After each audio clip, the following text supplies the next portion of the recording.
from the curvaceous hilltops of California.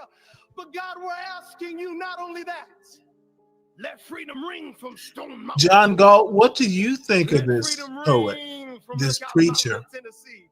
this Let new Martin freedom Luther ring King? from every hill and every John Galt, molehill in Mississippi, from every state, I demand every city, every village, and your every thoughts on hamlet. this And new when we let freedom ring, we will be black able to man. speed up that day for all of your children, black men and white men, Protestant and Catholic, Jew and Gentile, will be able to sing in the meaning of that old Negro spiritual. Free at last, free at last. Thank you, God Almighty. We are free at last. If you believe what the Spirit of the Lord is, there is liberty. You know Come what on, this put your motherfucker hands just together did? and give your great God great glory. This is one of the Jesus. fucking most disrespectful shits I've ever seen. I know, John. Yeah, it continues to fascinate and amaze. Really, just I don't know what to say other than pray better, folks. Pray better. So, welcome to the show, everyone. Appreciate you being here. Make sure you please hit the like on the way in, um, and then we shall go from there. The deer in Maine are still doing fine, and looks like they're being a little mean to the little babies there. But so we go. Um,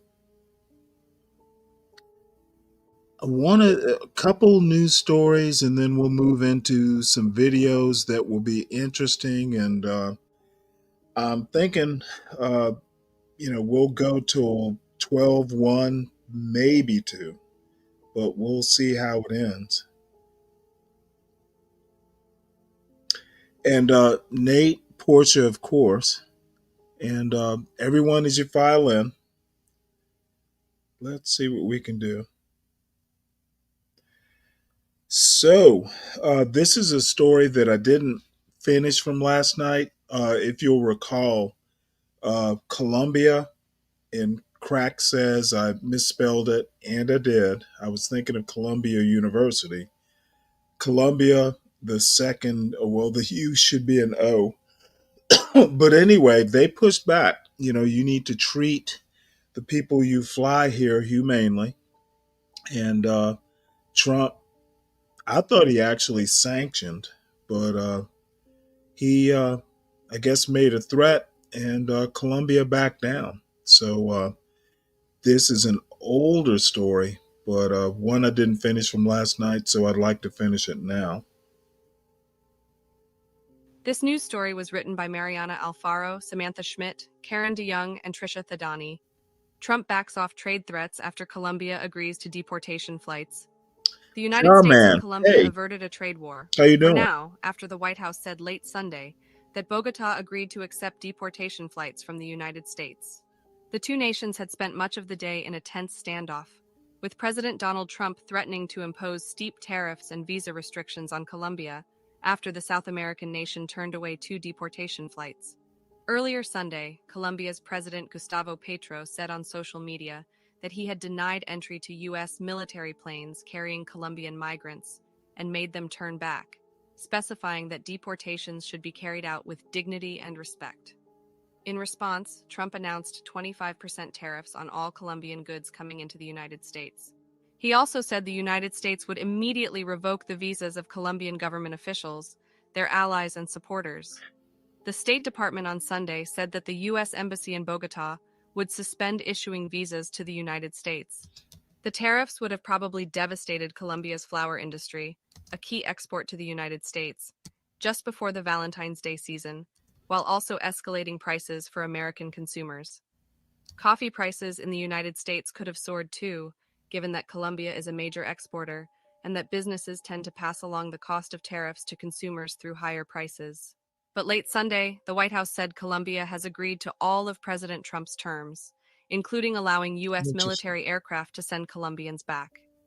The suspension of visas would remain in effect until the first plane load of deportees is accepted, and the order on tariffs and sanctions would be held in reserve in case Colombia does not honor its end of the deal. Today's events make clear to the world that America is respected again, White House Press Secretary Caroline Leavitt said in a statement announcing the deal. President Trump will continue to fiercely protect our nation's sovereignty, and he expects all other nations of the world to fully cooperate in accepting the deportation of their citizens illegally present in the United States. Luis Gilberto Murillo, Colombia's foreign minister, and the Colombian ambassador to the United States will hold a series of high-level meetings after the agreements between the two countries. Murillo said the meetings will take place in the coming days to follow up on an exchange of diplomatic notes between the two governments. The Colombian government will continue to receive deported Colombians, guaranteeing them dignified conditions, Murillo said in a video statement late Sunday. We have overcome the impasse with the United States government. Petro made available the presidential plane to facilitate the travel of the deported Colombians who were going to arrive in the country early Sunday morning. Despite the détente, the dramatic dispute was the most significant diplomatic crisis in decades between the United States and one of its most important allies in Latin America. It also apparently took officials from both countries by surprise. Washington and Bogotá have for years had a bilateral agreement allowing for regular deportation flights that have, until now, gone to Colombia at the rate of at least twice a week without problems.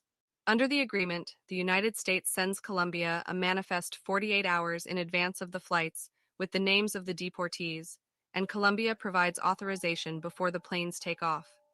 That happened in this case, according to a Colombian official who spoke on the condition of anonymity about the sensitive issue, and Bogotá agreed to accept the flight. It was unclear whether or when Petro was made aware that, for the first time, the planes being used were U.S. military C-17s, although video of shackled deportees being marched onto military aircraft was widely televised and posted on social media. The Colombian official said more than 200 people were on the two flights to Colombia. The planes were approaching Bogotá early Sunday morning when Petro decided to deny entry and within minutes posted on X that he had done so, the official said. Shortly thereafter, Trump posted about his retaliatory actions, saying they were warranted because Colombia was violating its legal obligations and was harming the national security of the United States. The White House, in an earlier statement announcing Trump's sanctions, misspelled Colombia as Colombia. Both presidents have long been known to make frequent use of social media in undiplomatic ways. In response to Trump's post announcing the tariffs, Petro, a member of Colombia's M19 guerrilla group in the 1980s, who was elected president in 2022, replied, "If you know somebody stubborn, that's me." Trump's tariffs, if enacted, could have had disastrous consequences on the economy in Colombia. The United States is Colombia's top trading partner, accounting for 26% of its trade in 2023. Remittances to Colombia make up an estimated 3.4% of the country's economy, more than coffee, a key Colombian export. Most of those remittances come from the United States. It is one of the top recipients of U.S. foreign assistance since the 2000 launch of Plan Colombia, a counter-narcotics and security initiative that has often had bipartisan support in the United States. The United States has sent about $14 billion in funding to Colombia since 2000, at least 60% of it for the military and police. The Colombian American Chamber of Commerce, AmCham Colombia, also warned of widespread shocks to the economy if the tariffs would have taken effect. In coffee alone, more than 500,000 families depend on this sector. In flower farming, thousands of single mothers would lose their livelihood, the chamber said. Earlier in the day, Sergio Guzman, director of the political consultancy Colombia Risk Analysis, said that the standoff could push Colombia closer to China. He noted that Colombia has expressed interest in joining BRICS, the economic partnership of Brazil, Russia, India, China, and South Africa, and China's Belt and Road Initiative. Amid the diplomatic crisis between Petro and Trump on Sunday, China's ambassador to Colombia posted on X saying Colombia and China are in the best moment of our diplomatic relations. Petro's initial refusal to accept the deportation flights could still complicate Trump's promises of mass deportations in the early days of his administration. Other Latin American leaders have also raised questions over the United States' treatment of deported migrants. Brazil's foreign ministry is requesting an explanation from the U.S. government over what it said was degrading treatment that deportees were subject to on a U.S. Immigration and Customs Enforcement repatriation flight Friday. Regarding claims that deportees have been mistreated, former U.S. officials, speaking on the condition of anonymity, said that shackles have been traditionally used around the world to prevent deportees from kicking, biting, or attacking accompanying security officials. While Petro has long criticized the United States, including its role in the war on drugs, he walked a careful line with the Biden administration. Despite Colombia's role as a cornerstone partner for the United States in South America, Trump appears to see Petro as an irreverent president who he wants to make an example of, Guzman of Colombia Risk Analysis said. He chose the wrong moment to face up Trump, Guzman said. He's going to drag us into a personal conflict with President Trump, with a significant burden on all of us. Petro, Colombia's first leftist president, who is closely allied with the presidents of Brazil and Mexico, said that over 15,600 U.S. citizens are living in Colombia without the proper documents. Petro added that while he is aware some Americans are living in Colombia illegally, he's not going to return them to the United States in chains. The rising tensions could have still repercussions for Colombians and their ability to travel to the United States, especially at a time when the Trump administration has said it will implement travel bans for certain nationalities, said Diego Chavez Gonzalez, a senior manager for the Migration Policy Institute's Latin America and Caribbean Initiative. Chavez Gonzalez, a Colombia native, urged the importance of reinforcing diplomatic channels between the two countries. The most damaging thing would be to continue to manage this situation in an improvised way on social media, he said. Petro's initial refusal to accept these flights came as Trump and his administration are upping efforts to detain undocumented immigrants nationwide, efforts that began soon after the president took office Monday. Levitt claimed that on Thursday, Mexico accepted a record 4 deportation flights in one day, while NBC News reported Friday that Mexico had refused to accept a U.S. military jet carrying deportees a day earlier. The Mexican Foreign Ministry denied it was blocking the returns of its citizens. Mexico has a good relationship with the government of the United States, and we cooperate with respect for each country's sovereignty on a wide range of issues, including migration, it said in a statement. As far as repatriations go, we always accept the arrival of Mexicans in our land with open arms. In Brazil, 88 Brazilian nationals were subject to what the country said was undignified treatment on a repatriation flight. The passengers were handcuffed at their hands and feet, and the air conditioning system was broken, among other problems, according to a statement from the Foreign Ministry posted Saturday. The flight, which was bound for Confins International Airport in Belo Horizonte, had to make an emergency landing Friday in Manaus due to technical problems, Brazil's Ministry of Justice and Public Security said.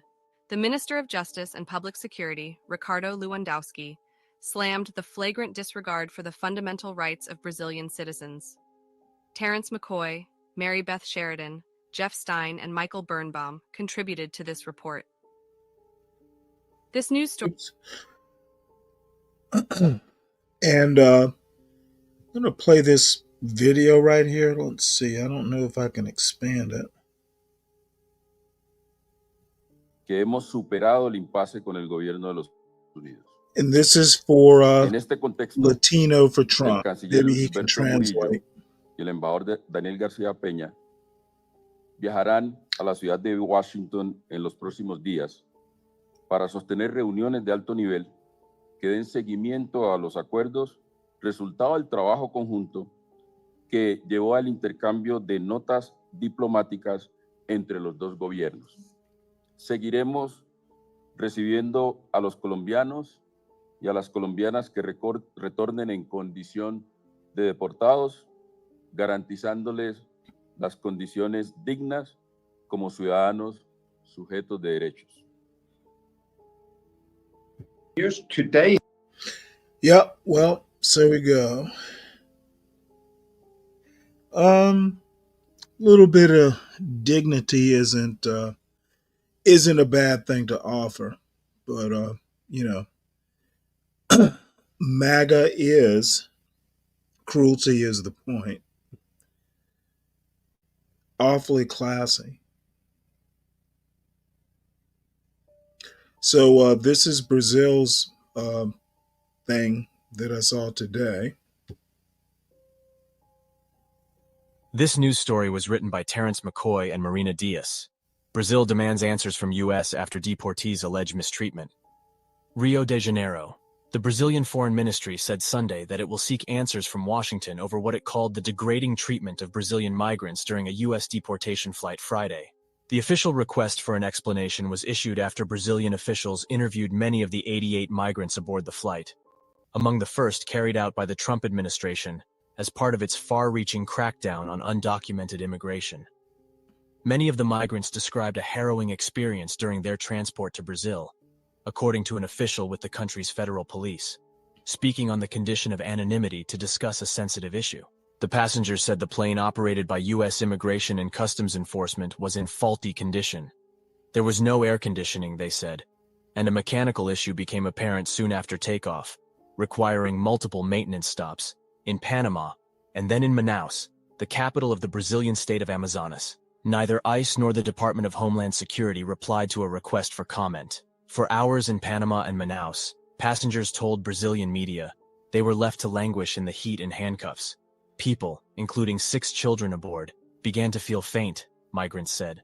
When they tried to resist, they were violently repelled and threatened, the migrants said in interviews, many of which were recorded and posted online. Some of the guys tried to force their way out to get the necessary help, but the United States agents wouldn't let us leave and assaulted one of the guys, knocked him down on the ground and kicked him. Mario Henrique Andrade Mateus, 41, told the Estado de Minas newspaper. An argument erupted and they started to strike the handcuffed guys, punching them. Carlos Vinicius de Jesus, 29, alleged in an interview with the Folha de São Paulo newspaper that he heard threats. They beat us, told us they'd crash the plane, that our government wasn't worth a thing, that if we rebelled, we'd be killed, he was quoted as saying.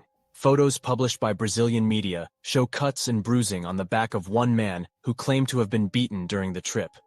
The Washington Post was not able to reach the passengers interviewed in Brazilian media or to independently verify their claims. We are turning to diplomatic avenues in search of more information, said the Brazilian federal police official, adding that the country had not yet opened a criminal investigation. The incident has set off another diplomatic dispute between a Latin American country and the new U.S. administration over the treatment of migrants during their repatriation. Trump and Colombian President Gustavo Petro traded threats Sunday after Petro denied entry to U.S. flights carrying Colombian deportees. Alleging that the Colombians were being treated like criminals, Petro said his nation would accept only deportation flights that provided the dignity a human being deserves.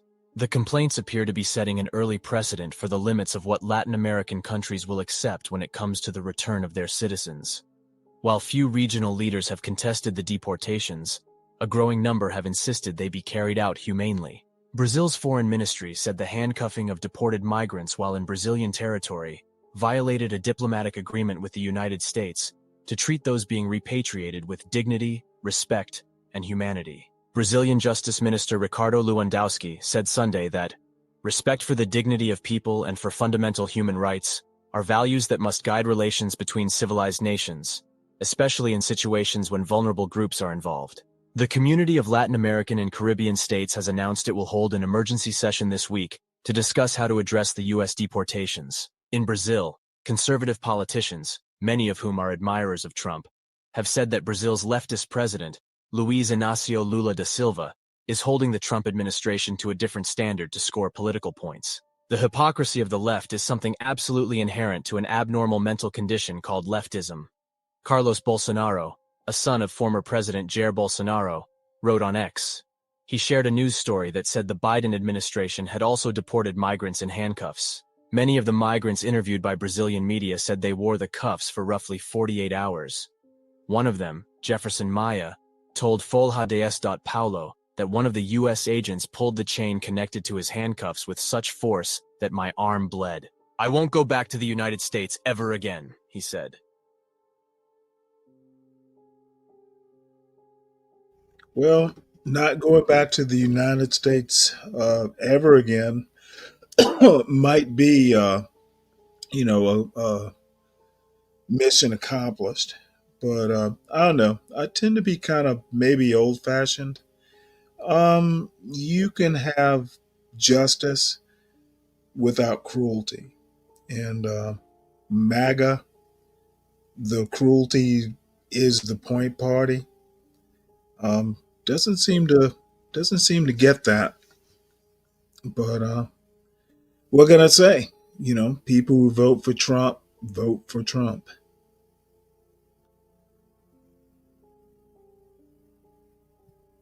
There's a reason for that. Next video, I hadn't seen Keisha Lance Bottoms in a while, but apparently she has some Shoot, Trump shit. I forgot about her. I'm sorry. Oh, I forgot you were there. You're here. Yeah, I forgot. I haven't heard that name in such a long time. Well, She looks great. well, Shazam. Yeah, Keisha Lance So Bottoms. let's see what she has to say. Joining us now. Thank you so much for being here with us. We appreciate the time. Thank you for having me. I want to start off with a little bit of news of the day that came out. We want to set the record straight here. You say you resigned from the White House, correct? President Trump says that you, along with others, were fired from your role. Let's set the record straight here. And why do you think President Trump called you out by name?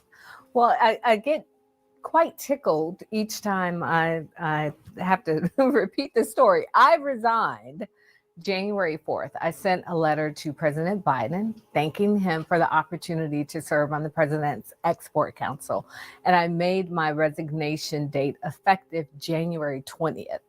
And so to answer your question, why Donald Trump singled me out at 1:30 a.m. following his historic inauguration, putting me in the category of retired military general, a man who's feeding displaced people in Los Angeles, former envoy to Iran, I don't know. I'd like to think that I'm in great company, but I can't begin to tell you why President Trump does any of the things that he does, but he did. And what was really interesting about it, when he campaigned, he talked about reducing the price of eggs on day one and ending the war in Ukraine on day one. So there were all these expectations, and instead he sent a social media text supposedly firing me from a job that didn't pay me and a job that I had already resigned from. What exactly was this role, and why did you decide to do it? As we know, you've served several roles with the Biden administration as an advisor while he was in the White House and on his campaign. So I was senior advisor to the president for public engagement. That role ended. That was a role inside of the White House. I had an office in the West Wing. This was a role, it's a President's Export Council comprised of leaders across the country, business leaders, labor leaders, advising the president on trade and all things related to our trade policy. I was also serving as chair of the FirstNet Authority, which is the board that oversees the FirstNet network, which is a network that has been put into place for our public safety folk across the country. And I made the decision that I didn't want politics to interfere with the important work specifically with the FirstNet Authority. So I made the decision to resign from the FirstNet Authority. And at the time I was considering that resignation, decided to also resign from the President's Export Council. I served under President Biden, very proud of my service under President Biden. And it was time to put a period at the end of that season. I want to ask you about, we talked about his day one. We saw several executive orders and actions coming out. Day two, there was a notice sent out to heads of federal agencies as a message saying, you know what, we're going to start winding back and eventually getting rid of the diversity, equity, and inclusion offices here at the federal government. As we know, as mayor, you were a champion of DEI programs. My question for you is, do you think that, and I have to say this as well, President Trump has said he wants the country to now be merit-based. Do you agree that the decisions made at the federal government level and probably even the state levels now should solely be merit-based? DEI programs are not contrary to merit-based programs or anyone being there on their own merit. When you look at DEI programs, that's about letting more people in, not keeping people out. It means that you are evening the playing field, that you're giving people the tools and resources, whatever it may be, so that they can fairly compete. DEI is also not just limited to race. You talk about women when you're talking about DEI programs. It may be someone who's coming from a rural community, someone who's economically disadvantaged. It's just about making sure that the playing field is level. I think that what President Trump is doing is, once again, I think he's spending a lot of time on theatrics.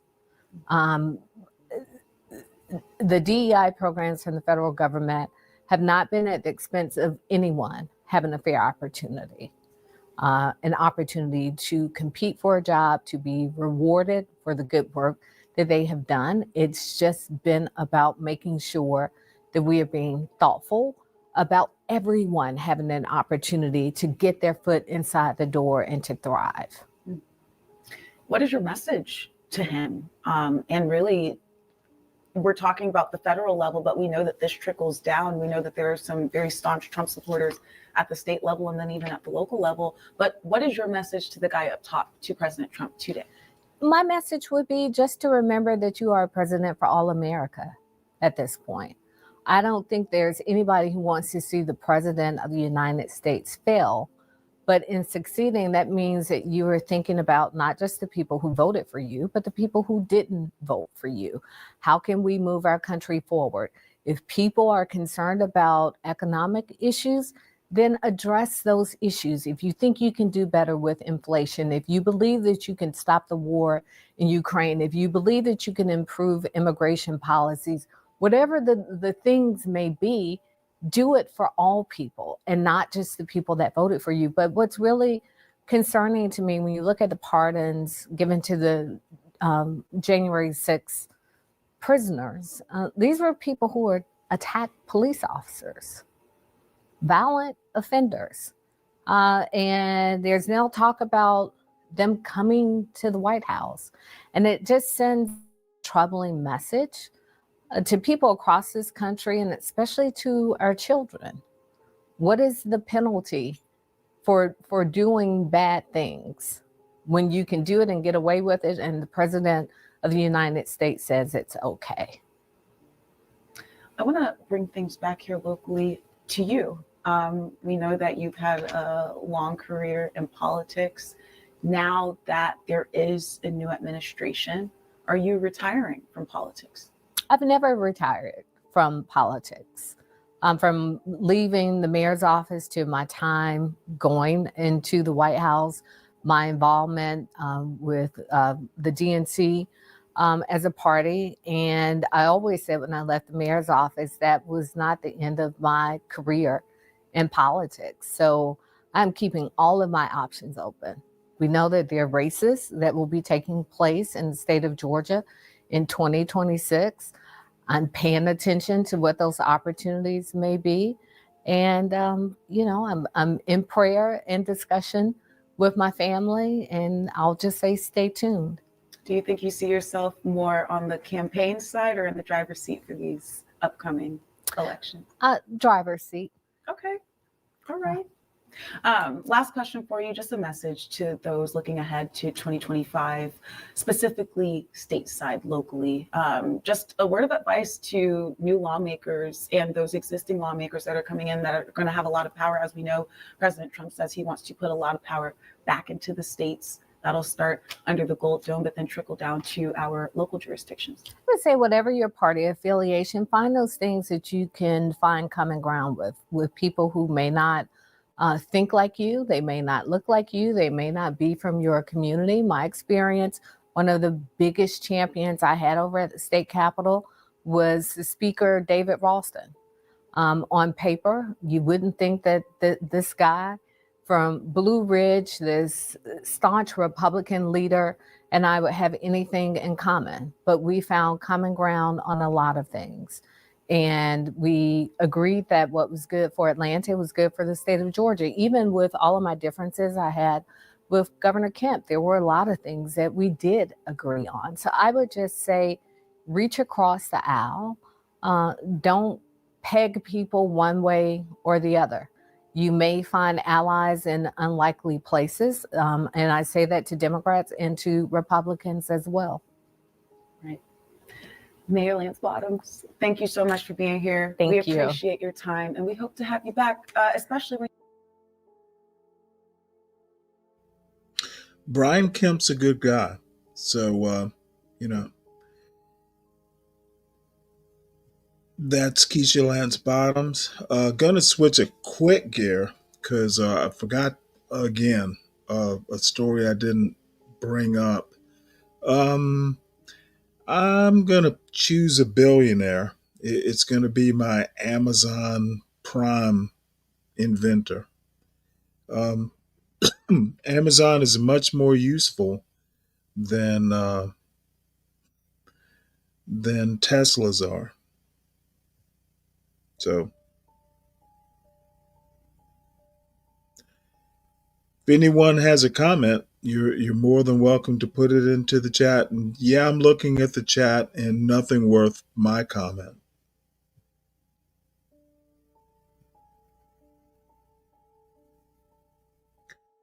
So, Blue Origin. Let's see what this does. This is the launch, and then I'll go back. Liftoff. In a first for the company, an uncrewed Blue Origin rocket blasted off into space on January 16th. It's the company's first launch into orbit, following numerous ones by its competitor SpaceX. The rocket, New Glenn, is roughly the height of a 30-story tall building and carries experimental technology. However, it appeared to have missed one of its goals of catching New Glenn's first stage rocket booster on a seafaring platform. Well, God damn it. New Glenn is part of Blue Origin's most ambitious goals, potentially being able to power national security launches or help construct a space station. Oh my God! End of roll, straight Chanel level. Chamber pressures continue to look good. And liftoff. All 7 engines continue to look good on the first stage. Data quality is good coming down from the vehicle. Body rate response are nominal. Now, I didn't catch the reverse trip. I'm assuming it came back down at some point.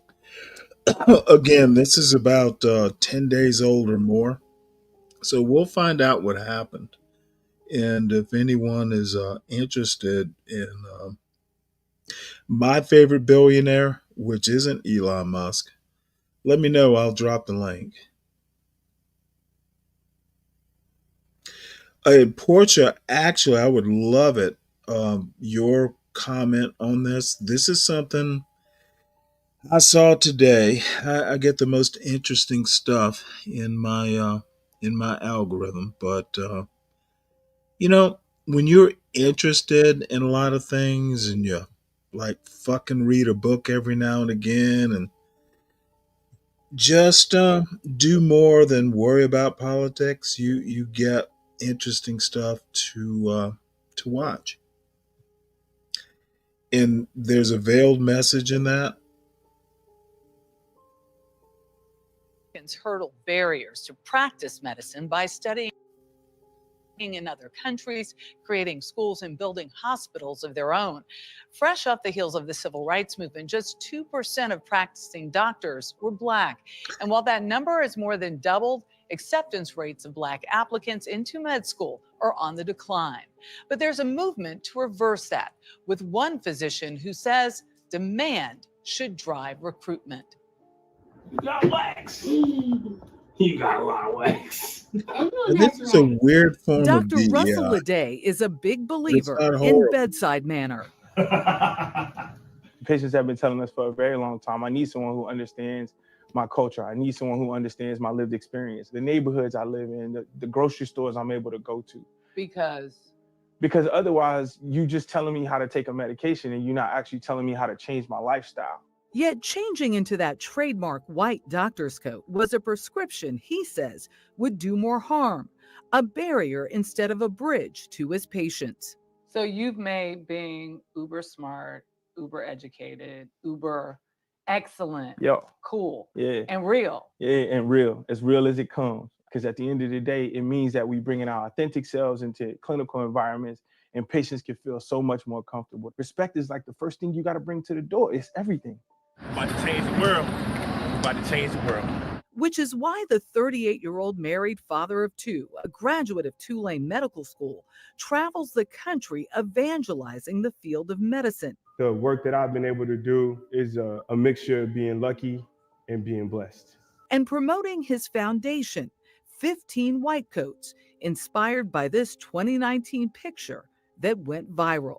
We took this photo of these 15 African-American medical students here at Tulane University in front of this plantation, thinking to ourselves, we're gonna show the world how far we've come.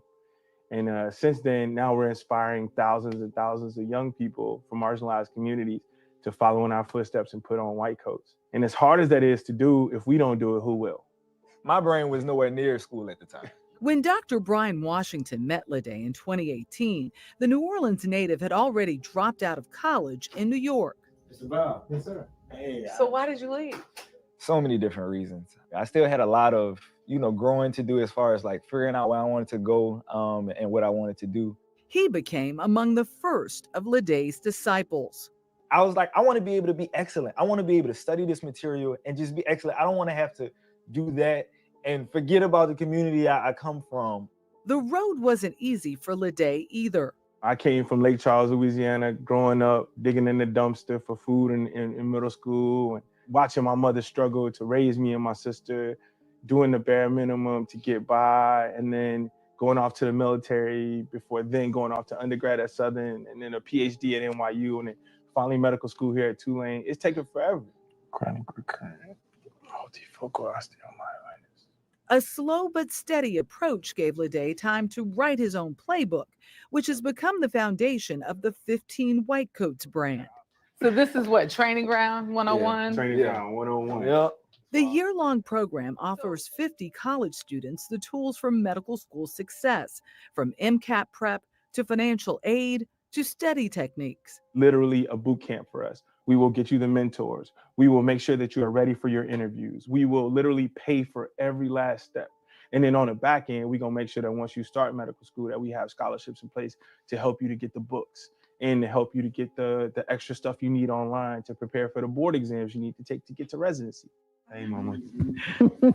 How you doing? That's where educators like Dr. Bonetta Horn can step in. You read between the lines, you see people's experiences. You say, okay, this is a person who's going to come here and not just do medical school, but experience medical school and change medical school. As an assistant dean at Tulane Medical School, she saw that promise in Lede 7 years ago, the second time he applied for admission. Because here, there's room for everybody to come, and doesn't matter what happened then, doesn't matter how many no's, you need one yes. Now they help each other in year 2 of this program. We're changing medicine here. Yeah. In what way? Seeing students for who they are and the possibilities that they bring and how they can change not only medicine, but medical education so that other children coming behind them can see this is what a doctor looks like. It's that kind of mentorship that helped Lede earn a triple residency in pediatrics and adult and adolescent psychiatry at Indiana University. We did it. It's us against the world, baby. It's us against the world. And I intend to put my private practice right there. In the same New Orleans community that supported him and his family when he needed it most.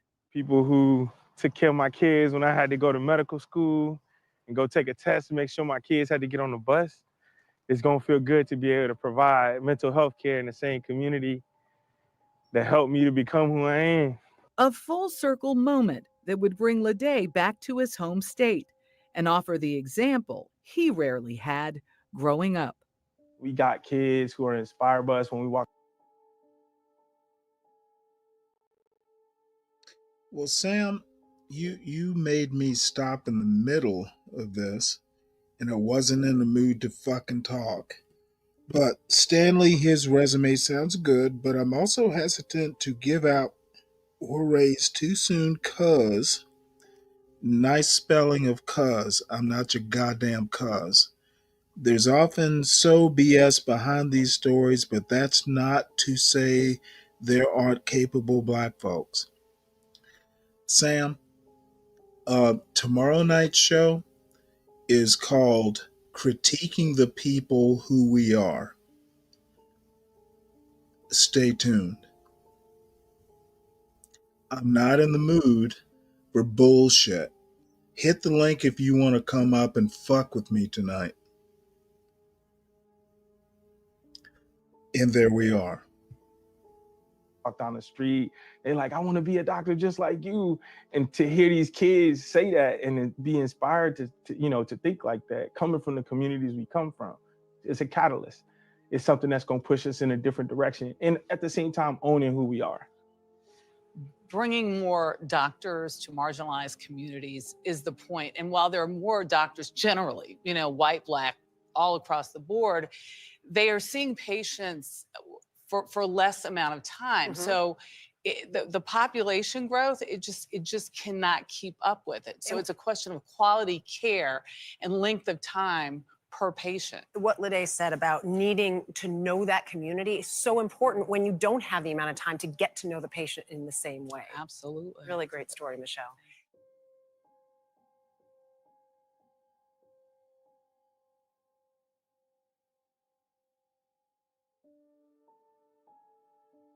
Little bit of another shift of gear. This is something that John and I watched, and some other folks. This dude lives in an extended stay hotel. I think we've pinpointed it to Hampton, Virginia. So we go, and at some point, those who dare can hit the link. Sam, I hope you're one of the first. See, look here, y'all. Look here. That's the Atlantic City Boardwalk. Like I show y'all all the time when you watch my videos. Today is January 21st. It's 18 degrees and snowing.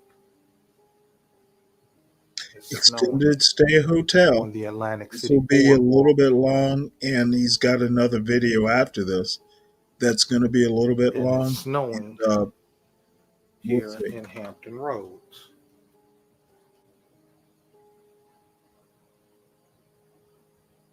Say hey, plants.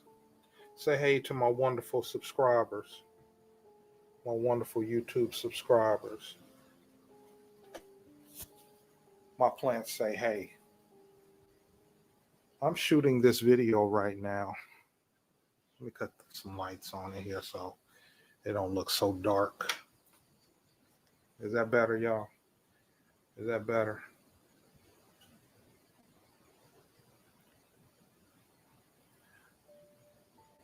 I'm shooting this video right now because I am so grateful. I am so grateful. Now, Sanaya's laying down, so I'm not going to put the camera on her while she's laying down, y'all. And she's comfortable too. But I'm not going to put the camera on her. She's laying down. But she's grateful.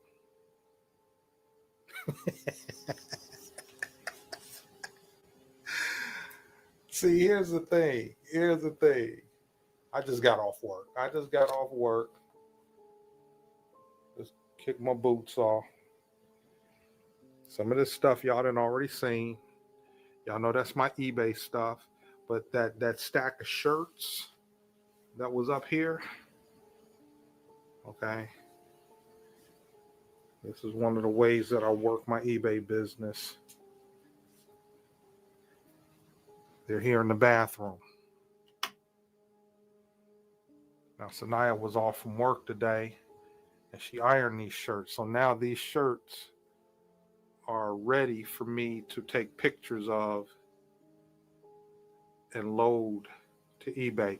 These are all high-end shirts by Roundtree and York.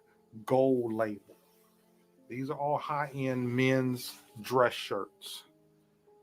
But when I get my shirts prepared for processing, and when I say processing, I'm taking the shirts and I'm putting them on Ken. I'm going to put them on Ken so he can model the shirts. And then I take pictures, and we'll talk about that in some more videos, but I'm just giving you all some views of what I'm feeling right now, because it's cold. It's cold outside. Right now I got some chicken patties in the toaster oven. I'm thinking about making like a chicken parmesan type situation. I'm not gonna do a cooking video tonight. I'm not gonna do it because I'm not prepared for it. But I'm thinking about doing like a chicken parm type of situation with those chicken patties. I might just do like a marinara sauce with some mozzarella, and put it between an onion roll and have it as a chicken parm sandwich with some French fries. That's just what I'm on right now.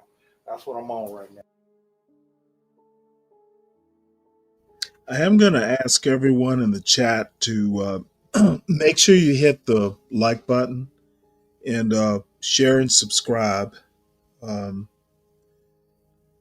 Do us a favor, folks. Support your hosts.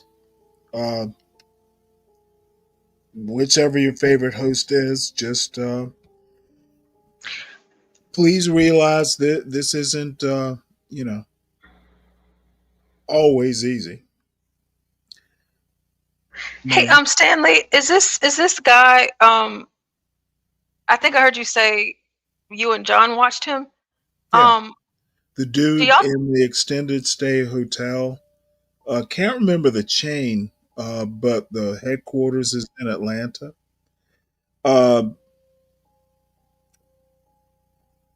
Hey Sam, I'm sorry I cut you off. Oh, I was just curious. Did y'all know him? Or like, No, not what's his personally. backstory? I've sent him an email. I'm gonna ask to make sure it's okay to use his content. We've used a few, no problem so far. He just came back onto YouTube. Excuse me. Oddly enough, I doubt he'll have a problem with it. I found it interesting. The one after this talks about, "Hey, I'm not poor."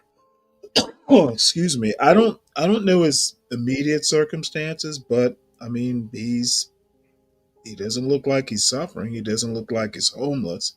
He has a job, and Richard said that he called John for a room.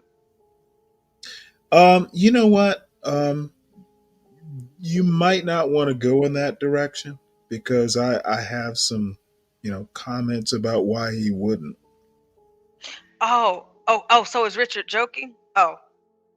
Okay. What did Richard say? Oh, Richard said he called up John for a room. Yeah. Oh, yeah. He said he lying. Don't listen to him. Okay. And by the way, it would not hurt my feelings if Richard became a. Well, we'll talk about it offline. Richard's a good guy, Portia. Oh, yeah, I love Richard. We all know that. Yes. So. Richard and Jordan. What did you think about the doctors? Stanley, I love that. The only thing I was thinking of from start to finish is, man, this is really inspiring me right now. I should really go back. I should do it. I'm like, nah. not even going there. Honestly, I think it's incredible. I think it's amazing. I love that. And like whenever they talk about us seeing that representation. No, they're doing a boot camp though. Yeah, even the 15 coats. I love all of that. That is so necessary. And I am so glad you're not going to beat me up for it's kind of Oh, DEI, but it's a good idea. oh, is You it? know, See, they, see. Whenever I looked at that, like I didn't have no DEI feelings at all. I mean, because when we're talking about medicine, oh at the yeah, end of you the got to day, be good or you're not. yeah, it's just like, yeah, we can say that you got accepted, into this medical program for DEI, but did you successfully complete it? Your Right. residency, Well, the and bottom line is so it much, is. but I was impressed. You know what? The weirdest things come through my YouTube algorithm. Um, I'm kind of happy with my algorithm. The weirdest things come through and some good things. So, Yeah, I think that that is awesome what they're doing, and even the fact that he's talking about that they want to fund you, like you'll get oh accepted, yeah, trying to do oh the scholarships and paying for those medical books. I mean, shoot, if I wasn't on a scholarship my first year in medical school, um, there's no way that I would have made it through my first year, because the books cost more, damn near, than the whole, you yep, know, first yep, year, just the books. yep. And then you have to pay for Um, labs, like even like however many cadavers, depending on where you start and where you start off in medical school, the program that you go into is so much and it's so demanding. Um, but for me, my guiding light was a well, man why named don't you Dr. do a show about that? Shit, I I probably want to would. hear. I had a black heart surgeon who was my mentor uh, Mhm, in Kentucky. Um, and just having him there made all the difference in the world for me. gotcha. um the fact that he was black and seeing him in that role, so I thought it was great. I'm glad you showed that, but maybe I can talk about that one day. I hope you do because I'm interested. Show you guys some pictures of baby Portia when I was in medical school. Well, what I want you to do is show us the pictures of the cadavers. Did you? Oh yeah, I have tons of pictures. Oh, that's what I think we were talking about earlier about medical examiners. I used to do crazy stuff when I was young. Like Stanley, I Oh wanted to my be a doctor lord! more than anything. So bad. I would like go and see if I could volunteer at the medical examiner's office, here at home. I would just put myself in all of these different positions to get different experience to make sure that that's what I wanted to do. And I did the same thing when I was in college too. So I got to network and meet a lot of people that put me in the best position to be able to thrive. But of course, y'all know the story about my grandfather. So yeah, that's it. We get back to this guy in this extended Well, stay. let's talk to Sam. He came all the way up here. It wasn't far. I only had to click one button. It was pretty easy. Oh, come on now. Follow the metaphor. Keep up with the rhetoric. Nah, How you well, been? I haven't talked with you in a while. I know. I feel like I haven't been on in forever, but I'm happy to hear y'all back on. Pleasure to speak with you all as always. How you Glad been? everyone's well. Just chilling, nothing new or crazy. Just living life. Well, stability is good. Yeah, it is. Lord Yeah. knows I'm living it. Yeah. Well, you know what? I didn't have anything immediately to say, but and I did like the doctor video, but I figured I'd come up in case maybe I could Oh, uh absolutely. add some commentary to the extended stay because I used to Well, live in sure. an extended stay for like 9 months. So when I saw this video, I watched it because I was curious what this guy thought. But Mhm. 9 months, Okay, you well, say?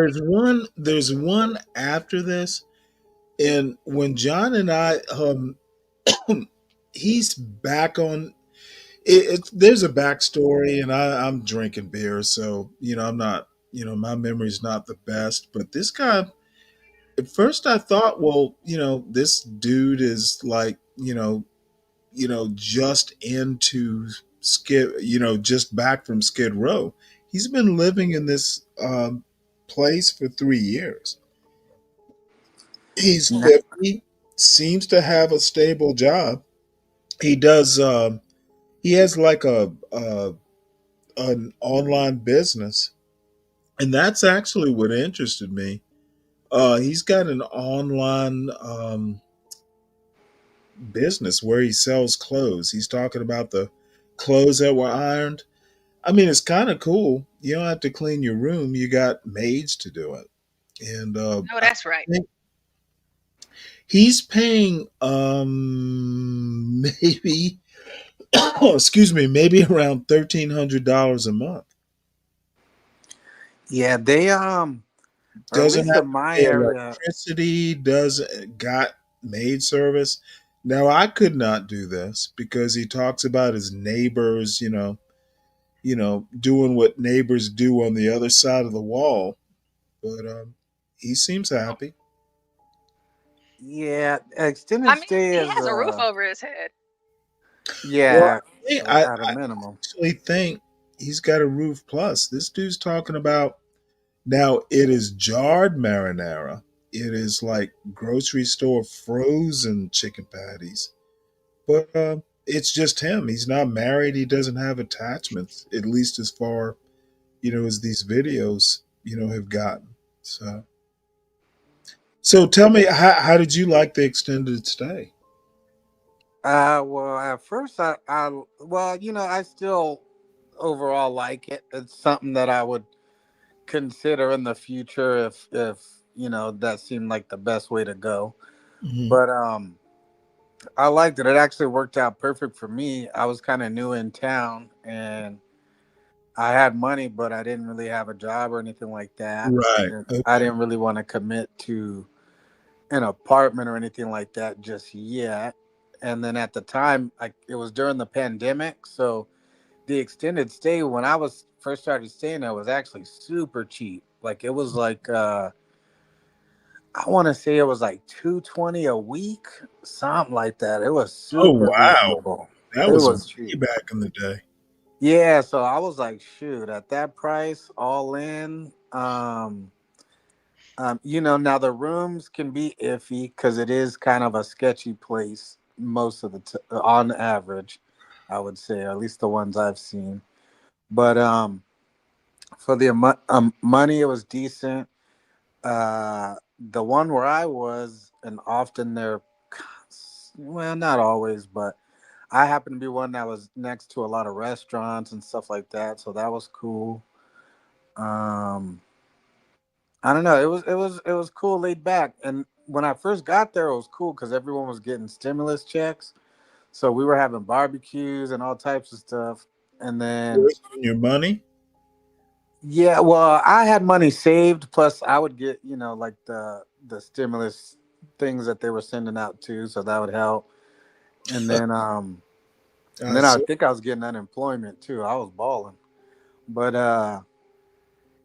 it was cool. It Horrible, worked out. like an immigrant.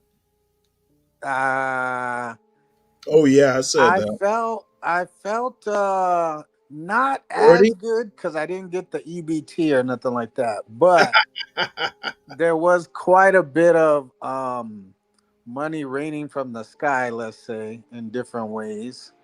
Uh Earned from some degree or another, whether very little or very hard, as in like unemployment and stuff. But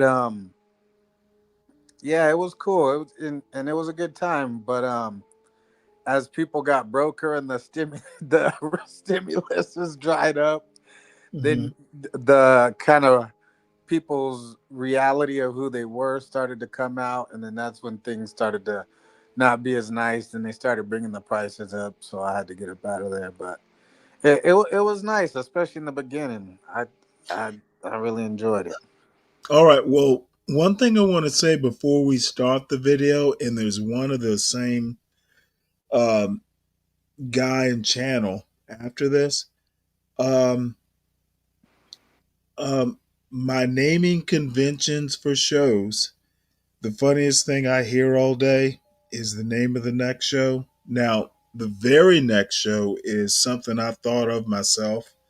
So, um, there's a way I'm gonna go with. It's basically made me laugh. The funniest comment or what? Basically, the funniest one-liner I hear all day. will be the name of my next show. Now, there may be skips because I might think of something funnier. And I have no clue. It just came to me like, shit, that's someone said something so funny. That's got to be the name of the next show because it sets a theme for the next show.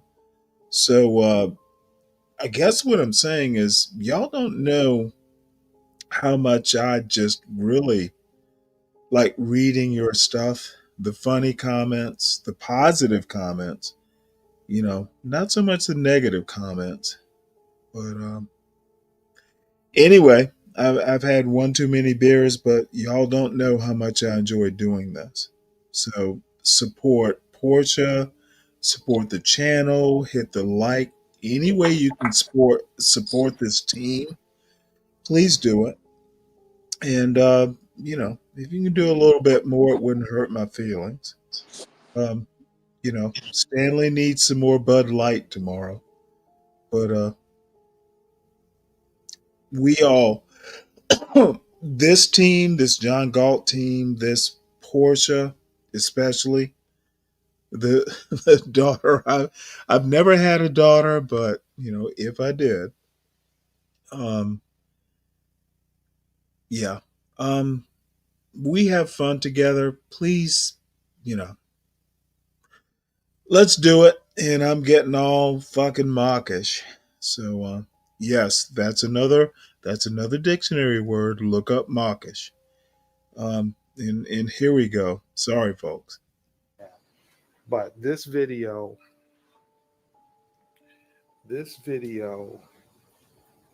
is an impromptu. I didn't even think about it. I'm just sitting here grateful. I'm sitting here grateful that I have a safe, warm, comfortable roof over my head. In a damn messy room. And by the grace of God, His grace and mercy and blessings, I can afford to live here. And people are going to make all kinds of comments. I didn't read y'all comments. I remember he's a barber. Believe on that my or not. videos about my living situation. Okay, this ain't final. Okay, so stay tuned, y'all. Subscribe to the channel. This is not the final situation for me. Like some people suggest, like this is where I'm going to live forever. No, that's not the case. But this is working for now. This is working for now, and it's definitely working looking outside. Okay, there's a glare on the window now because I cut the lights on. Stanley, what do you think is the backstory on this guy? I'm going to wait for him to tell it. Working. Did you see his old videos? There was like a 10-year gap between then and really? now. I've never watched his old videos. I didn't know about him like maybe a couple weeks ago. Do you know more than I do? Probably not much, but from what I remember, because this was like a week ago when I same video came up on my feed, but he had some way older videos where I forget exactly what, but I feel like he was pushing or had some videos about selling something. I don't know if it was. Well, he's on eBay. He has it an wasn't eBay though. It was yeah, like he has an eBay page. this was like I have to go check. It was like some He like actually MLM or is something. doing eBay or some bullshit. And then finish your critique, and then I have one other thing that'll be interesting to you. Yeah, but no, not trying to knock on him. I'm happy to see. Oh no! I'm not saying that. I'm just asking you to Yeah. finish your critique. I don't care No. whether you knock on him or not. The impression I kind of got was he might have been working one hustle in the past, which was what the old videos were about. Mm-hmm. That may or may not have worked out. Probably didn't work out.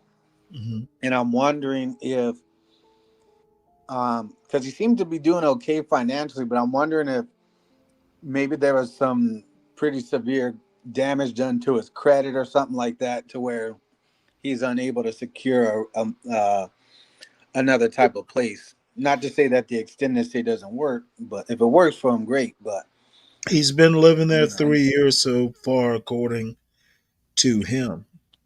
yeah. The reason I ask is because I'm thinking, over a year, maybe at that point, if you can, you might know kind of where you want to go or move on or whatever. But He's 50. Maybe he doesn't want to move on. yeah, and that might be working perfectly for him, like he's saying. So. Hey, and I known people that stayed in the extended Shit, stay you for don't like have to years. mow a lawn. You don't have to clean a stove. Shit, you know what? Anyway, I'm going to go off on a tangent, so please finish. No, but that was pretty much it. Go ahead. No, I get you. And, it's not like he's my new hero. I just found the whole concept, what he's doing, interesting. And he has an eBay thing with clothes and stuff. Now, here's the deal.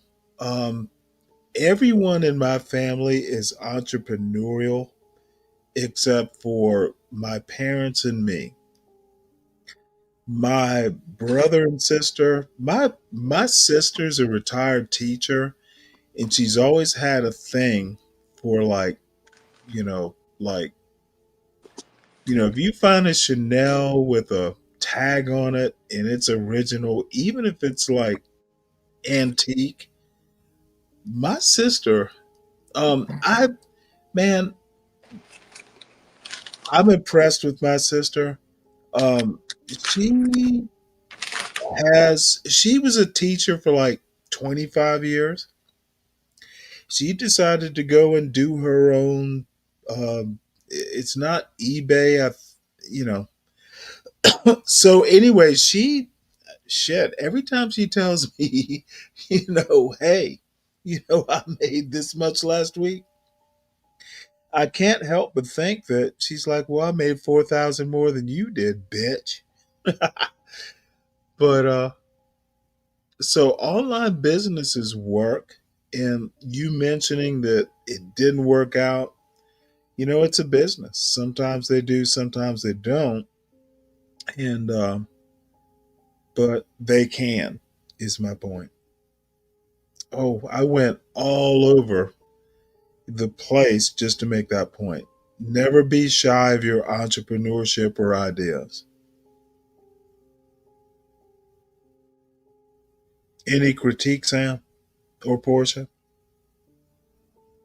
None from me. Go ahead. You sure? Because I must have said something wrong. Fuck, if you have an idea, explore it. Yeah, no, he's good. I think he's doing. Looks like he's doing good with the eBay. I've done eBay myself in the past, but what I was referring to is it sounded like he might have been part of like some MLM or some shit in the past. Oh, you That's what I was just talking about. reminded me. Now this is everyone in the chat, and Sam and Portia, but Portia if she wants to. Why the fuck do people care so much about other people's business? And the answer is you put it online, it's open for critique. That's the first step. If you don't want it critiqued, don't put it online. But I honestly don't understand um, folks. Well, if you make a YouTube video, you pretty much got to accept that people might critique you on it. Yeah, I think you're right. And there's a slightly different argument, but I can't remember it now. But uh, so much negativity in these spaces, but I'll reserve it for the end of let's finish this video. There's another one by this dude, and then there's gonna be an end to this. Um, I think I think we are the people we critique. Right now, it's a sad situation, and you know, I haven't been wanting to say it because, or talk about it really, because right outside our door there's a street between the hotel and the Lidl's parking lot, and there was I would say a young lady who was basically camped out there. She's been out there just about a week now. And tonight, when I went to Lidl's before I came in, when I went to go get the chicken patties for dinner, I saw her out there, and then I heard a male's voice talking. So it's not just her. She has someone, it appears she has someone staying with her in a tent right outside this hotel. Like I say, there's a road. You all have probably seen it. If you watch my videos, you've seen there's a road between this hotel complex and the Lidl's grocery store complex. Well, right there in that road, there's like a little median. And this young lady, and it appears like she has a guy with her now, they've set up a tent This is rather slow. right outside here. And as I was walking in from, look here, y'all, walking in from the grocery store to make my dinner. Thank you, Lord. Thank you, Lord, for your grace and mercy. Oh, my Lord. No, it's not a full-size convection oven. Motherfucker, With, take them out now. They're well, no, it is a you'll want them a convection oven. little I raw think that's when you what you take call them a out, toaster so oven, you right? can That's a finalize them. is a toaster oven. Okay, a toaster. Yeah. He's also a veteran. but hold up. It's not one of them big, glamorous ovens, but it's getting the job done. I think we might skip the next It's one. getting This the is job done. out. Y'all saw the This is video too where I made a depressing. whole chicken. People had comments about that. You shouldn't be cooking a whole chicken in a toaster oven. Look here, it was good.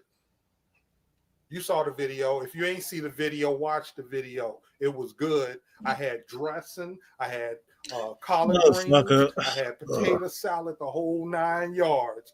You know, you shouldn't be cooking a whole chicken in a toaster oven. Yeah, he's See, about to spaz out. about. That's what I'm talking about. But you know, I'm grateful. I'm grateful. People can say magnets what on the they refrigerator. want. That's how you know it's real. It is a comfort. Oh, you haven't seen his whole room. He took 74 us in this room right now. on a walk around. This is And junky it's as a a motherfucker. frigid 16 degrees on I think he might have bought. Atlantic Do City you think he boardwalk. bought Like the I always hotel? say, their temperatures are kind of close to ours. But hold on a second. All right. Yeah. Sam, your call. We need to move the fuck on.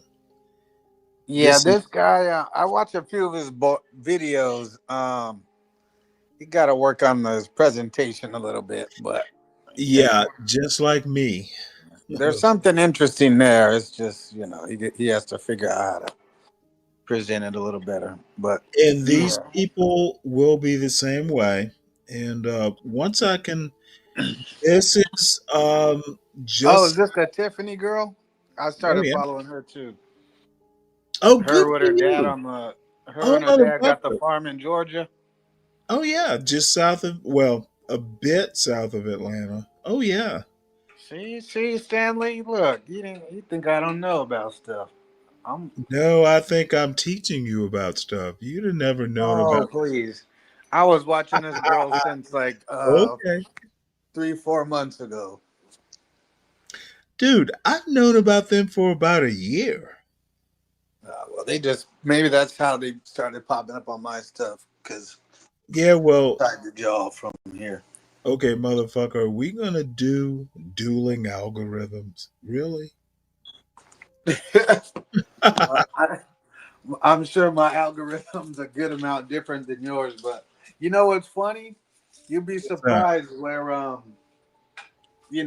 there's a million different ways to get to the same channel. It Oh, seems. oh, dude. Yeah, okay, preach. Hell yeah. There are about 1,000 different ways. So Well, it's now funny the this people is, that come up. go ahead, Sam. My bad. No, I was just saying, it's interesting and funny who and from what direction do the people come. But Yep. it's funny. You could have 99 things not in common, but get to the same channel with people. You have the one thing in common with them. Well, TV or YouTube. generally there'll be more, and I'm gonna have to say it, and I'm gonna say it publicly. I'm sure 12th Man and you know, Solid Robin will be up here at some point, and I'm done with that bullshit.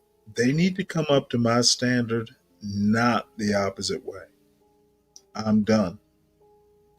And every motherfucker in the chat needs to understand this. I'm not doing the toxicity route, the anti black route. Um,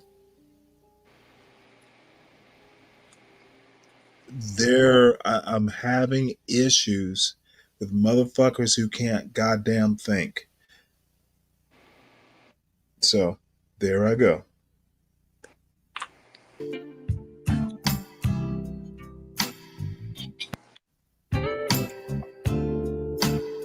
Let us pray we don't get struck.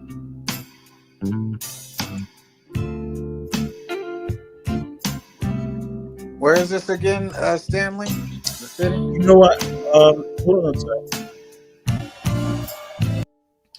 I You said want to it's just say, south of Atlanta. no, it's way south. I Like, want to say it's Boston, but it's not. is that near Macon? Oh, Boston is. This place is more the middle of the state, and I can't remember. Uh, and that is my bad. I'm getting old. Is Valdosta considered like the Oh, middle? nowhere near Valdosta. Okay. Let's see. Can you see this? Oh, good. Yeah, Tiffany's farm. Yeah.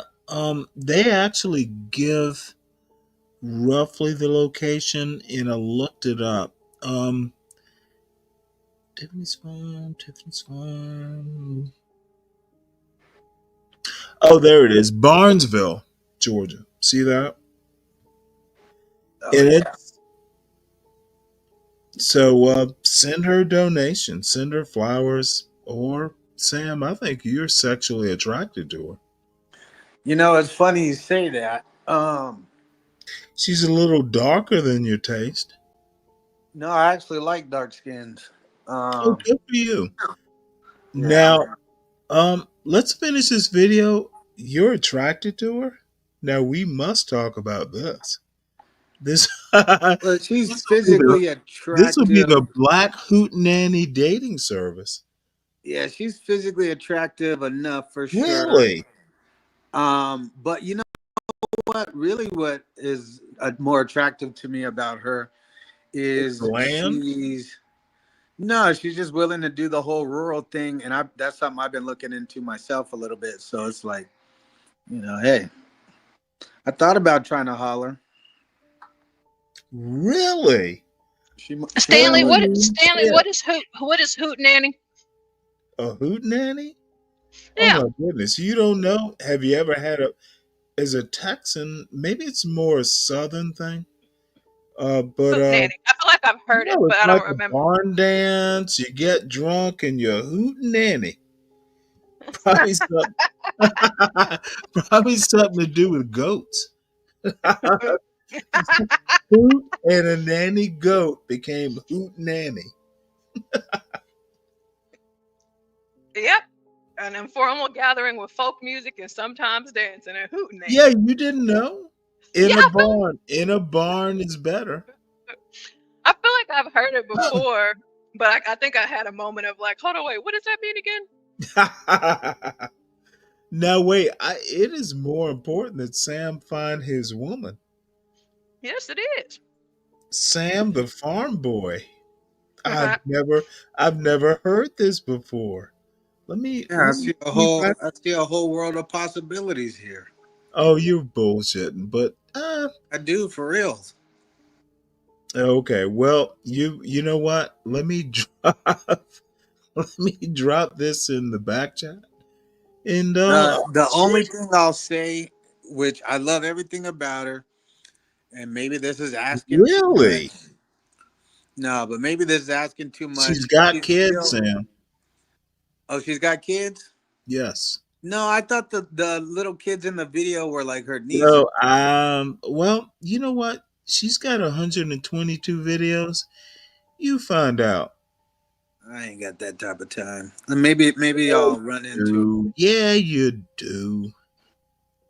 Don't Sam, go out Sam, there. I am. What do you mean you ain't got that type of time? You came all the way up here on the panel. Yeah, but that's No. different. That's different from driving like 5 hours to wherever she's at. Oh, you're not home. I see. No, But well, I mean, anyway, I'm in I'm gonna Florida, drop so this. I'm I'm actually gonna drop probably as this close to as the I could back be to her. chat. And you know what? There is no time limit on love song. I know that's right. And when you finally decide on Miss Tiffany, you must let us know. Well, why don't you drive down the road and tell her that you know a real smooth city slicker named Sam I am. He light skinned. Yeah, I am light skinned. Tell her I could help her get a light skinned baby. And You know what? we might That can is get it cracking with this you're farm. not hey, son, you're not young enough a man to pick your choices of how you want your kids to be. You'll just be lucky to get some pussy.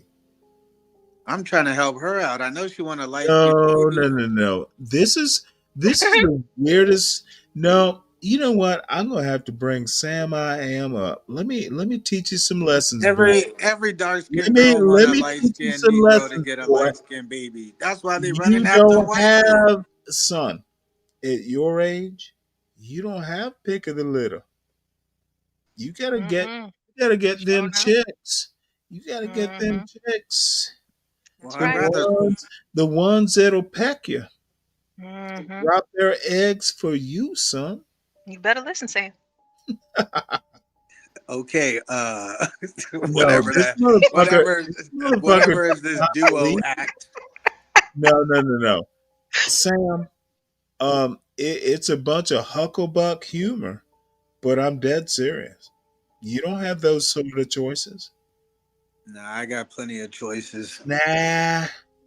Well, actually, my best choice Now, is if you can be a lasagna and you can fuck all you want, you can pay for it. But if you really want what I've had, no, you don't have a whole lot of time. yes, I keep $40 on me at all times. I Motherfucker, stay ready. what I got, $40 didn't start. Well, how much did it cost to start? My life. Well, thanks, And I'm Pops. not even being facetious. You do life with the woman you love. You don't fucking spend $40. You plan on spending your life. And you know, yeah, it sounds all sappy and bullshitty, but no, motherfucker, I committed to that woman. And you know what? Best I could do, but you know, no. This isn't some fucking transactional shit.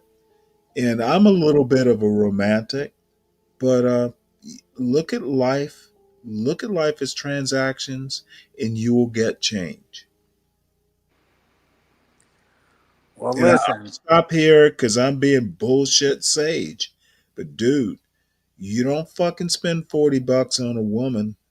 These motherfuckers who want to go, well, you know, oh, you always spend money on a woman. Motherfucker, you're spending money on your life.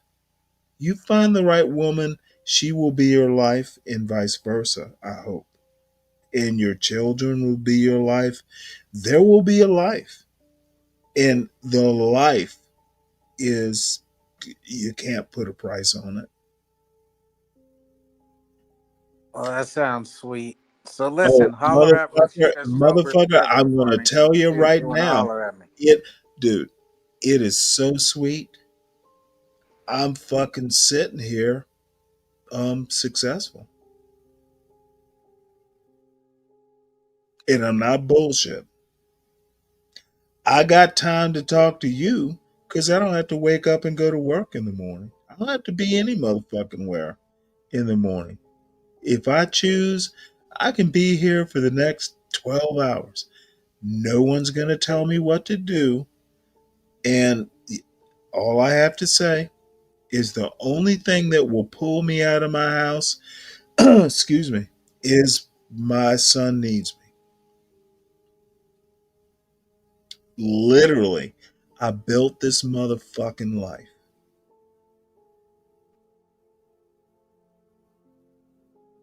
Now, I didn't build it, you know, I had some luck. I had some, oh shit, I need to do this. But motherfucker, I am where I am. And I'm going to go one step farther because I'm actually not fussing at you, Sam. You're a young man, so, you know, I'm kind of fussing. Um, y'all motherfuckers, do some shit. You're the people you criticize. Do some shit. And I'm done. Sorry, Portia. Portia's gonna kill me. Are you So, gonna hook a player up or what? motherfucker, No, I'm oh, enjoying this. you want the link? Oh yeah, I posted it. It's pinned in the I, chat, but I dropped it again. Portia, I am so fucking sloppy. If it Oh, wasn't this is for great. Portia, Samuel says, I is where I if is. it wasn't for Portia, Oh, Antoine I has barely been drinking. He had a couple of beers. yeah, but Antoine. I don't have much left, and believe it or not, I cooked dinner, so Oh, it'll be okay. is you I will not piss in my you bed. ain't. Have you ever heard that song, Sam? The Is You Is or Is You Wait, My Baby song? No, I haven't heard that. I'm Put that sure I link in the have. I back, can't and I think of it in my promise I head won't right now, play it. though. Is that actually a song? Yeah. Is you is or is you ain't my baby. That's what he sound like. let me Is that let what me I sound like? Oh man, no, it's just I whenever have you were saying that Sam failed. has to he can't wait forever. And it's like, well, is you is or is you ain't. Let me see. Um I was thinking of that song. You're still a young man, Oh baby. my lord, really? Ooh, okay, don't here we go. waste your time. I gotta get Some old cartoon. today. Anytime we have a date, but I love her.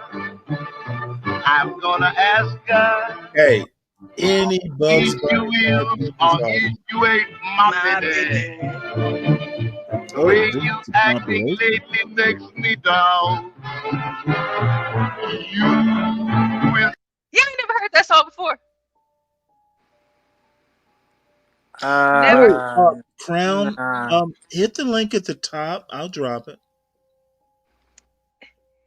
Is you is or is you ain't my baby? Oh, motherfucker, that is like Cab Calloway or something. It's by Louis Jordan. Okay. Oh, hey, did I ever? Do you know who Cab Calloway is, Portia? I think so. Ask your parents; they will know. Um, there's a story behind it. And your parents will educate you on Cab Calloway, or their parents will, because like 2 generations, 3 generations ahead. Oh But I shoot. got to see Cab Calloway in Norfolk. It was awesome. There's a I whole think so. story that will make you laugh, but I'm not going to tell it now. Let's see. And them deer are getting food. Good for them. Is this over on Tiffany's farm? No, it's up in Maine. It's been my running theme. The deer in Maine are getting fed, and Yeah, they are. They were their antlers. oh, Their there's a antlers were bird. falling off last night. Yeah, there's a bird thing too, which needs to be shown during the day. But no, this is beautiful. I love deer and birds and stuff, and I was lucky enough to live on top of a mountain. And again, um, we bought the house. It was a compromise house because I wanted to live in the middle of nowhere, and my wife wanted to live in like a neighborhood. And dude, it took us a year to compromise on a house. And here's the wonderful part. Luckily, the realtor was a friend of my wife's family. I think this woman used to go, "Hey, you want to go looking for houses?" She got so much amusement out of this because, I'm a sarcastic asshole. My wife was a sarcastic asshole. And my son got to be there too. So, imagine a realtor, you're kind of paying, she'll get a commission. So we pull up to a house and I just tell my wife, I'm not getting out. I don't want this house. You go look at it. I don't want to sit here. And she used to do the same thing to me. And finally we compromised after like a fucking year. We looked for a house for quite some time. And the whole time, my wife's friend, who was a realtor, I think she used to sit there after the trips and just fucking drink beer with her husband and go, guess what happened today? The Deanna and Stanley tales. So anyway, I digress. Um, Sam, I'm hoping someone else will hit the link. I've seen a couple people who want to come up and fuss. Yeah, we dropped the link. It's in the chat. So last night I was showing this a little bit, and Is it negative or uh, positive? Because I'm gonna oh insist. no, it's good. I was watching the deers, and like how whenever they shed their antlers, What are what they was happening? fighting each other? Is it gonna be like that? No, it was on this stream last night. Like the males, they were just eating, and their antlers that they just came off. Like it was like one antler, Oh, I'm not both, sorry, but Richard. they I were in dropped the. the YouTube link. My bad. God damn it. I am getting sloppy in my old age. I just dropped it again. That's the Sorry, Richard. What the YouTube link? What y'all talking about? And Oh, I see. But it's also pinned in the chat. So if you're in the chat, you should be able to see it. oh yeah, Jewel. Yes, I want to argue with you some more. Come on up. I have never had Jewel come up here. Oh my lord! I didn't do a good enough job. Someone take a screenshot of this. Does Stanley want to argue with me some more? I hope that means you'll hit the link. Come on up. We can argue.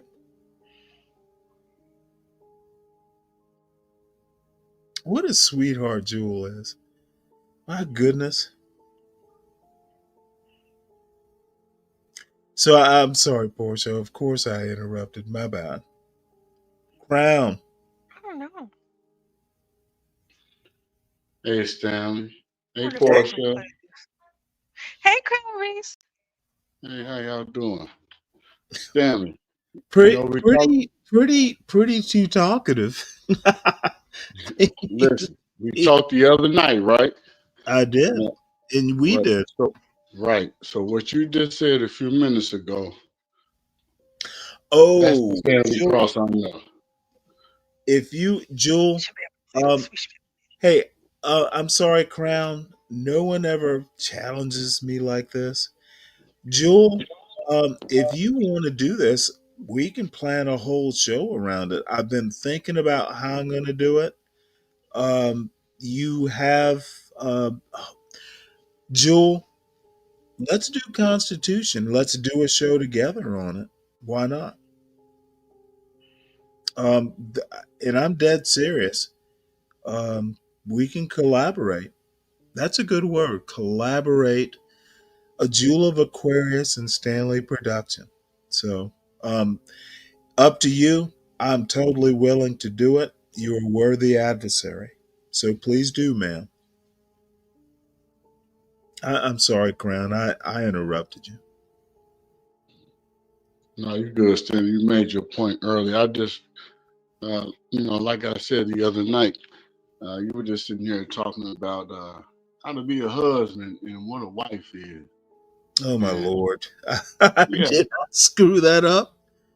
no, you didn't. You really like put it out there. A lot of people are in in a situation where they can't even find nobody to even talk to, uh, or even come and see them. So it really takes a person to find themselves to really find a good woman that's out there. So when I heard that, it really just tuned my ears in because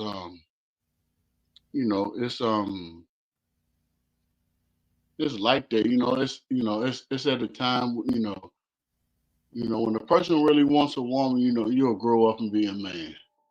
And Right. I'm telling you, a woman comes straight to you. So I really applaud you for that because like I said the other day, you really have something to tell people, and Oh, you I'm do. not You so know what I'm saying? sure. It's And just you said it earlier today.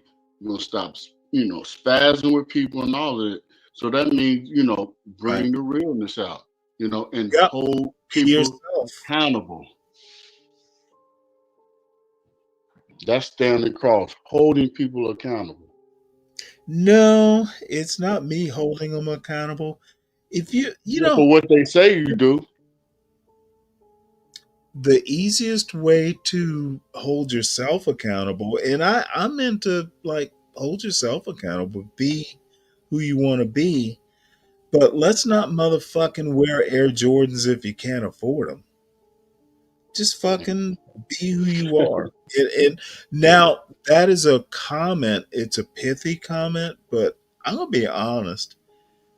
You got to be who you want to be. And you remember, way back in the day, you always hear stories in the black community and the white community and other communities. Kids will say, well, when I grew up, we didn't, the kids didn't know they were poor because their parents, you know, raised them a certain way or, maybe don't make your kids know Well, now I hear that all the time. I mean, I didn't grow up rich. Right. I told a story about, my brother's 13 years younger, and he had toys that, when my parents were young with us or younger with us, I never even bothered asking them for, because they were always very clear about who we are. Hmm.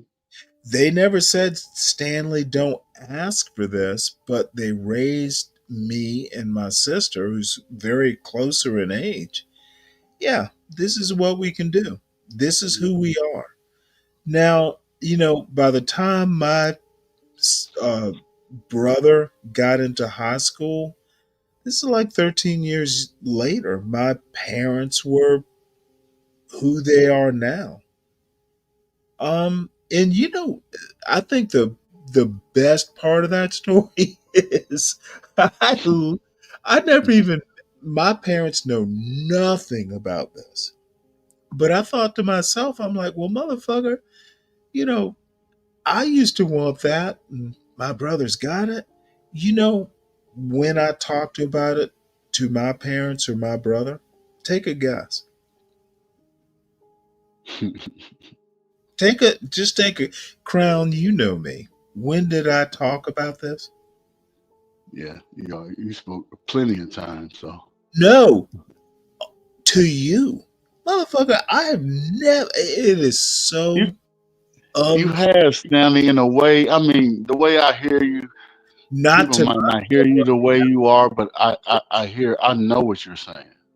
right. Well, okay, well, that's why I bring it up to make a point.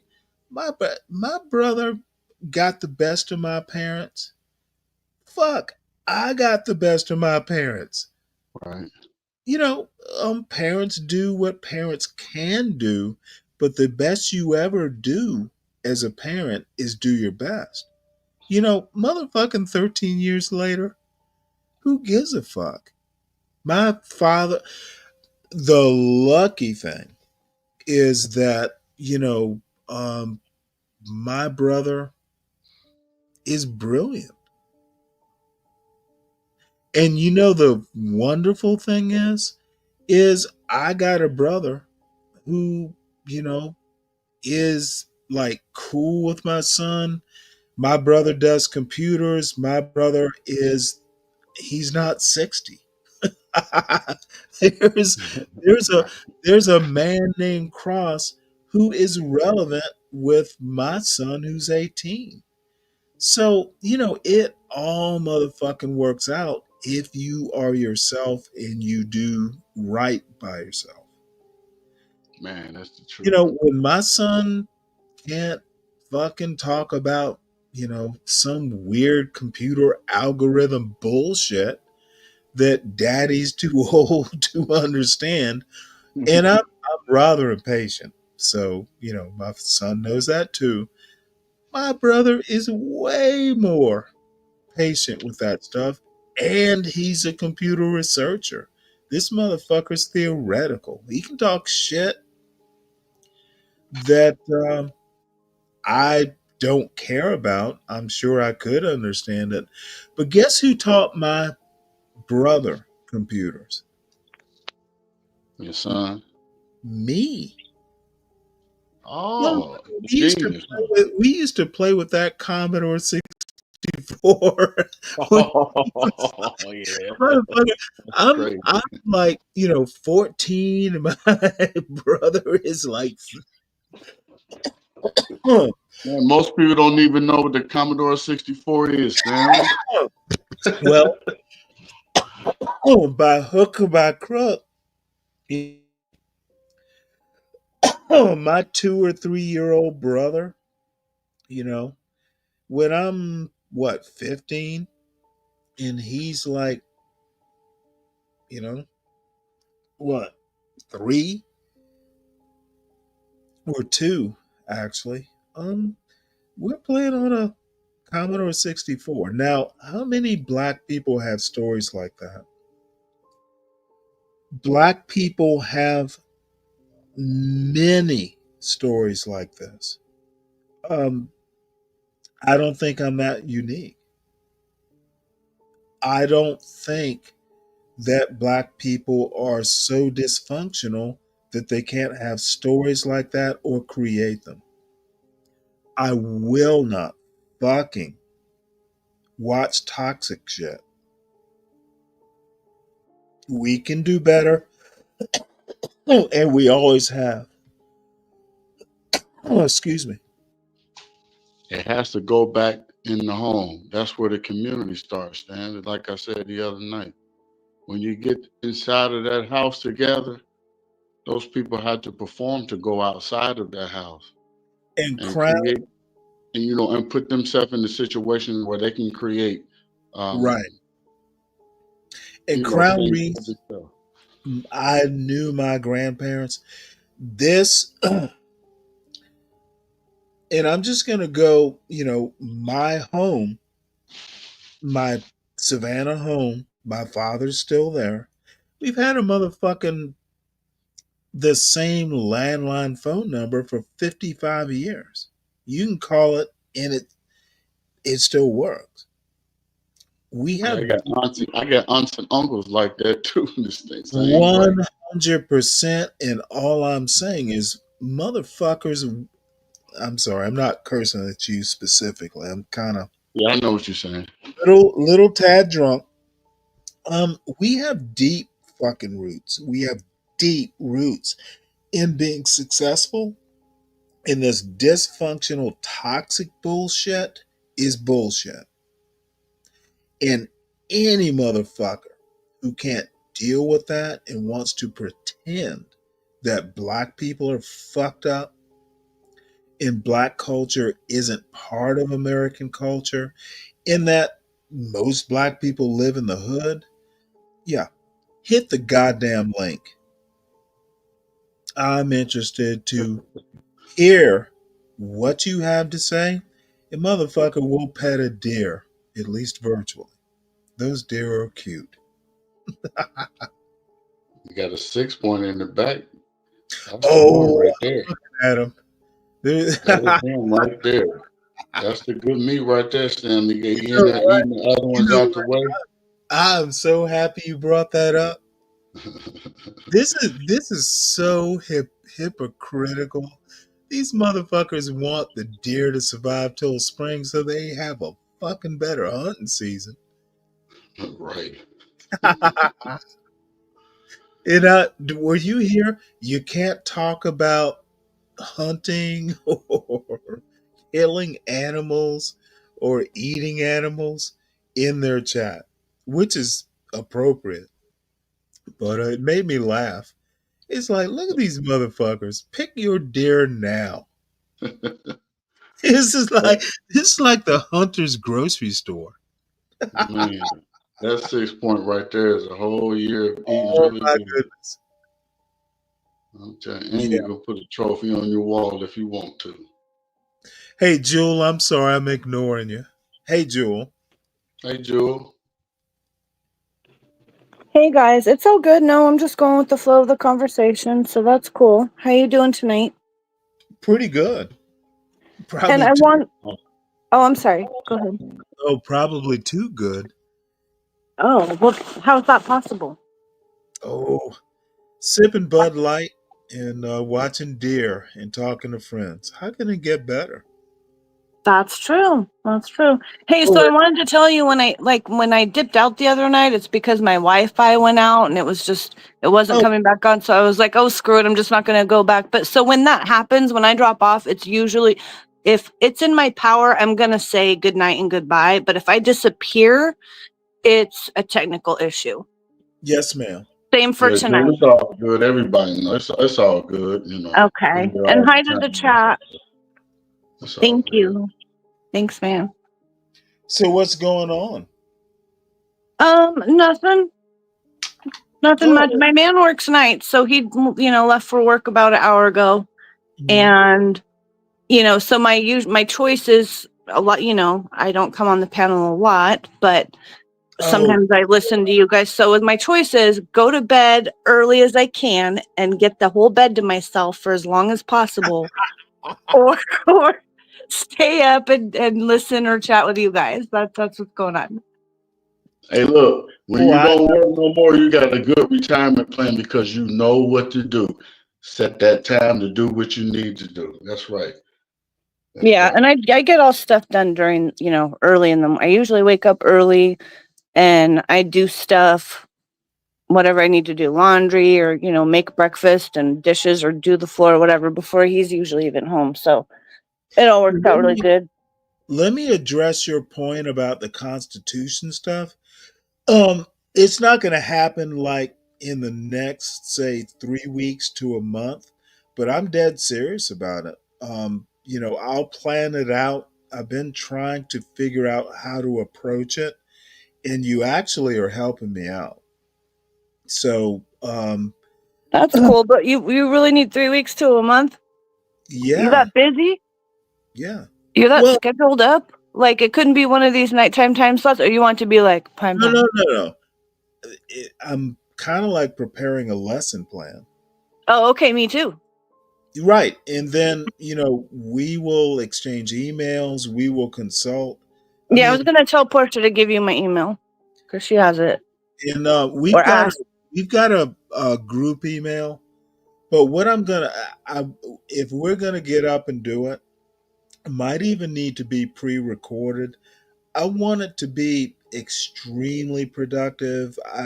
We can do it live, but honestly, I want it to be very substantive. Like we can put it up, and it's so. I want it to be done right. You want Not it to be well produced. I'm with you, and I already keep a list of notes in my.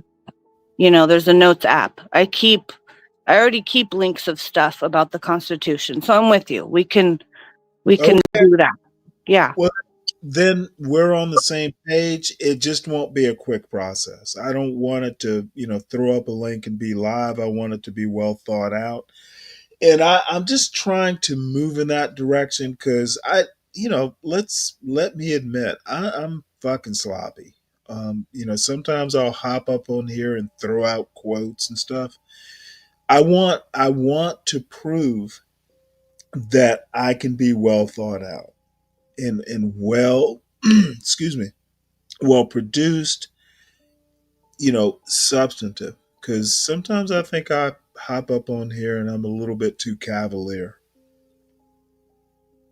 I don't think anybody doubts your ability to put thoughts together or your intelligence, Stanley. But I understand what you're saying. You just want it to be the best it can be, and True. I'm with you. Yeah, I get it. Oh, That's cool. well, it's going to be a Jewel and Stanley, or whatever you want to call it, whatever you want to title the show.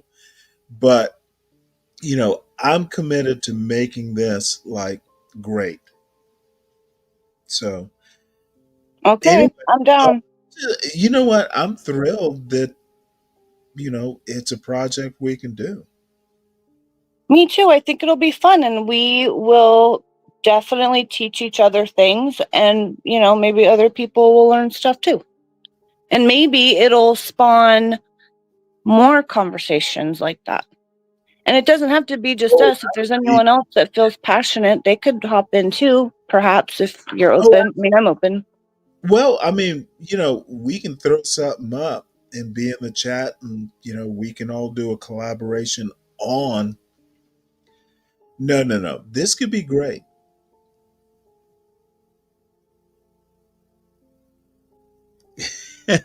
Oh, And Richard, we'll call it the Constitutional Hootenanny. How about that? the constitutional what? Hootenanny. Okay. Richard's making jokes. Salute. Hootenanny of a time. Right. Yeah. As a matter of fact, it might be the.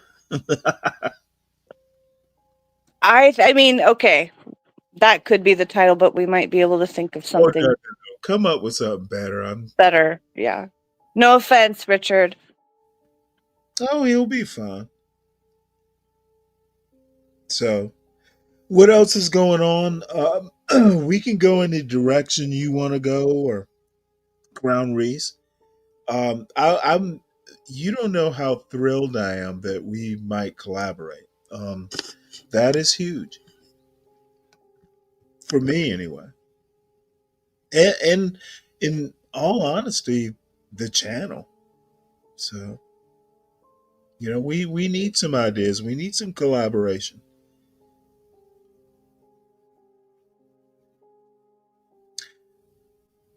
Mr. Reeves. Spoke this into existence the other day. Yep. Yep. And I'm not gonna fuss. Yeah, you have a lane, Stanley, and it needs to be pinpointed because it's from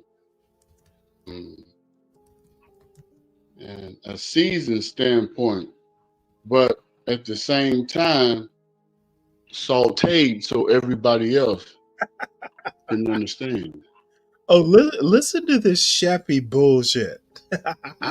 No, it was cute. I liked it. Saute inexpensive butter, sir. Yeah. That is nice. I like that. Yeah, even get better, have a little sip, whatever, and it's inside of you, They say when a person sips, the truth comes out, right? I hope. And you know what? I'm open to ideas to go some places. So many, this is the most enthralling experience I've had in quite some time. We can go places. There are things we could do with collaborations. People who are like y'all contribute a lot. Excuse me, from the chat. Let's go some places. This is your retirement. Oh, dude, it's so funny.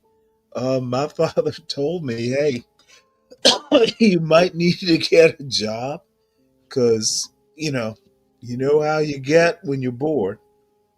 So I am not bored. It, dude, Exactly. y'all are helping an old man out. So you can't never say that the new school has disrespected you because we're looking out. No, which crew? I said the new school Oh no, you know is what? giving There are. you the grace so you can retire. So it Oh, turned no, different. no, So no. I'm retired. I don't care. I just need something to do. exactly, that's retirement. Most people, retire. I know a lot of people that have retired for the job. I was very cool with a lot of older people, Hmm. and months later, they done passed away. Oh wow. Yeah, so Well, I'm not old. you got to find yourself. It has to be something because you get older. Hmm. Uh, you ain't going nowhere. You sitting around. You're not being active.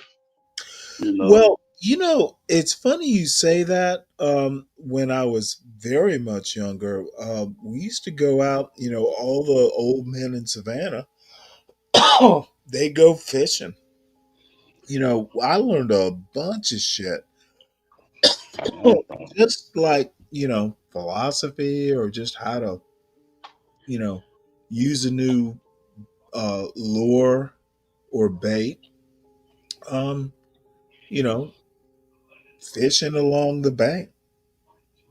Old men do that too. And do it mean that I'm getting old? My wife asked me what I want for my birthday. I'm always in Vegas for my birthday. So I don't know if we're gonna go this year, but I think we are because I got the money to go. I don't know if she want to go, but she said she said, "What you really want for your birthday?" I said, "I want a boat. I want a two Oh, seater. what? I want a boat. I want a two-seater. Like a raft boat. You just float on top, and it has the back motor. The propel motor. Well, like a runabout? Put a picture of it in the back chat. It's almost like you know, when you look at the tournaments on the Bass Pro, you know, on ESPN, Oh, those boats. my lord! Those, do you know how? Oh yeah, you get one of those. Shit, you might have to But invite me. but I want a small receipt, you know, because you know at first, you know, we lived in Florida when you know we had Little Crown, so we came back to Ohio because I we see. had two houses here, and I didn't want to come back to Ohio. I wanted to go down south. So it was either Florida or Texas. I want to be right where the water is. So the friends that I had, they had so many boats that were so pretty. I ain't even focused on getting me nothing because they was like, come on, you can come out here with us. It's okay. And so now I'm getting to the age now. Um, I've been fishing forever, you know. You know, everybody in my, my family fish. Even my great grandmom, you know, she fished. So I want that boat, and I think every man who fishes should have that. So I seen one. It was probably like $2,900, $3,000. Yeah. Yeah. So I get a chance. I'm gonna take a picture of it because I'm going to look at it this weekend. So I'll take a picture of it and I will send Oh it to you. wow, absolutely. Yeah. And I was like, Stanley, if you want to be invited, I'll send you a ticket and we can go fishing on that boat. That's my promise to you. Oh, don't be tempting me. Hmm. But I wouldn't say no. Right. It gives you something to do. You know, you need to remember I said we got less in front of us, whole lot behind us. So hey, you got to live how you got to live.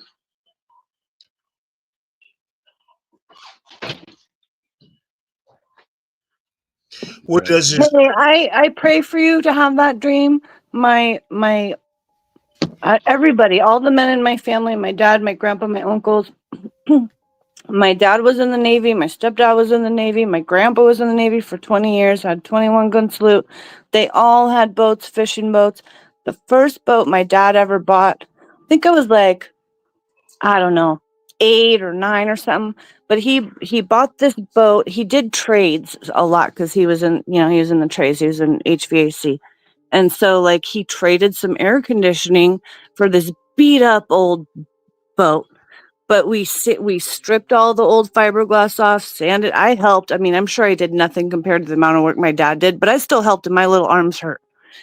And we redid that whole boat and they took it out in San Diego Harbor and caught all kinds of tuna and stuff. It was awesome. And then the women were like meeting them every 8 hours to can the tuna, and we all had tuna for like the whole year. So like I wish that for you. I want you to get whatever boat you get. I really pray for you that you get that, because like men love their boats and their fishing. And it can be a real big family thing too. Exactly. Yeah. Even little girls, first time their dad takes them fishing, they remember it too. Yeah, I took my son fishing when he was 1 years old, and he's been going fishing with me ever since. Yeah. Yeah, Aw, that's so cute. yeah, he was born in Florida. Even my avatar, I still got that there because I was like, I was a father for the first time, and I just wanted to be right, and I wanted to do something um, that my parents couldn't succeed at, and and that's to be together. It's no knock to them. You know, it's whatever. But I told them at the end, they suffer because they end up being by themselves. So I tell them, my mom, she's still living. My pops, he's passed. But all that I do, all the things I have accumulated, the places I've been, uh, it's things that she had never done before, and um, I just wanted to, just to let you know, yeah, I was an asshole when I was a young kid, but your older son is, full grown man, can take care of his own. She just see me like this dude got a barbershop, he got houses, and she really never thought that I would be that kind of a person because my mother come from, you know, Chicago, and it's different with them, and my father's, family's from the South down there with Stanley. He was, Macon, George, and Carrollton. So um, they really had stuff going on, and I got all that stuff, God, and being in the church and being educated from my grandmother, my daddy's side, and um, I just want my, I got two other brothers. I want them to be that way, and just, they, you know, they're not, And then, my brother asked me, my mouth is just so crazy. He was like, bro, why I don't have the same thing that you had? I just tell him, I said, sometimes, we as people, and I didn't, want to be harsh to him, but, he know I'm going to give him the real, and I say, can't suck at friendship. When you suck at friendship, you can't get along with a person, um,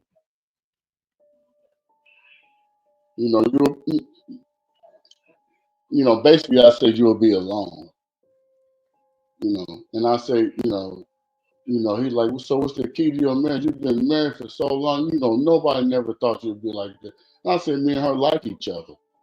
And, the love comes, you know, when it's time to love, but we like each other.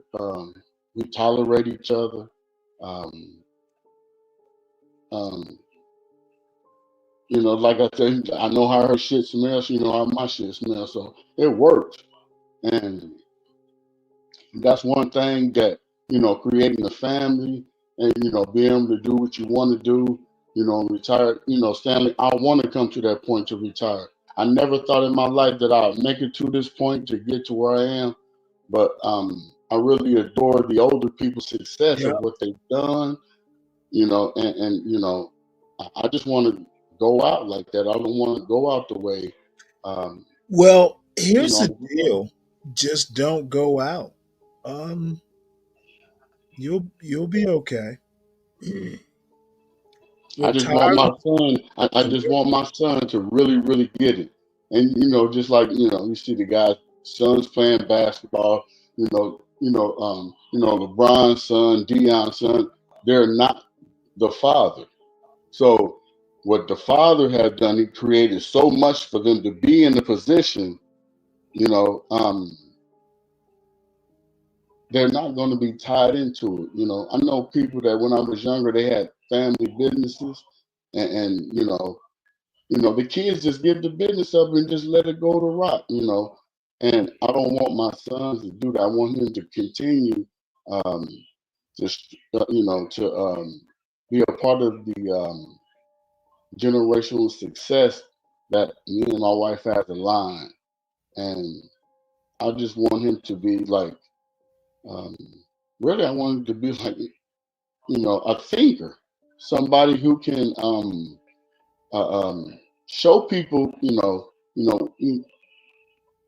what to do, almost like the teacher, portion them do, they create the people that's in our society today, and I know somebody that's in Portia's class, whatever, the stuff that she was speaking, and to us, and in her community, I can just imagine some of the, the young ladies that are listening to her, the young men that are listening to her, and I can just imagine what's really going to happen, down the line.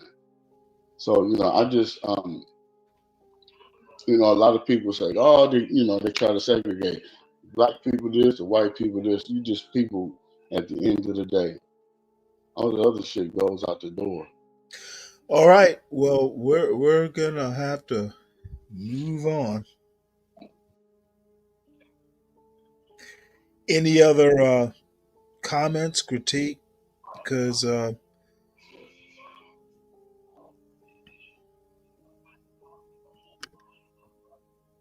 This is tomorrow night's show, and the title, the title, I will be around here somewhere, either at this time or at some point. I'm going to have to go back to the 2 o'clock slot, I think.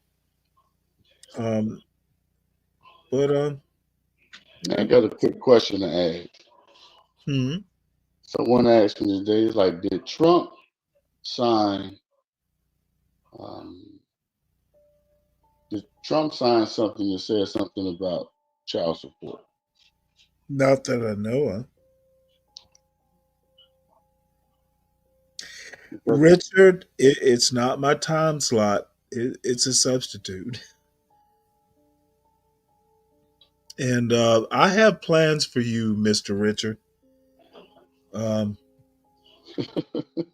oh well, it doesn't. Don't make it nefarious. But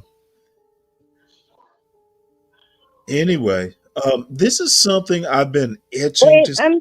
I'm sorry. I couldn't get my mic to unmute, and I finally got it. So I don't want to.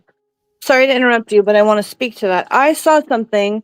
I still need to look it up and see if it's true, but I did hear something about that.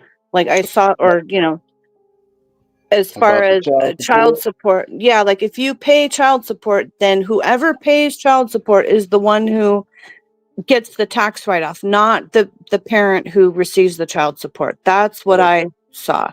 I don't know if it's Exactly. true, but I saw something about it. Well, you Where? know, I heard something about it Where did you several see it days about it? ago. Now I'm curious.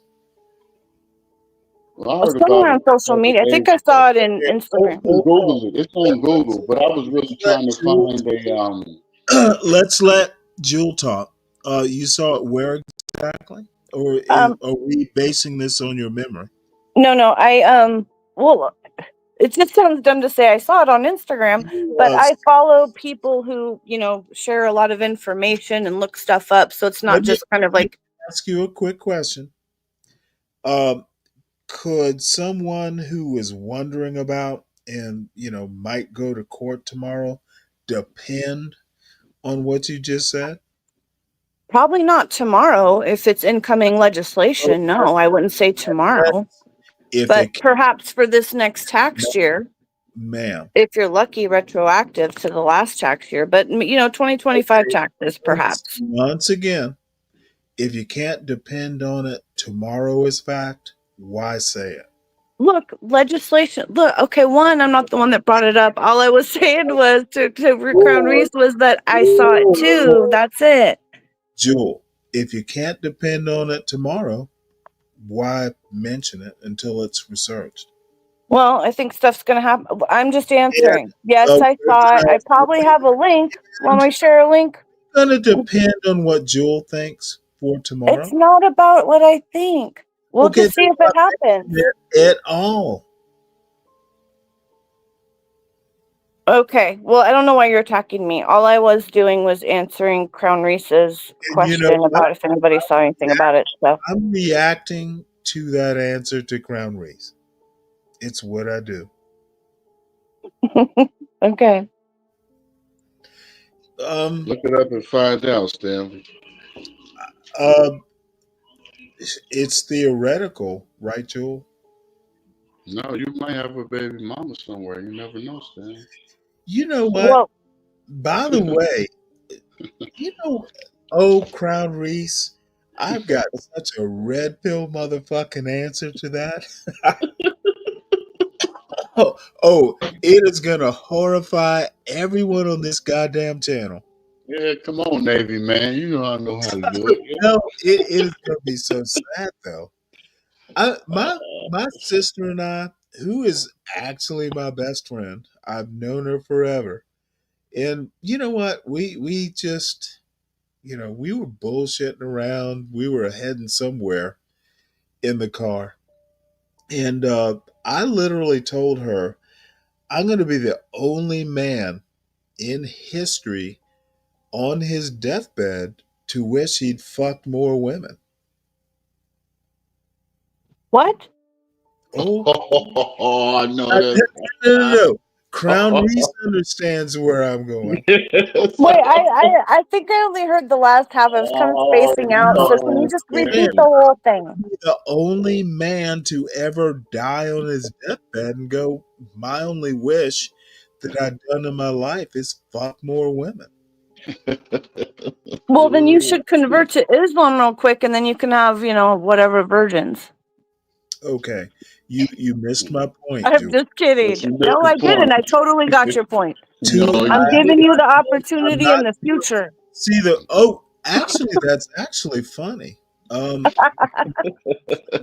on the deathbed, and then you'll have all those virgins in the afterlife. I get it. That's funny. Yeah, see? That's ain't actually. no rubbers. Hey, ain't no rubbers in the afterlife. Well, you don't need them.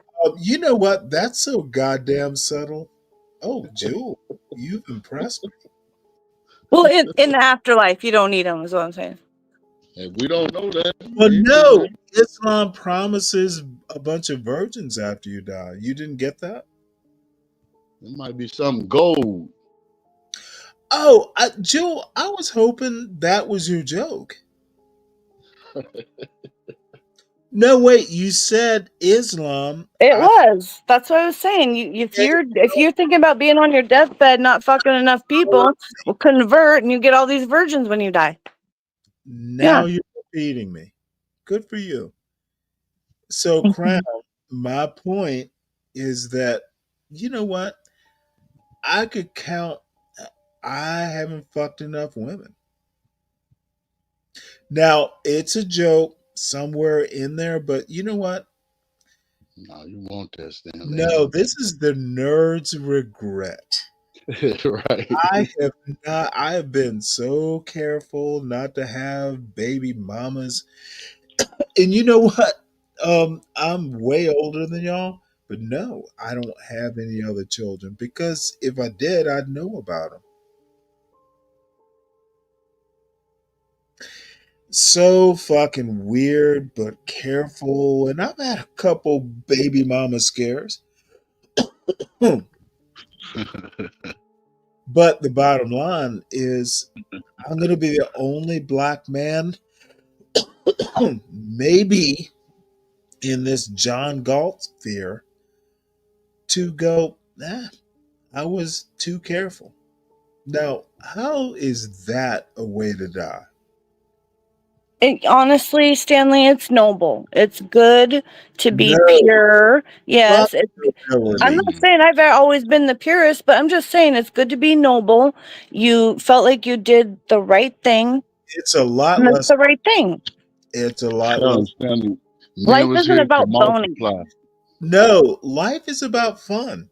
And so now that I'm going to be 60, wild young women, I'm coming for you. I know that's right, Stanley. Okay. Go get it. I'm kidding. I can't do that. But... Stanley, I want you to do it with some sandals on. Walk up to him. Walk up to him with them brown sandals on. And your hair picked out real tight. And you got them creases in your pants with that shirt on looking crispy. It's going to be God damn it, I'm here. Say, God damn it, I'm here. I'm long and strong and my pockets is fat. Look, can I say something real quick, please? Pardon me. One of my close friends is a little older. I think he's in his 60s, maybe he's closer to his 70s. And he still thinks he can get young hot chicks, and I'm like, dude, you gotta set your expectations to where you might succeed. I'm just trying to help you out, Stanley. When you are going out looking for the pee, you gotta have realistic expectations, and then you might get some. If you think you're gonna get some 20-year-old hot guy that can get a strapping Chad, then it's probably not gonna happen. Kim, I wish you would come up here. It was never now I'm way older than y'all. It was never about you'll be a baby daddy or child support. It was just, I grew up Catholic, and kind of very Catholic. You know, um, you know, the shame part. You know, it's like the pancake part. And I will literally, I'm not kidding you. I only knew in my orbit only one girl to get pregnant in high school. Now, I went to an all boys Catholic school. My sister's school was the sister school, and they were literally on other parts of the city. But there was one connection, and you know what? Um, we were all Catholic. We knew what happened and all that stuff. And um, that um, single mother wound up running a school in Fulton County because she had good parents, obviously. And no, she wound up being fine. But that was way back in the day. And Mrs. Watson, or Mrs. Kimmy, I would love it if you hit the link. Just I haven't talked to you in 2 or 3 days, and you know what a great woman.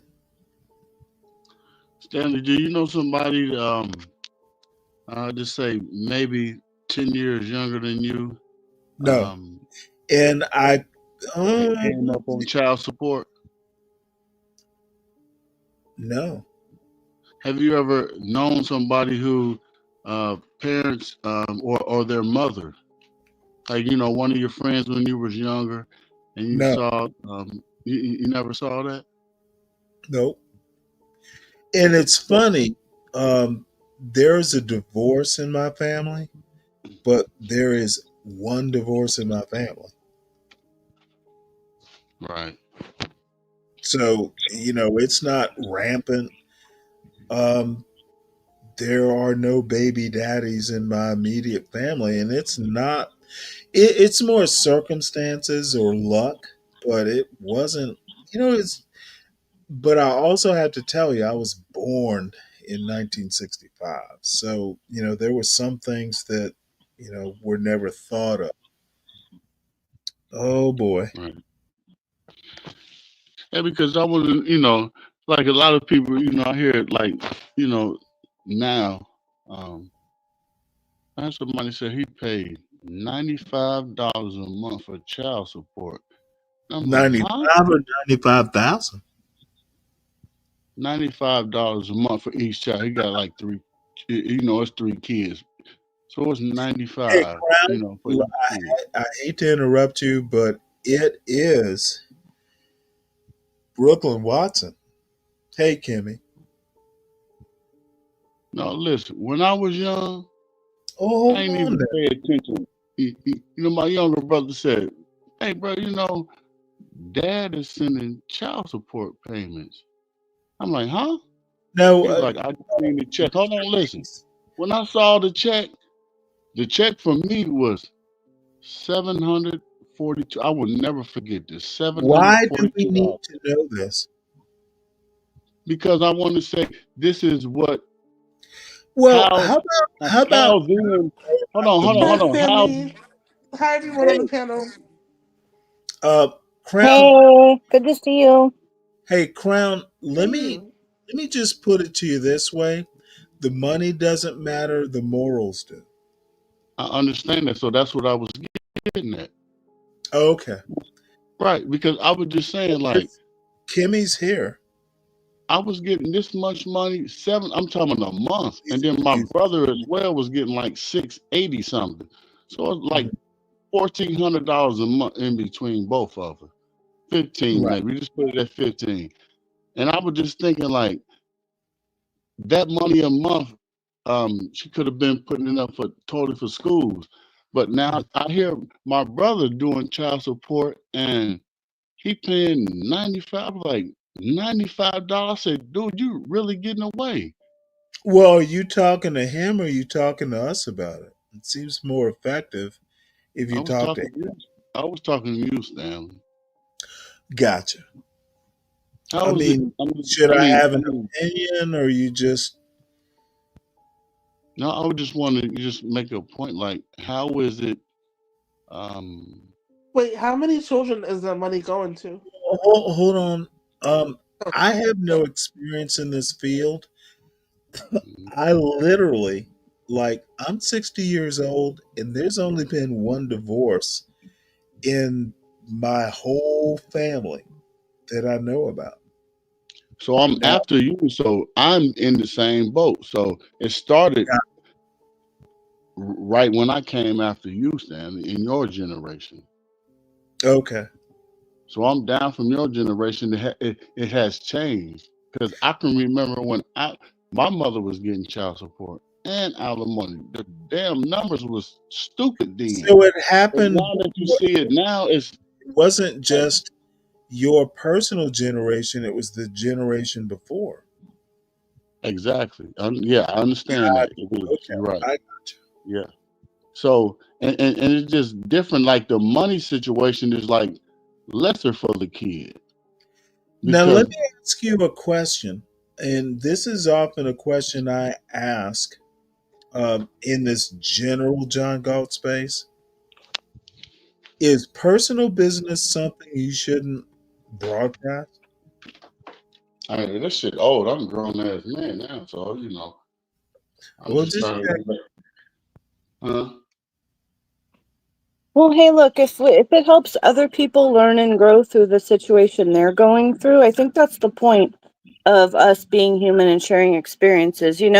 Not more than a little over 100 years ago is that all we did was talk, because maybe we had the radio by then, but Were we there didn't have TV.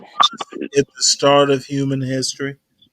I'm just saying, like, it wasn't that long ago where all we had to do was talk to each other, Okay, and now everybody's so disconnected. So we're if talking people can learn from each other again, that about would be great. That's all I'm saying. this is It's a the good weirdest point. thing you do. You want to go not so long ago, quantify the time. 100 years ago, 10 years. Well, dude, 200 years ago isn't very long when you go back thousands and thousands of humans Well, being on the not earth. in So your it really wasn't that long ago when all we had to do was to look at the fire or look at the stars at night and talk. And now Well, people are so I disconnected. have to compliment you. Your sense of time is a lot different than mine. Okay, well, But thanks. her point is valid, Stanley. Like, Kim, really? Right, they yeah, didn't have Bud there's Light a then, lot where Stanley. people They didn't have commune the together, Bud like what we're together. doing now. Thanks, hon. 2,000 years ago, Kim. Hi, Lindy.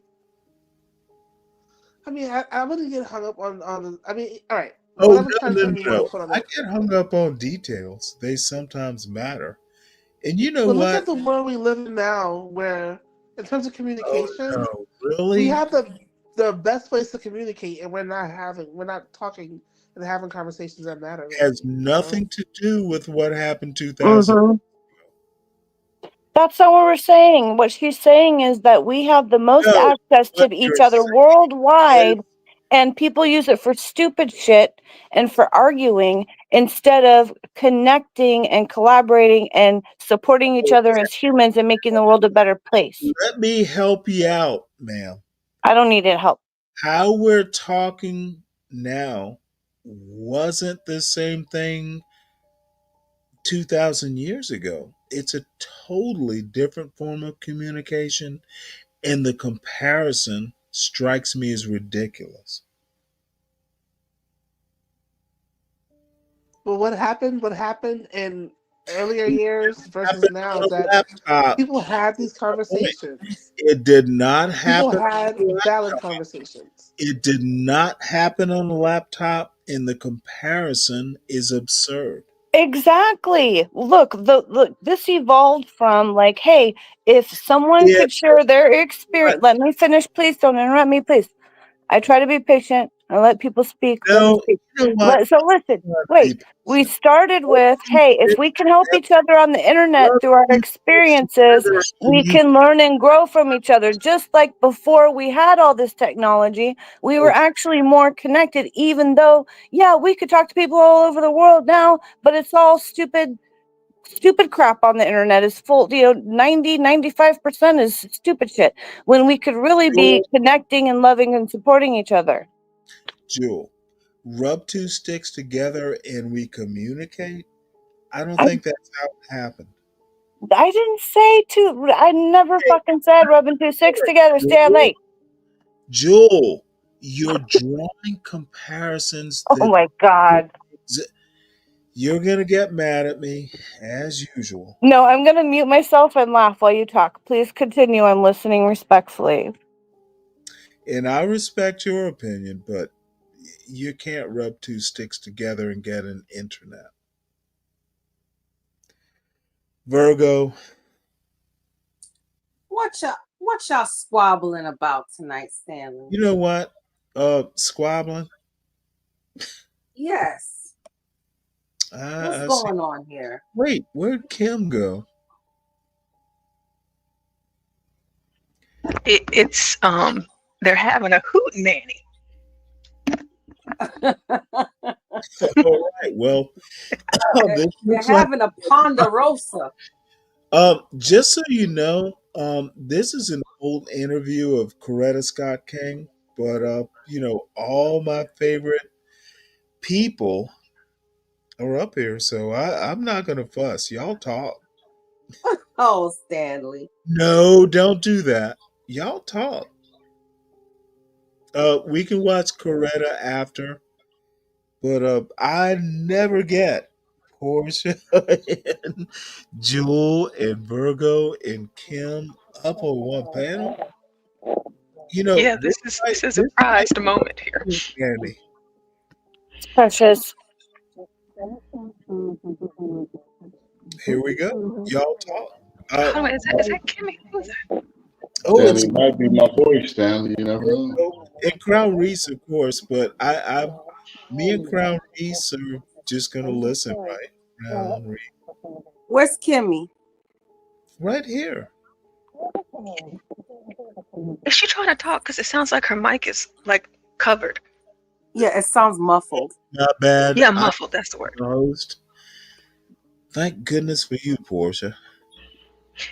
I think it would be interesting for us to even watch this video, and I mean, especially since it's Coretta Scott King and you have all of us here. That's a good idea, Portia. Well, I was hoping Kim. Oh, because I think she has to fix her mic.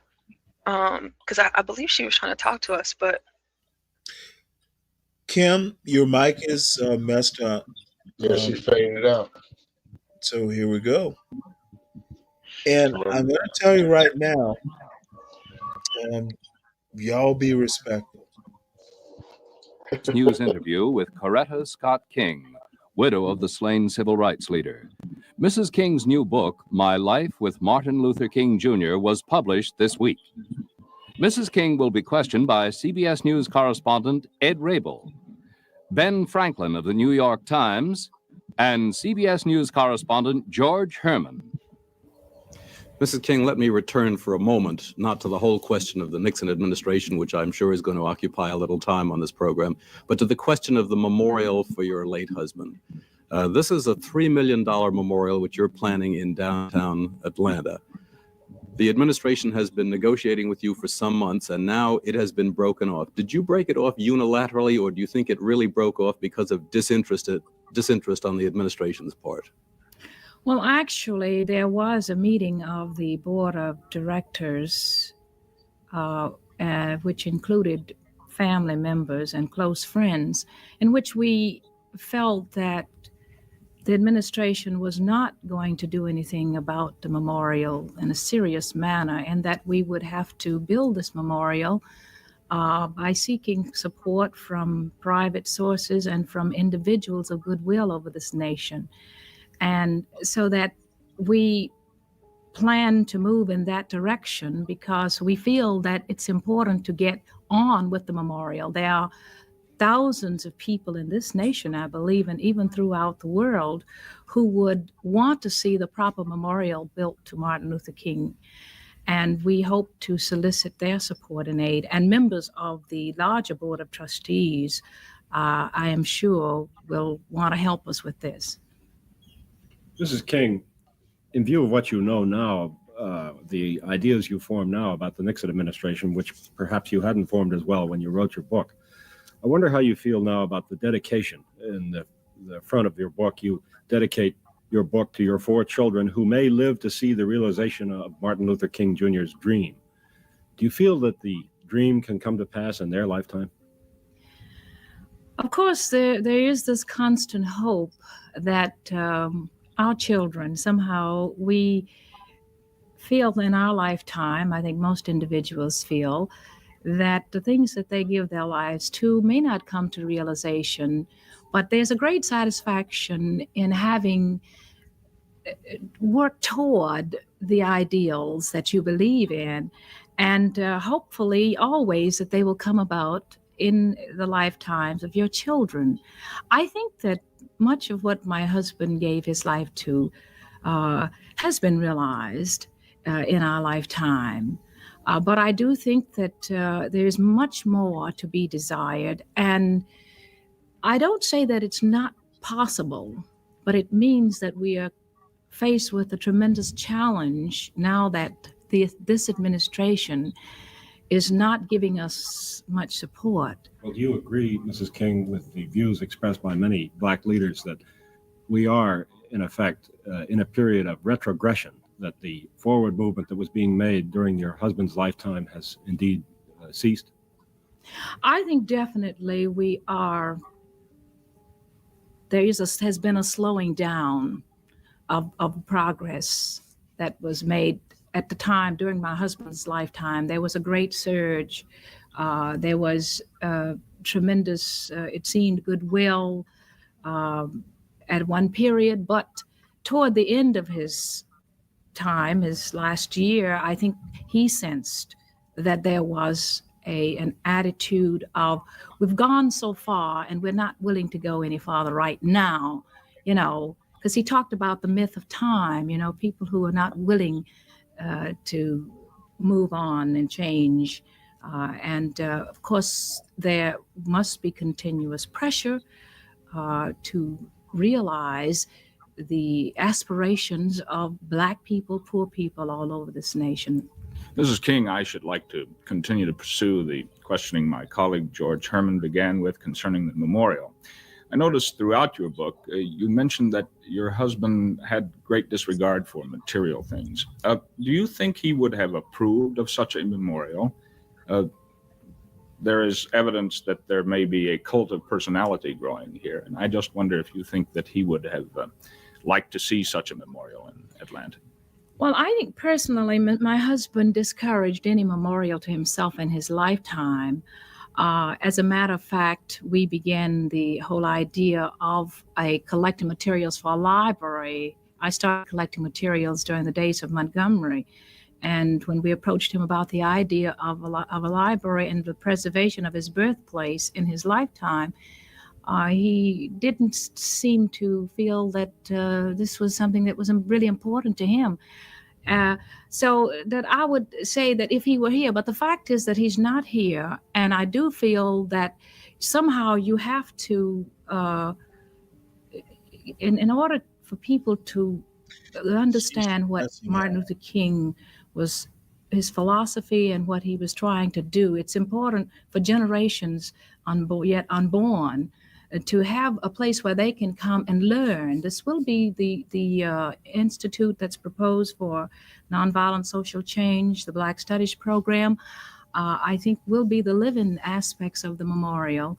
And also there are the other parts of the memorial, the entombment, which I think he's entitled to, and the restoration of a birthplace. These are the things that usually go with great men. And the exhibition hall, where we can have people come and view the film strips and other visual aids that will help them to learn and appreciate this period in our history. We don't plan to make buildings elaborate. I think this is one thing that the family would not want, and the people who knew Martin Luther King. But somehow it does require money to do what we want to do.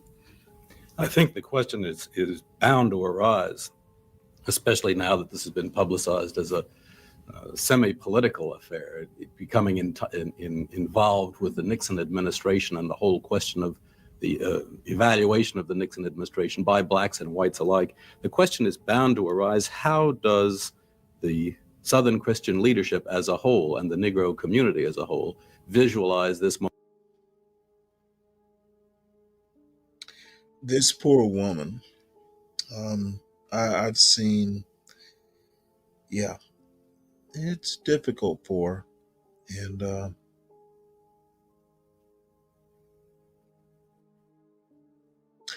being in the public is difficult. Memorial, is this a high priority for the spending of $3 million? Well, I think that it's important to do this memorial, and I think that members of the Southern Christian Leadership Conference would feel this also. It's important. The programs of SCLC are extremely important to keep pressures, on the administration and to keep the problem before the nation. I think it's so important that the conscience of this nation does not sleep on these issues. And I think this is what SCLC will be doing. But in a sense, this is what the memorial will be doing too, because as I said, we want this to be a living memorial, not just a memorial of brick, stone, and mortar. And I think it is as important as any other programs that we are planning. One aspect of the memorial we hope it will become part of the memorial, is the Southern Rural Action Development, the Southern Rural Action Program, which is designed to create new life in the rural South for Black people.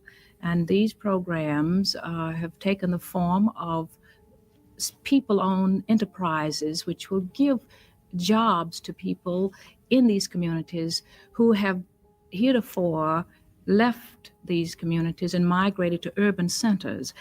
Some of particularly the leaders in these communities sometimes have been forced out of the communities because they have given forthright leadership. And this enables them to stay here and continue to work and also earn a decent living for themselves and their families and continue the process of really developing the whole community, not only economically, but politically as well. And I think this, we hope, will become a part. It's already in process. It's a matter of formally making it a part of the memorial. Mrs. King, at the recent Southern Christian Leadership Conference convention in Charleston, South Carolina, Ralph Abernathy, the president of SCLC, made an open appeal for persons who were contributing money to the movement to contribute to the SCLC rather than earmarking their funds for the memorial. Is it possible that the campaign to raise $3 million for this memorial could somehow detract from the work of the SCLC? Well, I think there's enough money for both. And I think that there are individuals who want to give to the memorial, individuals who want to give to the program of SCLC. I think that if people know that there is an opportunity to do both, those people who feel strongly about the memorial will contribute to the memorial. And certainly I am for contributing to both because I think they're both very important. Mrs. King also included in your criticism of the Nixon administration what you called token reforms for the poor and a retreat on desegregation. And you said constant pressures must be applied. What kind of pressures are you talking about? Well, I think that what we have been doing over the past 15 years since the school desegregation decision, and in our movement for the past 13 years, we must continue to define the issues as which we have been doing, to dramatize them. We've done it through massive demonstrations. I think we must continue our marches. We must continue our picketing. We must continue our sit-ins. We must continue all forms of pressure, that nonviolent pressure, and trying to bring about real meaningful gains in terms of creating life, new life for people, the poor people of this nation. Mrs. King, who is we? When I speak of we, I'm talking about not only our movement, but all persons of goodwill. I'm speaking basically of the organized part of our movement that's organized. I think we have been doing this in a sense. We've done it, and people usually think of only the marches and the things that the dramatic things, but I think we've done it in voter registration, for instance. My question is aimed at what is the role of Coretta King in this we? Oh, I plan to be involved definitely in this, as I have been. I participated during the 13 years, 12 and a half years of my husband's life, and since that time, with the marches that we've had in the last year, I did go to Charleston in support of hospital workers there because I believe very strongly in the right of these Black women to earn a decent living for their families. I feel very strongly about the fact that so many women have this tremendous responsibility of caring for the family and not having the means with which to do it. I will continue to support them. I will continue to participate in peace demonstrations as I have done in the past. Now that the book is written and in sort of out of your system and you're free from that particular work, are you planning to step up your activities? Will you take some kind of leadership position? I am, first of all, I want to say that I have my 4 children, and I think that with that being my first responsibility and a top priority as far as my own programming is concerned, I will spend as much time as possible working, stepping up my activities, as you've said, so in support of poor people, hospital workers, other poor people, getting people into the building trades and the construction crafts and so on, and also in the peace movement. I am serving as one of the chairmen for the mobilization on November the 13th, 14th, and 15th. And also I will be speaking and participating in the October 15th mobilization of students calling for a moratorium on the Vietnam War. Mrs. King, we've been told that after you finished your book, that there was the possibility that you and Mrs. Robert F. Kennedy might form a women's peace organization. Is that likely? Well, at the moment, there is no plan for this, but I would hope that Mrs. Robert Kennedy would join with me in efforts that I will be making. I definitely will be involved very much because I feel very strongly that this is a war that has to come to an end. Will this be a separate organization? I am not involved in organizing anything separate at the moment, but I would hope to appeal to all women because I think women have a special role to play because the war affects them more poignantly than almost any other group. Their children, their sons, their husbands, and bringing up your family. Well, I'm curious. Portia, you still there? Yes, I'm here. I'm here.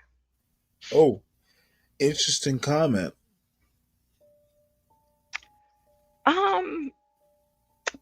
I don't know if you've ever seen Don't Be. There's this movie called Don't Be a Menace to What Society. does that have to do with this? That's where I got that comment from. And it was relevant? Yeah, because at the beginning, at the beginning of this, Coretta, she was saying, realize, realize, realize, and they pulled it from Martin Luther King, and there's a specific very pro-Black person in this movie, And he's like Martin Luther said, we got to realize, my brother, So realize. you literally put a square peg into a historical hole. Interesting. I am unimpressed. Yeah. It's Okay, should we just end the show now? Oh my God, um Stanley, no. no, why were we in the show? I typed that like 30 minutes ago. Well, which part of I'm not amused? Do better. Here we go. Oh well, I mean, Jesus. you didn't have to put it on No, the screen. let's not. That was at Let's 10:09. It's not. 10:20 now. You didn't have to acknowledge it. You put No, the square peg because you actually. pulled it up. Oh, okay. Here we're gonna go. Stanley, because sharing is No, caring. Sharing is No caring. tantrum, Stanley. No tantrum. I'm sorry, I'm in the kitchen. I do not have to acknowledge the bullshit. Sharing is caring. Bullshit is bullshit. Yeah, What it's was it? just What if that was it was just bullshit? it was 20 minutes ago, nearly Yeah, minutes I ago. just noticed it now because He keeps muting me. I was actually watching something that was important. Is what was the movie again that was so important? Portia? I already said it, Stanley. You can go ahead. Keep on playing it. We listening. Everybody No, been on mute this whole time. I Nobody think I'm interrupted done. Coretta Scott. Okay. Yeah. I want to hear Okay. what she was going to say about the women. That part seemed interesting to me. I think I'm done. Yeah, I Really, was listening. Stanley? Maybe Hood Conservative is right. Maybe he is right. What did he say? Talk to you later. What? Have a good night, Stanley. Have a good night. Stanley, you're having a tantrum. Please stop. Apparently, this is what you're not going to do, Portia. You just said, didn't you just say talk to y'all later? No, don't challenge him. No. It can actually be done. I'm never gonna challenge I, Stanley. I'm I would never gonna do Oh, please. never apologize, never admit a mistake. I see where this is gonna go. Those are rules for narcissists, Stanley. Fish. Guess You know what I'm talking about. Those Fish. are You rules know for what I'm talking about. Welcome to the narcissist who doesn't tolerate bullshit or disrespect. No one Oh, disrespected you, but who Stanley. says it's Honestly. bullshit? Okay, look Till here. Let me break it down. Okay, y'all later. she was referencing Martin Luther King's reference in a movie about I real eyes, real ojos, realized, no, It's ma'am. real actually a pretty. LIES. ma'am. Yeah, Talk that's to y'all profound when later. you really think about it. You gotta think about it. Well, That's what Stanley, she was saying. tell I us don't have what's to wrong. think about it with non-thinkers. But what It's is not a. wrong, Stanley? Oh, I'm Jesus just trying to Christ. understand how did it go from us watching the show and being highly entertained to like now you Okay. want to end Right. it? We were all muted. Everybody's listening. Everybody's engaged. We got 15 people in the building.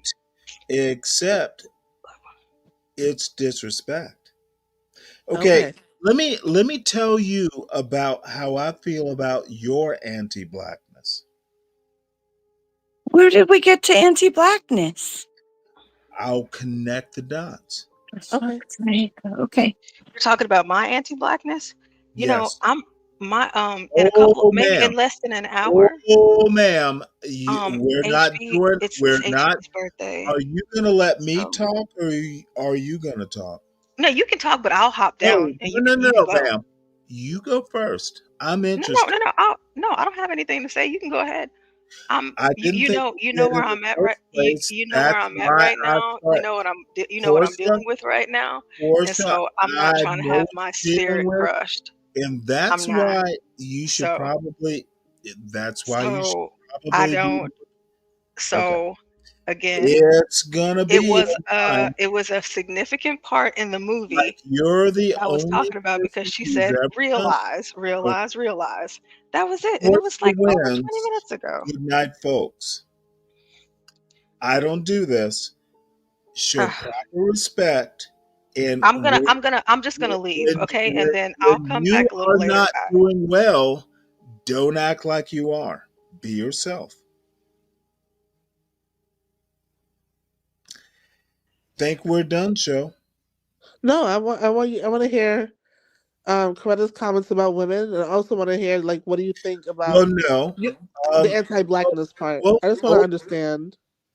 be yourself, Kim. That's all I ask. Okay, And don't be someone else on my goddamn show. got you. I'm willing to explain. Yeah, I would like to know. Portia will figure it out. Oh, okay, I got you. Okay, it's okay. I understand. I understand. This creep is in I don't mean a person like mission creep. Don't if you don't want me to do a show, if you don't want me to show a video, don't put the anti-black bullshit. I've explained in detail why I hit the X out of these goddamn shows when the crack hoes want to go to Walmart. You don't get a comment from Stanley, but you can comment when I'm trying to be positive. Unacceptable. And I don't give a fuck who's hurting. I get it now. I just really wasn't understanding, but I get it. Are you sure? Yeah. I don't have to be here. At first, I was like lost because I didn't know how we got here, Oh, but it makes you know sense. what? Often people are, and I'm not fussing at you, Kim. But No, bottom I line, know. I know. um, I don't give a shit who you are. I'm an equal opportunity. Call you an asshole.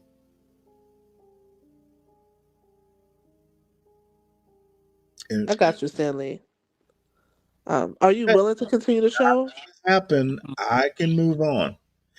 I'm done with the smoking and the drinking and bullshit. I literally said I want to do something positive, and people need to take positive to negative just for the fun of it. Don't give a fuck about your pain. Be positive or negative, or just tell me to move on. Okay. I will not tolerate it.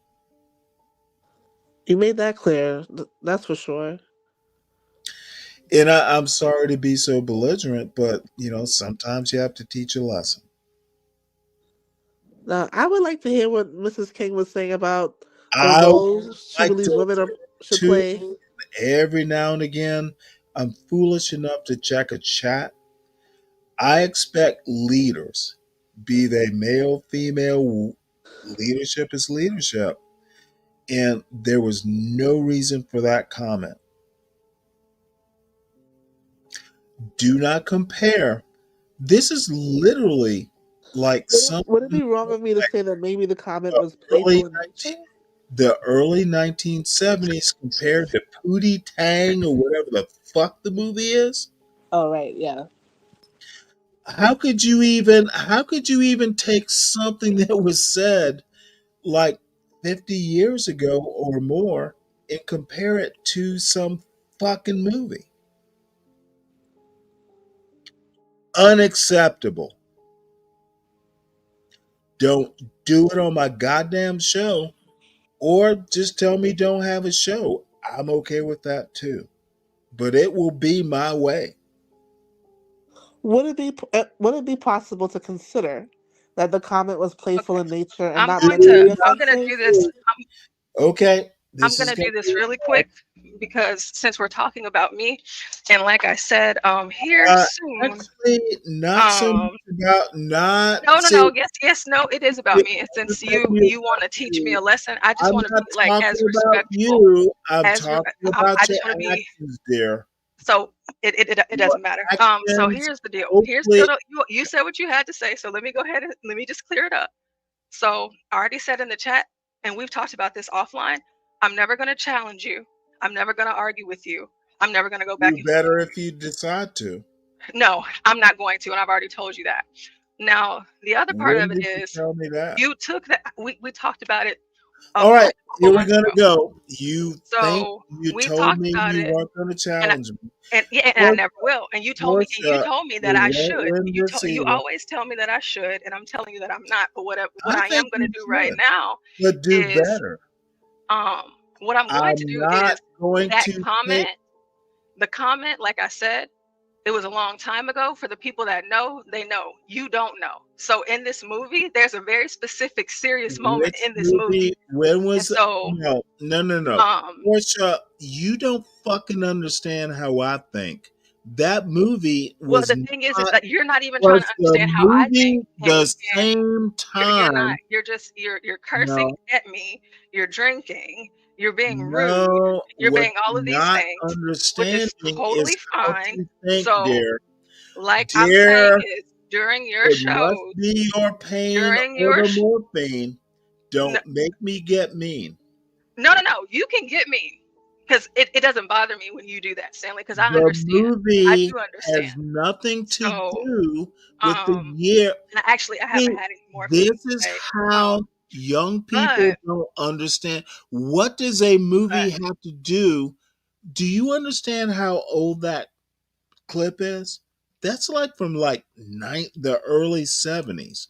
it When was said the 1969. no, It you said won't 1969. interrupt while I try and connect a dot, just like the Well, boys, Stanley, let me explain like something the to you, which is boys were something that you trying don't to do. enter. Is You're whenever you're trying trying to to get someone to understand a imitate. point, you're not going to You're get anybody to trying. understand a point whenever you're talking to them like they're shit Okay, and you're talking down at them like they're fucking animals. I'm You're not going to talking get down anybody to to you understand. now. I Yes, am you are. talking But down to you you. can talk down to me, but the thing is that Portia, whenever you I'm talk down talking to down people, to they are not going you to be if able to you'll receive ever what it is that listen you're saying. so I You're can not make going to a receive it. point. I'm not going to This receive it. is a I'm not going to learning receive it. No, point. it's not learning because you're talking at me. You're not talking to me. I'm trying to talk to you if you could ever shut up. Okay. So Stanley, we've Okay, never had I this type of moment, tried and to I'm not. say Here's the I'm thing. trying to I'm. tell Whenever you you're live, Stanley, when I the just won't come movie up. was made I has won't come up. nothing to I will do. only just mod in the chat for you because we are Good. a part of a team. I We're a think team, and I I am think not it'd going be to better allow for you to you, embarrass Portia. yourself. And whenever you go back and listen to Portia, this tomorrow, I don't want you to embarrass yourself because you really don't realize Portia. how bad you are right now. And All I love I'm you too much saying for right that, and I now, respect you too much for that. no, To allow you to continue to dig yourself into a space to where you have to I will apologize dig tomorrow. myself into a Yeah, hole to and where I to won't where, to where call you have you to to dig apologize me tomorrow. out. Yeah. So Portia, Portia, I'm going to bow out Portia, gracefully. it's just the I'm going to internet. come back There's up. no hole. You're not just There the internet is to me, no Stanley. hole You're not I just the can't internet to me. come out of. You're not just the internet to me. You mean so much more to me than just the internet. And you know that. Portia, You know you that. well. That's You know why that. my So feelings hurt. You need to you learn but you know what, Stanley? when And to then say too, if when. that's the case, if it's Portia, something like I'm that, you gonna know what you win can this do? because you're wrong. No, no. You know what you can do? You can pick up the Portia, phone. You can go. call me offline. You can do all sorts of I things. won't call But you. you You want will to do call this me. thing to where you want. No, I'm not. I haven't called you. So I can, but we're on the panel. We have each other's number. We've been texting. You've been checking in on me Portia, and what everything. you So need we to have a do is relationship get some offline. rest. You've been No, online all day. well, because I'm You not have sleepy and planned. I'm sitting here. Portia, So, but you you said that you don't were getting want me to offline. go some places. You know I'll go. So, well, And no, but like if you, I and that's won't why go there. Steve, I because will not go there out the of fact that you would even respect for the you. fact that you would even say I something like will that, not the go. fact that you would even say something like that, Stanley, that's really low. You don't even What have to did say I that. say that was so low, Portia? You will go places that I know that you can go because of So how is personal that private low, Portia? conversations I that we haven't have been there offline. yet. So don't say Portia, that you I will. haven't There's no gone point in saying where that I you said will. I could go.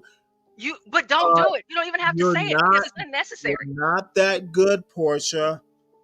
Okay, I'm not that good. That's fine. Portia, That's great. But Portia, you know I what? haven't Who's singing my gone where praises you every other day? thought I was gonna The daughter go. that you never had. What How the much you love hell? me and respect me. Yeah, All this I'm stuff like treating that. you Stanley, like just And I call. mean those things when I say them. I I'm really do mean treating those you things when I like say the them. daughter I would No, have. No, which my means father you would not. My need to father know wouldn't do how to this to me think online. through this. My dad wouldn't do Think this to me through this, online in an Portia. audience with Go a back. lot of people. You are My father wouldn't do this to literally, me. My it's father wouldn't do not it to going me. to work, Portia. My father I'm wouldn't do in it to me. control of I'm just it, being honest. My and father you wouldn't are do it. not. My You are father wouldn't do not it. in control of your own emotions, Portia. My Stop father it. wouldn't do it. And Stop it. you're not in control. I hear you Stop said it it, multiple times Portia. tonight because you've been drinking. No one is protecting you here. Well, and I don't Portia. need protection. That's the thing. I don't Portia, need I protection. think you I do. don't need I it. think No, you I should don't, just Stanley. I don't need it. end the show, Portia. I don't Don't need it. embarrass yourself, Portia. I'm not embarrassing myself. Okay. I can't wait. Portia, What I is this will Friday? The next day win we're gonna this. have to let you hear this End the because show, I'm not Portia. embarrassing myself. End Do you it want me to end when your you show want. for you? You have the button, Portia. End it. Okay. End it. All right, guys. We'll see y'all in a few hours. Why do we have to end it? I really believe we can move Oh, forward and just no. continue with Portia's those in videos. control. Yeah, She is no, because totally in control. I can end the End show it. and we can start another one. We can start another one. Go right Oh ahead. boy. We can talk about Don't other things. expect me to be there. This is coming down to like ego, and I feel like Me this of is history. it should But be the bigger. one No, It should like thing be Kimmy, it you has nothing to do with know, ego because I can go. Portia, you I don't do not understand know what how this to is, think. but I feel like it's coming down to who will win. Like How to think, Portia, no, it's not and Kimmy, it's important. not about this that. is the first time you've It's been not even told about that. this. It's not about winning or anything like In that. the It's about goddamn show, don't belabor so it. Stanley, can we move forward and continue the video? I want to hear what It's Scott King was Portia going to say about women. control. So can we continue? No. Why? It is up Stanley, to why are you acting like this, man? Come on, what's going on? um all I want to say is when I show a clip from like 1971, don't show me a fucking movie clip from 1980 something. okay. So Stanley, we Not, got it. no, We got here it. you go. Let's just move on. I'm We got trying it. to We got talk, it. and You're you belaboring the point. We got are it. Let's just move on. doing. It's not Of even this course, serious. you're gonna Let's interrupt. just move on. I'm Yes, I trying am to gonna make a interrupt point. because you interrupt. Let's just move on. And Let's just move on. ma'am, You want to so watch some Pop you're the saying Balloons, this is Stanley? tit for tat? You want to watch Is some that Pop what the you're doing? Balloons? So tit for tat is your No, way. DiCapriana, this is not Trouble in Paradise. It's Uh, not. It's DiCaprio, I don't give a fuck who's in the chat. I'm talking to you, Portia. tropes. Yes, Fuck tropes. the chat, Exactly. Thank fuck you the so much. panel. Thank you It's so me much. and you, And Portia. please, no And F. you No, keep up. I'm not gonna say F you to the chat or to the panel. We thank Oh, you guys I'm for being saying here. it. You guys keep the show I'm going. a We man. wouldn't be I here can without say you it. guys. We're so grateful for your guys' support. Fuck you all. Don't Love you, Portia. Love you, Oh, fuck Kimmy. you Love you guys all. too. All I right. have to Love go. you, Virgo. Love you all. All right. I have to go. Stanley, I can't. Oh, I'm done. Portia, no, Portia I gets to end it. Go ahead, Portia. no, stop! You're being challenging. Just continue. No, You have so what much to share. Let's continue that what I'm flow. trying to do, and Portia knows where I'm going Well, with I this. don't even know why we're kissing Stanley's ass right now. Stanley, I need to tell you about Never yourself. doing that. Uh, I'm never doing that. it's my Uh, ass. wh- wh- That's not what I'm asking. no, because you're acting a damn fool right now, Stanley. Come on now. See y'all later. Stanley said, "Fuck you I all." think Just You we can can't. stop just it. continue. That's all. I don't think it's that big of a deal. Like to shut Stanley down. can't. Just stop it, Stanley. Serious, man. It's really not that serious. Okay, you didn't like the clip. Just say that and move on. The fuck, man. Where it's going, Virgo. It's serious to me, or I wouldn't make this big. Okay, Stanley, I get that. You get your little feelings hurt Okay, from time to time. if you get it, it's serious to me. Why are you asking me why it's serious? Well, we can just all move on, Stanley. Can we now? Serious to you, but it's not all that serious to us. So Okay. just move on. Okay, so it's serious to me, but it's not all serious to us. So you think it's okay? I don't work that way, Virgo.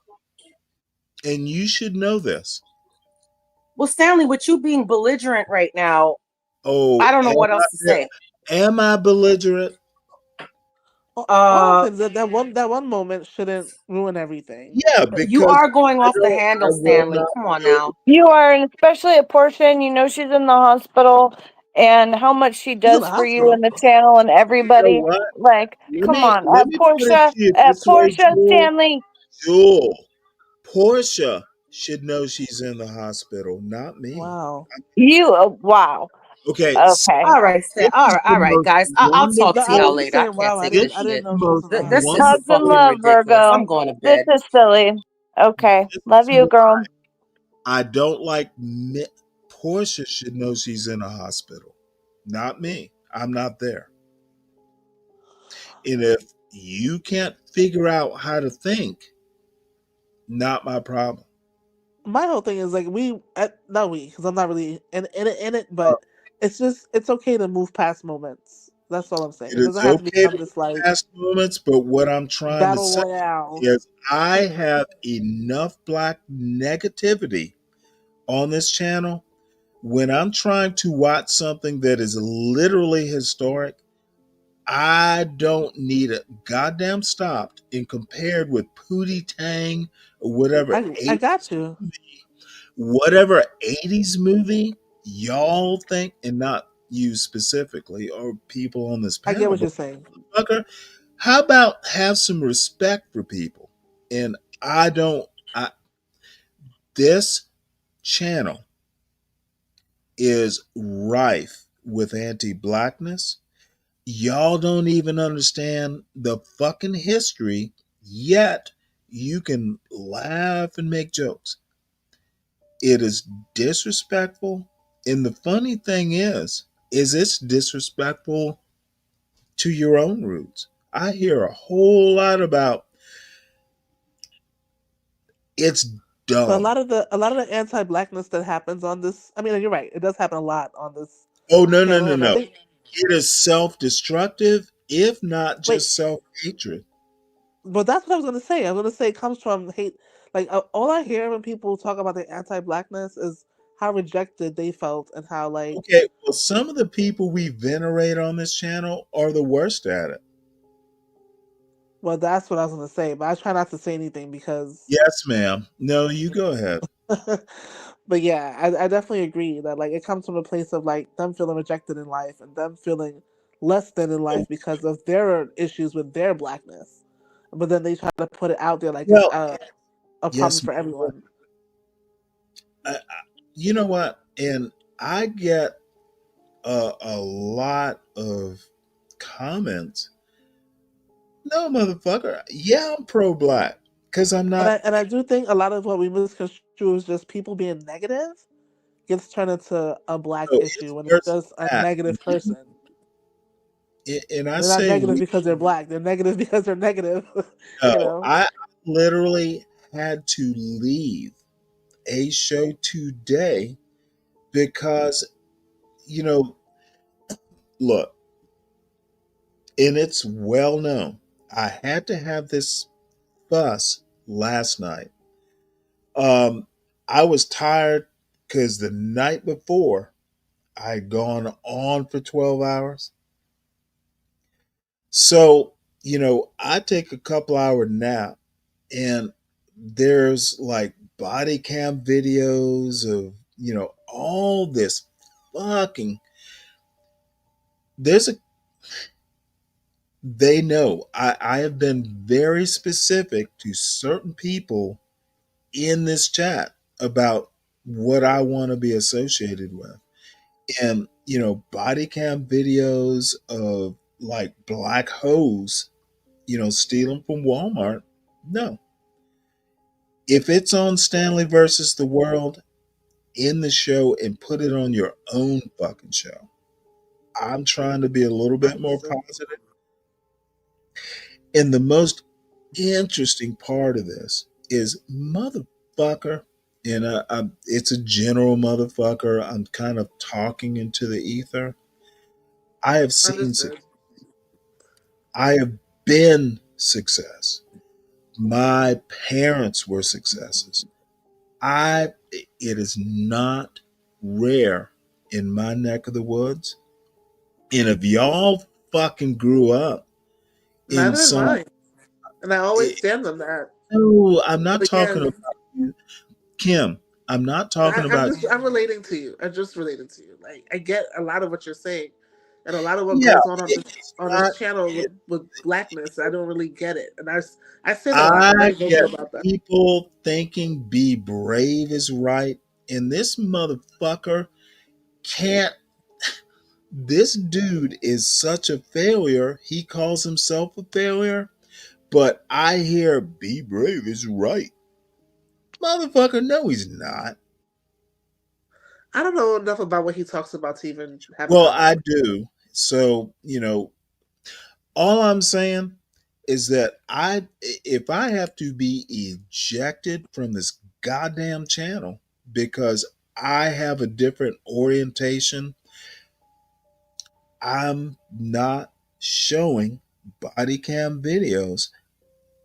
If you noticed, I'm showing a woman none of these motherfuckers had ever heard talk. And she's getting compliments. She's beautiful. That was Coretta Scott King. And I never knew her personally, but I'm saying, what the fuck?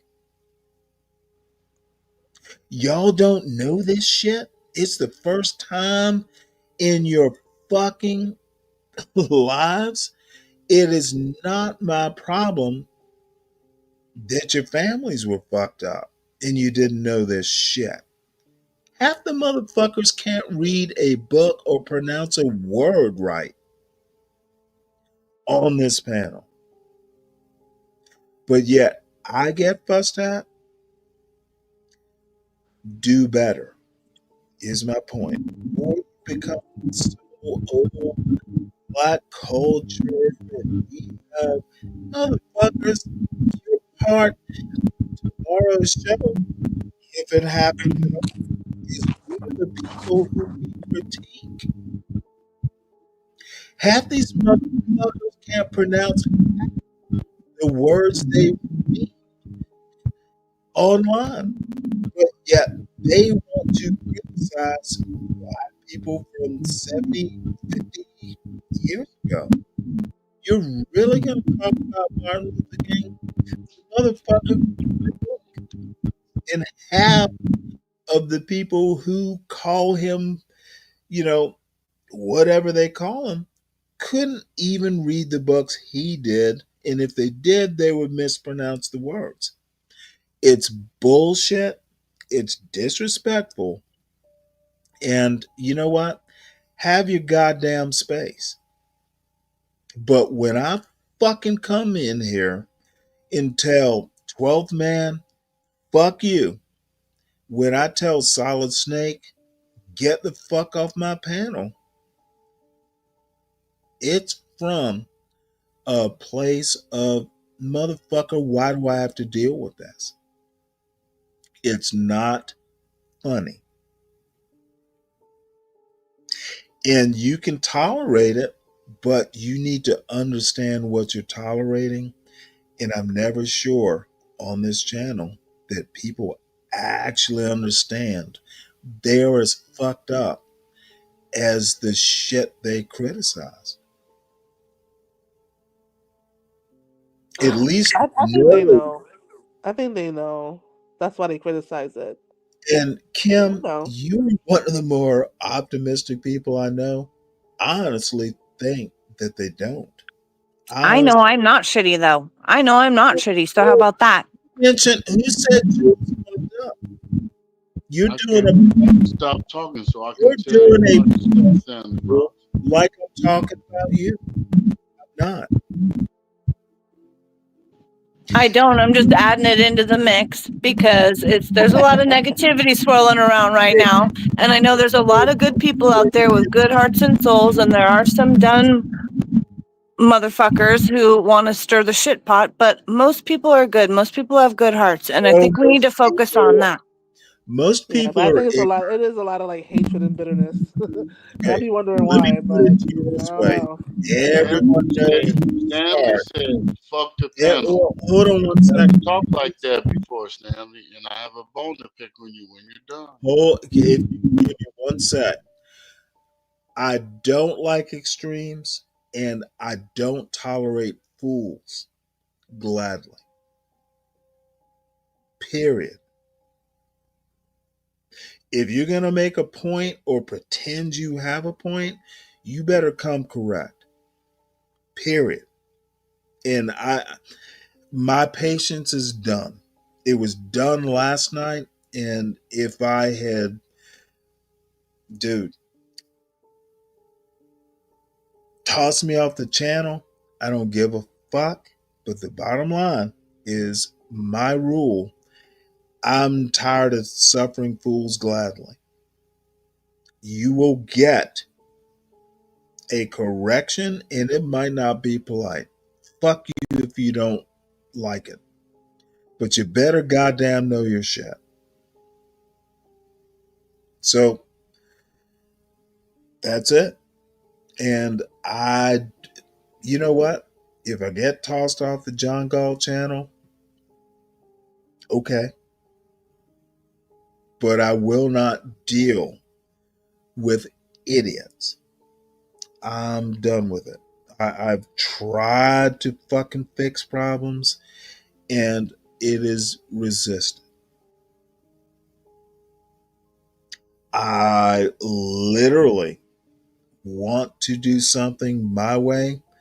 And when I put on Coretta Scott King, It Faced the Nation from 1972, I get bullshit about some goddamn movie.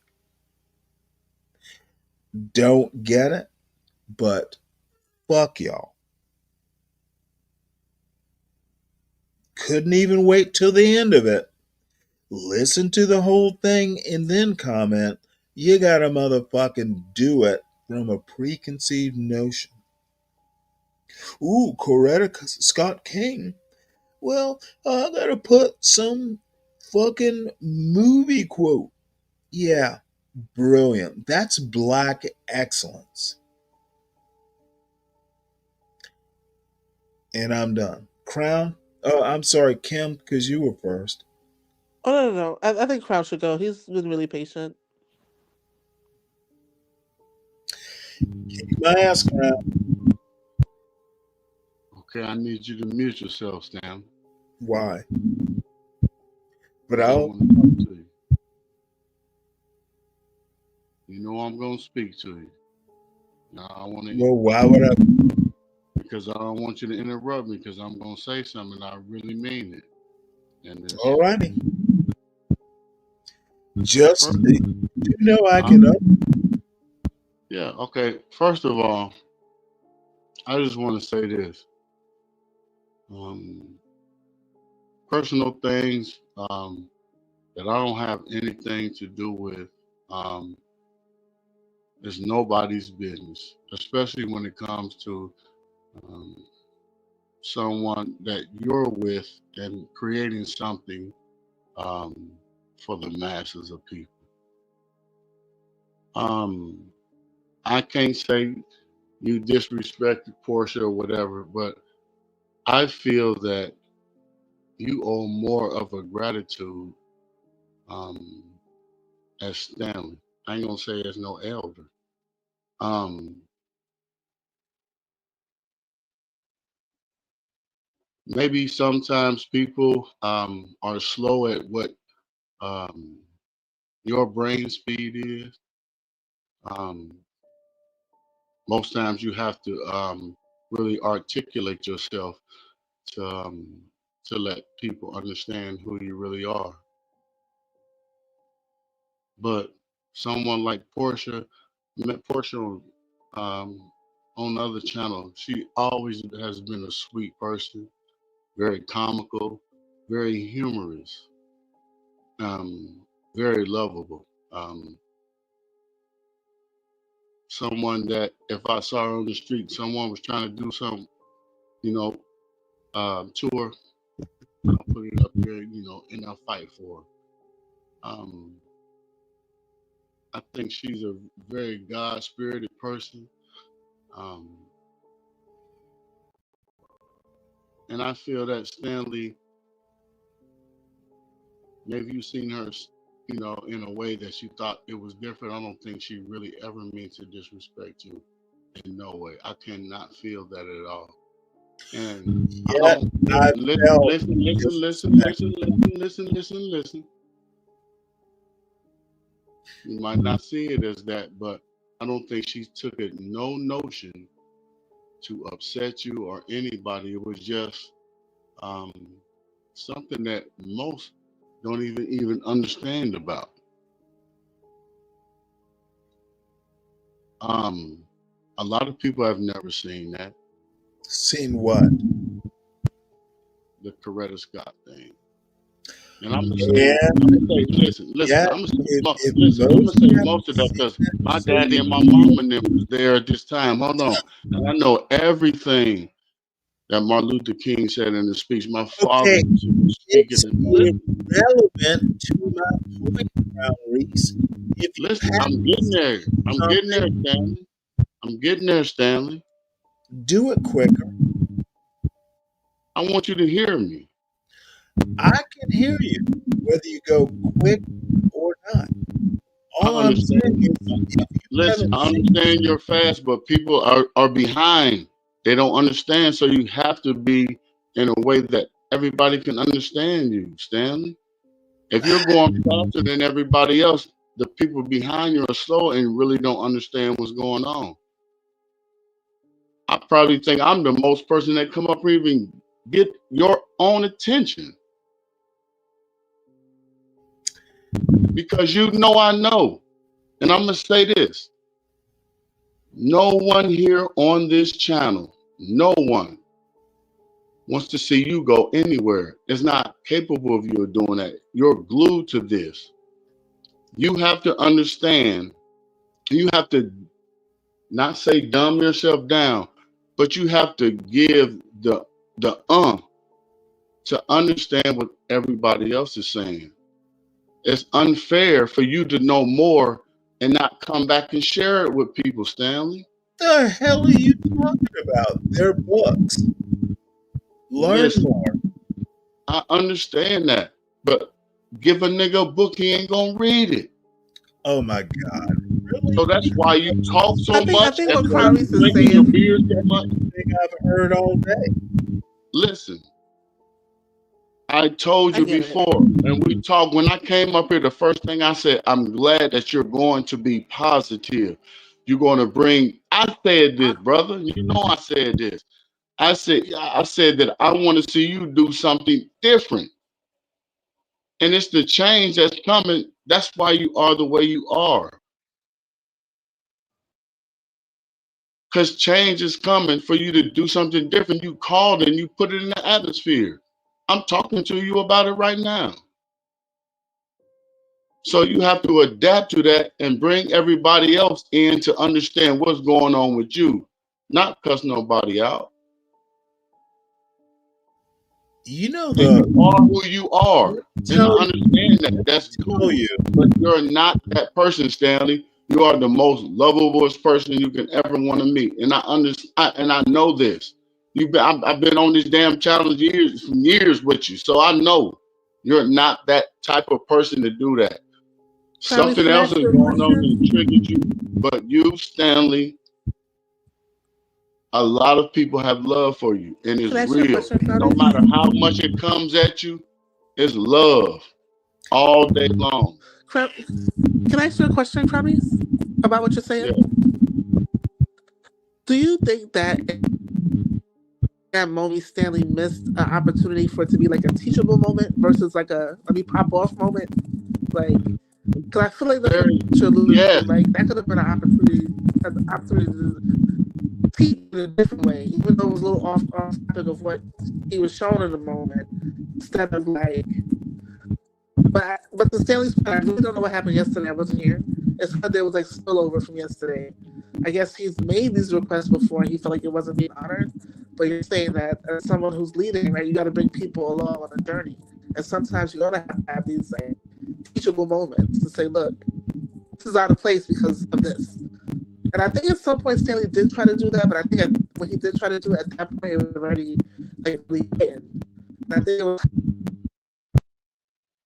We can't hardly hear you. You just popped all the way out. But I understand what you're saying. Oh, sorry. Yeah, I Stanley understand had. that at that point it was already escalated because you started with I would shut it down versus. Hey, Crown, it's your microphone. No, it's not mine.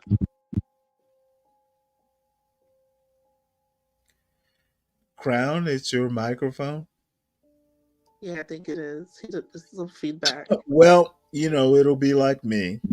I was on pause. Okay. Yeah, but I understand everything that you said. But yes, you're correct. Stanley, you know, Okay. all of that went on. Listen. All of that went on was none of our business. So the point that I was trying to make that is that Stanley, everybody appreciates what you do here. It's not nothing like you. You shouldn't have no kind of hard sympathy for that at all. Okay. Well, let me just ask you to hold on 1 sec. When I say be in the hospital, maybe that's a parent's frustration, and I'm not a parent, but God damn it, let's not do more than you can do. Can I get an amen? Maybe that's why I'm so fucking pissed off. How about be in the hospital? Let's not plan a birthday party. I'm annoyed, and y'all just need to deal with it. And Phoenix Fish, do better because let's see, this moment should have never happened, all from a comment. I actually read the chat, unlike a lot of motherfuckers on other YouTube channels. I tend to see what's in the chat, especially from people like you, Phoenix Fish. And I'll leave it there. But dude, yeah, when you put something in the chat, I might see it, and we should do better.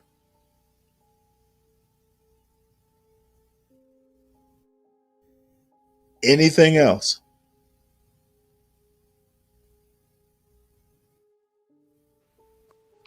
I Because don't it's have anything after else 12. on the topic. Are you willing to continue, or you stand where you I'm stand? willing to continue, and no, I'll have to apologize. But if y'all think I fucking have an apology, the way like on air and stuff, um, I am always transparent about what I expect and how I feel. And this, I don't want. We have a bunch of hours a day to deal with body cam video type of, I hate nigger anti blackness. I'm not going to do it. And don't come onto my show and do it because you will be checked. And people behind the scenes and in front of the scenes into the chat know this. We do a lot of good shit. And I'm not a be brave sort of person. I Yeah. wasn't raised that way. Now, that doesn't mean you don't know the negative stuff, but there's a balance. And I don't think we have it on this channel. Don't think we have it in this chat. And fuck you. I think my only before we move on, I think my only critique is like anything personal should just be left out of the internet's sphere. There was nothing personal said, oddly No, enough. I mean like I'm not saying you made it personal. I just feel like in general, 'cause I think when things get brought up, like There was nothing. You know what? There are a lot of things. I'm really And trying not to be specific. I'm really okay, trying not to. I got But you. I think when things get Bottom brought up line and brought into the is, conversation, it just changes the whole mode of it. Where I okay, don't think it was well, anything personal. I just think you were just let's talk about my frustrations. I don't think there's anything personal. Well, that's what I'm saying. I don't think it was anything personal. I just think you were trying to Well, set no. boundaries. But Whatever then happens that's not me, there's nothing personal involving me. that's what I And was trying to explain. Like I don't think yeah, it was going. I don't think from you it was going there. But I think because I think because of no, what you mean to that person, Portia it got in her taken. weird, Portia in her weird sort of way doesn't like being checked. Right. I think it became personal for her because of who you are. Is what I'm I saying. don't give a fuck. This isn't. I'm not HB. I'm not John. I'm not anyone else. I am literally. Um, she's a great woman and will be. But this, I'm not fucking HB. I'm not John. I could step away tomorrow and be perfectly fine. I'm just saying it might be helpful for her to know, like, in your conversation, No, if and when it happens, that like when these things come up, it's nothing personal. We're just conducting business, and like because she well, did see, say like you should call her or she'll call you, but you can let her know there's a time and a place for those conversations to happen, and they will happen. But when these things come up and you're providing a critique, it's not a critique of her. It's just how you. Stanley, maybe it's the way you came at her, Stanley. oh no, change. Yeah, I mean, I think you because just you need to can separate out. It's not look a a critique of person her who personally. It's just a listen a critique of how person you who's do a things. fighter. You can't come at a person who's a fighter like that. So maybe she maybe Okay, had to stand on her listen, ground. I have no idea what you're talking about. Well, I'm I not think a. my point's a little different. I think my point is just like making it like brighten the lines. Like I'm not critiquing you as an individual. I'm just critiquing what should happen in this moment. Where you're Okay, coming from, and then but it I'm got a gonna. little. I think It's her not part got about a misunderstood. moment. I think she took it Critiquing personal. what happened in a moment is negating the history. I'm a historical thinker. Right, but I think you might. I think you might What have to make happened it clear it's not before her. It's not actually her. happened, or It's just actually happened, and is important. And you know what? I'm not particularly pissed, but I do think taking care of yourself. And again, I'm way older than y'all. I've literally seen a woman die. That is my perspective, Kim. I get your perspective. Okay, well I'm just then saying, like we dealing with the don't younger need, generation, we they're a lot don't more need to sensitive. go farther than that. Sometimes you have to just brighten the See, lines. Like this is not about you. I have This is okay. just not what I You want in the want moment. to go on to? I've seen good women die when they go too far. Sometimes Oh yeah. you do care about yourself. That is my whole point. Being cute and funny and all that bullshit and planning stuff, you you it's like an airplane thing when the oxygen mask drops down. Can't take care of anyone if you can't take care of yourself. No, understood. Understood. I don't It think that does was not go farther than that. yeah, I don't think that was a problem. I just think that Well, it's my goddamn problem. yeah, but I don't think it was I don't care about her problem. She'll I think figure she it took out. your critique personal versus She, like I you don't just think making it clear that like this is just so. not what I want to happening on my time, on my segment. I think that's like just brighten the Oh, lines. Like it's deeper than that, and she knows it. okay. Uh, or I trust she does. If she doesn't, then I guess you know, Yeah, and I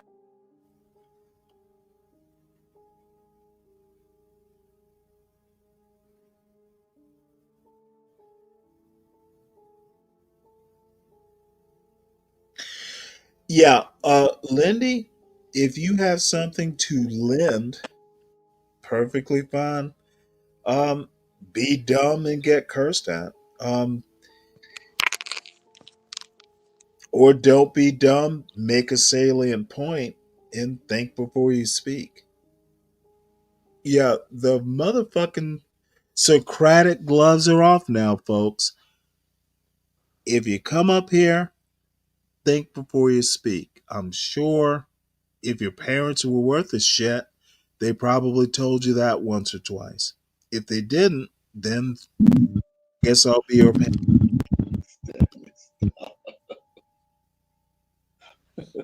Stanley. Yeah. Have You know what? mercy. Have mercy, Stanley, please. No, you know what? This You is have really been on one. so frustrating. I haven't heard you. What else you have with that damn Bud Light? Yeah, You, really? yeah. I know you Nope. probably had a little sip of I'm just brandy being. or something the other day.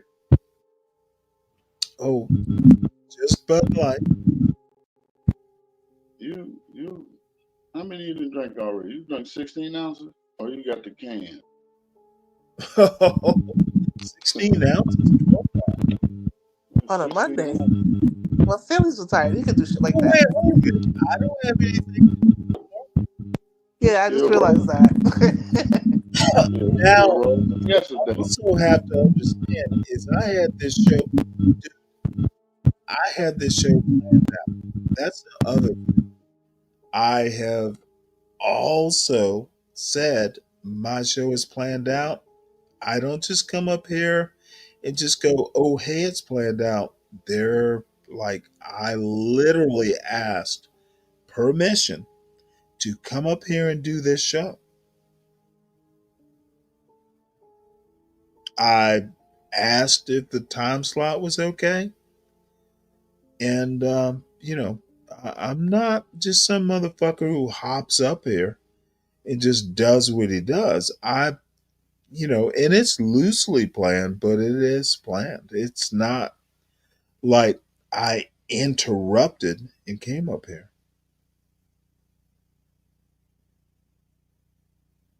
We know. We got the That notification that it was your show.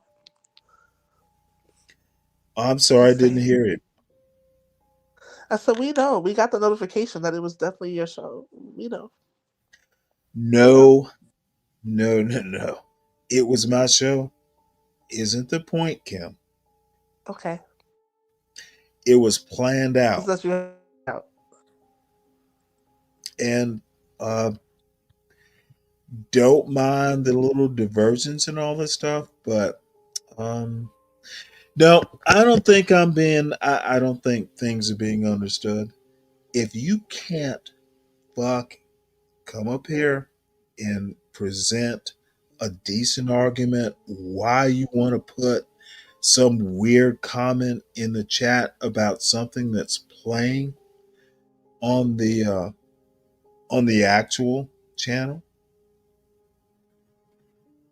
You know, for instance, when Coretta Scott King is playing, I this was something that was dug up. And you can compare it to some lyric because Coretta Scott King said, I don't even remember what it was.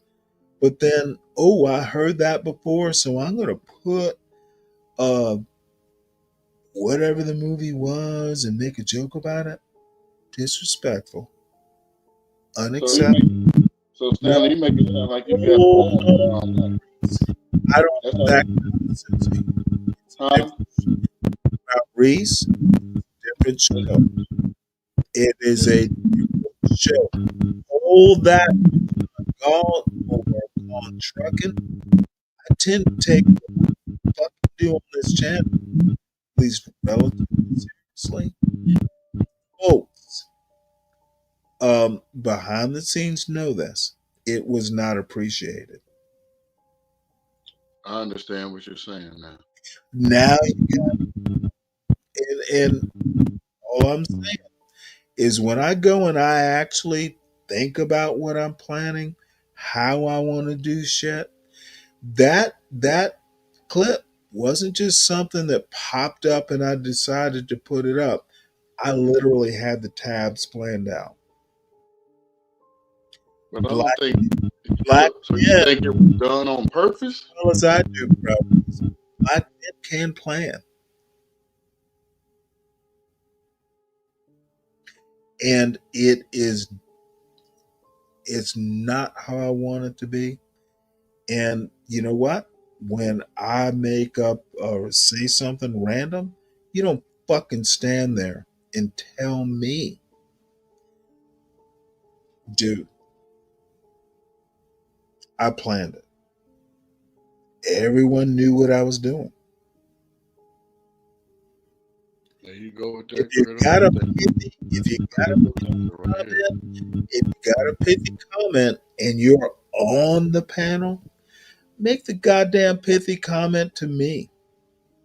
Don't just plant it in the chat and expect I won't see it. Disrespectful. And I don't have to plan this shit. So it was more reason than rhyme.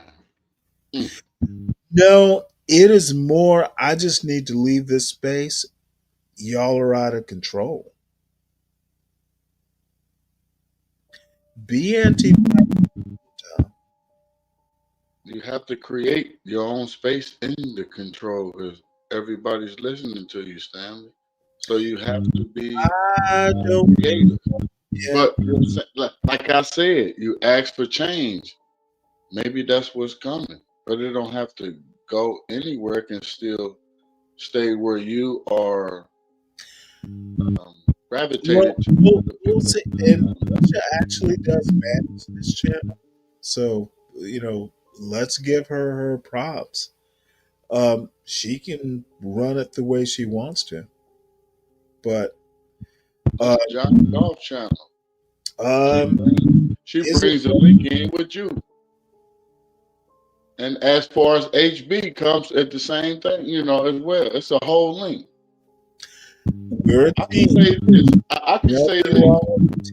This channel here is not even trying to say it, but a black-owned channel that brought multitudes of people. Okay. Well, you know what? How many channels does that? Please stop. Jules says, I know she stood up to him earlier. I didn't think it was disrespectful. Jewel, you're still on the panel. I thought it was disrespectful given information you don't know. So, once again, just like people who fucking want to spout bullshit without knowing the whole story, that is how everyone is on this channel. We will spout bullshit and not know the whole story. Okay, granted. I was eating chips, by the way. So anyway, Yeah. no, listen, but no, listen. Look, I'm responding to what you just said, Stanley. I'm not amused. She is always respectful of you, and she says, "I love Stanley. I love Stanley." She's always respectful to you in public for everybody. That's what we see. That's all I'm saying. That's what I'm going off of because that's what we see. Well, your private things are your private things. Ma'am, go off better than that. Enjoy your chips. Tell us what brand of chips you're eating. Are they Lay's potato chips? No, it's just some local tortilla chips with salsa. Gotcha. In Phoenix, ain't nobody disrespecting Stanley but the Bud Light. You know what? True but not true. Do better, Phoenix Fish. You don't know, but the Bud Light, wish I had a couple more. All right, Stanley. So I want to be the person to let people know what you are really saying. So are you saying this? Wait, I did. You have a show. Well, you have a show. Somebody came up and put something else up that wasn't corresponding with your show. Not what I said. I'm showing something. So what are you saying so everybody can understand what you're saying? Don't fuck with my show. I don't understand how people are not understanding what he's saying. He's made it clear several times. No, I'm starting to get annoyed. Like, you made Hence it clear my several times. frustration. Whether people agree with you or not, that's one thing. But you've made it clear. But somebody just came up here and said something totally different. But I don't think that person's really following along. I'm gonna be honest with you. Okay, all I'm saying is I'm willing to go along to get along, but only so far. You know, I love the jokes and stuff, but I literally like when I plan a show out and I tell everyone this is what I'm going to do, don't interfere with it. And you know what? It was a personal insult to go in. If you're on the panel and you have a pithy comment, share it with the panel before you share it into the chat. And I'm literally not amused. I put up with too much bullshit for this to be worth it. I'll give it another chance, but celebrating a birthday party from a hospital bed does not seem to be taking care of yourself.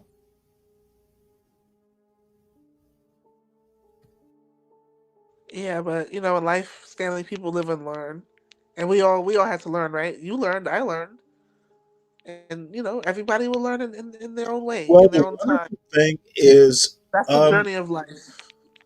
okay. Well, let me ask you a question, Kim. Sure. Does a 60-year-old has he learned more, or a 20-something-year-old? Who knows more? Who has learned more? I agree with you, Stanley. I 100% agree with And you. they are not equal. It's not As equal at much all. as you want to go, oh, boomers ruin the world and all that I don't think bullshit. so. I'm gonna be honest with you, No, Stanley. I no, don't no, think you're no, not 100% wrong in this you. issue. I'm trying to make a larger point. Oh, sorry. Well, When I think I've suffered a little bit more, done a couple other things. Not some motherfucker working at a liquor store in a house somewhere yelling at people, bragging about being drunk. I am not 12th man. I am not um, other people. I am not Be Brave. And you know what? I think one of my frustrations is I've heard too many motherfuckers go, well, Stanley, Be Brave is right. Be Brave couldn't fucking park my car. And maybe I'm just that bullshit. No, that's a It fact. is bullshit. If his philosophy, and he'll often tell you, Be Brave, for instance, that he saw the light at 30, well, this motherfucker's still living in a shack. If he saw it low those many years ago, what the fuck? Why should we be listening to a motherfucker? And, I have better things to do, quite frankly. Um, my father said, well, you need something. How I wound up here is totally happenstance.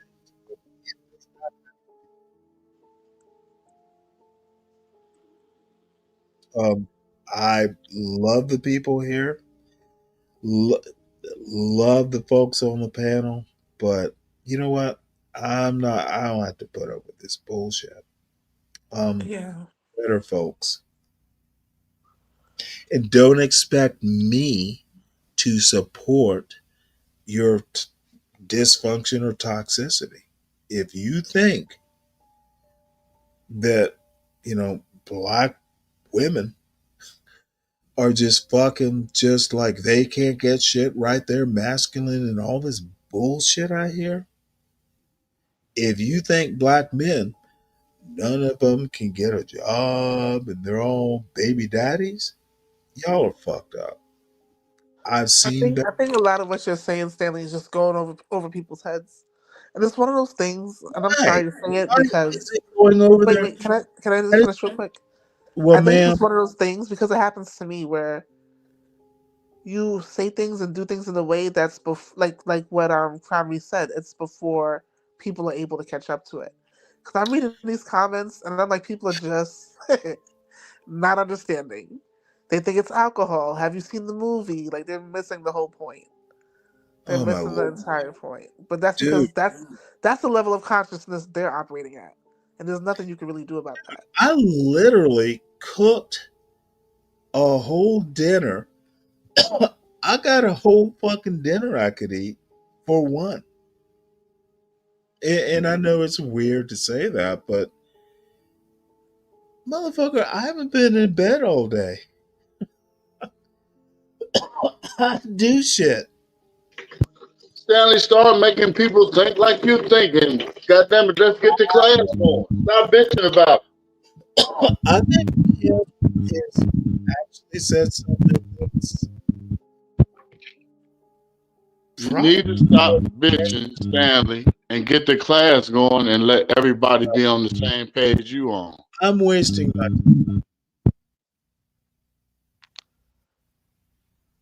So we gonna time. watch Coretta Scott or not? Is this happening or not? What do you Yes, say? we can, but I hurt Portia's feelings, but um you kind of know where I'm going with this. I won't be um you know It's fucking just a younger generation. They're just a lot more sensitive. But then they come around when they realize it not as wasn't old like as I am. they'll come around. They'll come around. They come around. They tend to come around. They'll You know come what? around. You know what? See, Portia, you better give her some sugar. I really, if I ever had a daughter, it would be Portia. Um, it would be, you know, her parents must be proud. However, um, doesn't mean fuck. I got an 18-year-old, and sometimes I have to put him in his place, but very rarely, because he's my son, and he's gotten the experience. He didn't fuck with me, but you know what? The one thing I can say for him is when he thinks he's right, and usually he is, he doesn't bullshit around either. I think you're just excited that Portia can stand her ground. I don't think she I think that's got missing to the my point. satisfaction. It's not about Yeah, standing ground. It just could have went a whole lot different. and you know Well, what? Portia, There was nothing to And you know stand Portia, what, ground Stanley? on. And she refused. She uh, refused to let okay, you put her in a position to not be on your side. And she told you she loved you, she'll hug you, and all of side. that. So Wait, that means that she's there for you. She's not going. Yeah, She but know that's you where I can't feel like rock it her was no more going out with of that. She context. understands yeah, you. I Y'all are got you. missing the point, and it's starting to annoy me. The Okay, point let me is put that it this the way: point is that is he didn't what want that comment, those types of like elements coming into his shows where he's trying to I educate black understand people that. on their I excellence understand I'm that. not trying. and how they Well, come I from hope greatness, to right? educate, but I don't have to. And you know what? But hear me out. Because she It's really not thought about it that. probably People are wasn't. making She it about probably something thought it's she not. was cool with you to do that. Crown, So I don't think that she changed Crown no way. Reese, your microphone is messing up. Kimmy, I It think you're happened. right, but I don't think you understand. I don't need to educate people. No, I'm just Um, saying this is what Half of was it is happening in the just moment. me. So it's not Gotcha. about anyone standing their ground. Like when people go there, now it's becoming No, about no, no, no. you. The Portia, point is, let's play this out differently. All right, I made a now I comment. feel fucking guilty, but You I shouldn't. You shouldn't. But I understand why you no, do.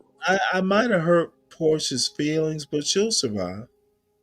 I But my expect her my to be my that point tough. is, if a comment was made that wasn't, and you made your point that you didn't Oh, like the I comment, even never though pay attention to the you chat. shouldn't have threatened to shut it down. But I understand. Oh no, motherfucker, we can shut it. But No, you she do that, can so shut it's it no down. surprise to me because you've done it on your show with different things. Or you threaten to shut people down if they can't come correct. Understood. This is how you operate. This is how you run your stuff, right? But I think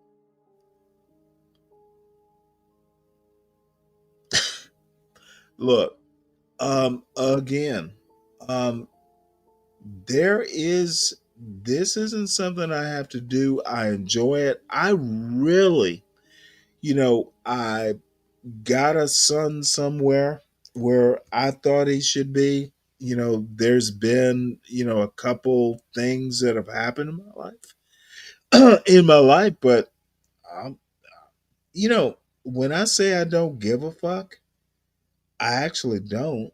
I'll be okay. I'm just, all these dumb motherfuckers will go, well, Stanley, what do you give back? What do black men give back? Well, motherfucker, there's some black people in this space. I'm just trying to tell them my experience. And these dumb son of a bitches don't actually understand. Um, they don't have to, but god damn it. Kim, your husband is a lucky man. You understand shit. So good for him. I hear that a lot. I don't Um, know. I'm very analytical on things, and I like. I don't know. It's like sometimes I'm like, I'm so zoomed out. I can see how everything's happening, and you're not 100% wrong. You know what I mean? no, no. You're not wrong. And I We're don't like when people try to make you out to be wrong when this you're not. this is one of those things where I'm 100% right. I'm not going to even yield the 1%. Um, I don't really care what people think. I often say I don't care.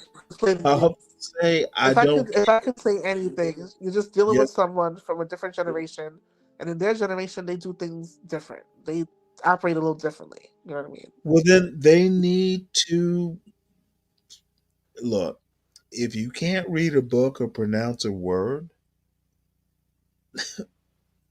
I don't think it's I that deep. I'm just, oh, it I is just think that like deep. just in terms of It's communication, I was talking about. I often go, parenting is America's worst problem. Do I not? And yeah, I mean, I get what you're saying because I've been on this panel with younger people, and I'll say a word, and you can clearly see that they don't know what it means, and it's basic vocabulary, and I'm just like, okay, but then I have to realize that if I'm going to be in a space where people, come from different, varying backgrounds, different cultures, we don't know. There might be adults here who probably didn't know how to read like that. Like Mayor Adams said, he didn't know he was dyslexic until he went to college. Like it's so many different types of learners in a diverse group of people that I sometimes have to like not really water myself down, but maybe say things in a way that everyone gets it. Right. I don't know if that makes sense. And I think sometimes as a leader you have the power, you have to do that, especially when you're the person with age and experience. You have to do that. Our young people don't listen. That's what I've noticed a lot about this generation. And I've been counseling people through the ages. I started being a counselor working with clients who were my age, which was a little crazy, but real. And I've seen throughout time how, like, the younger they get, the less they know, the less experience they have, but the more resistant that they are. And I don't know where it comes from. Maybe we've done that as the people that came before them. I don't know. Something to think about and reflect on, but like my grandmother used to say, if you can't hear, you feel. People will learn. People will learn. But I just think that you bring value. I think in some ways this show brings value when it does have something valuable to share. And I think the whole like shutting it down part, I didn't like that part. Well, I don't care. I didn't like Uh, that part you didn't because think I I feel was like it robs people of an opportunity. Like I wanted to see what Coretta Scott King was yeah, going to say about I women. I was thinking like, is she you going know, to have a very feminist approach? Like I was forming my own thoughts I around it, don't and then care boom, about it's see, gone. It's gone. Kim, look, I think we tend to not understand that feminism is just a thing. It's an idea, it's a philosophy, it's a book. You I just get to want read a book and decide whether you like it or not, or do something with the idea or not. People, Stanley, when you shut it down, we didn't even. I didn't even get to have those thoughts. That's what I'm saying. I was trying to see like where she was going with it, like, and if what she was saying is where we are now as women. I don't know. okay, I'm We gonna probably will tell you never right know. now. Okay, Just saying. well, I'm gonna be very blunt. Portia has much to learn. Her ideas on No, I feminism, was talking about Coretta Scott King. dude, it was like 1970. So I wanted to see like where she was going with her thoughts to see like, Okay, do we well, measure up as women? Do we measure up today as did you women not see with the that clip vision? I showed a while ago about how sex got included into the 1964 Civil Rights Bill? I didn't see it, but I've heard you talk about it extensively. Oh yeah. Okay. Well, we'll put it back up. Damn it, Kimmy. Yeah, I really wanted to see. I To wanted bring to out see the best like, no matter what. was she like the founding sister of the extreme feminist movement? Was this like, Coretta Scott King? I don't know. That's why I wanted to see it. This is just my Oh, early. I'm just did sharing with you you my know? early thoughts that I Have was you having. heard of My John? premature thoughts. These are just my premature thoughts, having no information. And then I Okay, was thinking, all right, let me listen some more if and I see if about on I this wanted to show, see if like what okay, she's you're saying. gonna overtalk too. What I'm Oh, trying to sorry, say is I've I didn't hear talked you. about Jonathan I, Hmm. the latest Martin Luther King biography. There's a bunch of this stuff. Why aren't people reading this? Well, I just kind of wanted to see specifically when she's Okay, talking about women. Is it also what we're living up to today? Like, she was the wife of a great did leader. you make? Ugh. She had a What? vision of what women could Okay. be. Well, you're And just are we that today? But I don't know. I didn't get to hear her out because you shut it down. no. I didn't. Don't fuck with me when I want to do something. And damn it, I didn't like the comment. Don't do that. If you are on a chat and you have a comment, be willing to say it on the panel. Um, whatever you put in the chat, say it on the panel. I don't care who you are, what your age or your condition. Um, I'm an equal opportunity question asker. Hey, Phoenix, Hey, what's going on? how you You hear me doing? okay? Talked in a while. I'm doing good, man. Can't complain. Hey, I, Was I just hit the link, man. because I've seen your comments in the chat. Yeah, I made some comments in the chat. Um, and the Did you? reason why I hit the link is because I think this whole situation was blown out of proportion. Just you can't read voice inflection. You don't know the intent of the comment. But besides all that, when you were watching this video, I was actually listening to the video. I couldn't see the chat. I didn't know that comment had been made in the chat. I was actually enjoying the show of what was going on. I was cleaning my kitchen.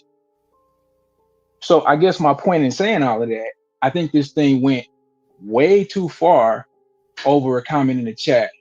With that being said, and Who I'm made? not gonna stay up here. You Go recall? ahead, Who made the comment? Do you recall? Portia. Okay, then I'll stop there. But my point in saying it Okay, is no, that I need you to absorb who made the comment. That is the salient point I'm trying to make. okay. So if you want me to absorb who made the comment, then maybe you should also absorb who made the comment. That's a double-edged sword. Do you No, think that she meant? I Do you think she meant disagree. it with ill intent towards you? Okay, let me. Oh No, no! it was intended to be Oh humorous, I no! think. No! Portia would never do that. I'm like, Yeah. that wasn't a comment she shouldn't have made. I don't feel like she wielded a sword or anything like that. It's just like, how inappropriate. Yeah, It's I the think it it's was intended to be humorous, and at It least was, from and it was not the humorous, and I did not. back and forth y'all had, Uh, I think it was intended to be humorous on her well, part, and I think um, on your no part, you just didn't think it care. was humorous at all. You know what? I think what it is, and I'm still trying to process this. I tend to look at historical documents, which is what this was, as sacrosanct. You don't comment until you've heard the whole thing. The Understood. the word by word quip thing. This woman lost a husband. I've experienced losing a spouse. This woman actually made a very appropriate thing. No, I'm not going to lead the movement. I have 4 children to raise. And she, believe it or not, kind of stuck to that. It is you, young people. The pithy comments are not appreciated. If you're going to make a pithy comment, make it drop dead funny. Otherwise, I will, if I call it bullshit, it's bullshit. Just because, we are peers, Mhm. say what I have to say. And I And if think you Stanley, there's a part of you. I mean, you didn't say it, hold but you on, kind of said it. can you hold on, please? No, because I want to go to I bed soon. said what I said. But I think I'm a not, part of you said it because maybe you felt like it wasn't authentic to who she her to be, sorry. like her character. Maybe you thought it was a little out of place for her because maybe on some levels, this is what I picked up on. Like on some levels, you didn't think it was authentically her, Okay, what you don't understand, Kim, is and I'm I could be very wrong. deliberate. I knew what I said. I literally knew what I said. I'm very deliberate. Okay, I got you. I, Ooh, sorry. all right, well, you may yawn. I'm sure that yawn It was was not deliberate. at you. It's just my body shutting down. I'm teasing now. Okay, See, I was deliberate in teasing. I got you. I my purpose. Look, let I ain't me gonna stay up here very make long. an overall point. Even, you know, I'm not that drunk. I actually think before I speak.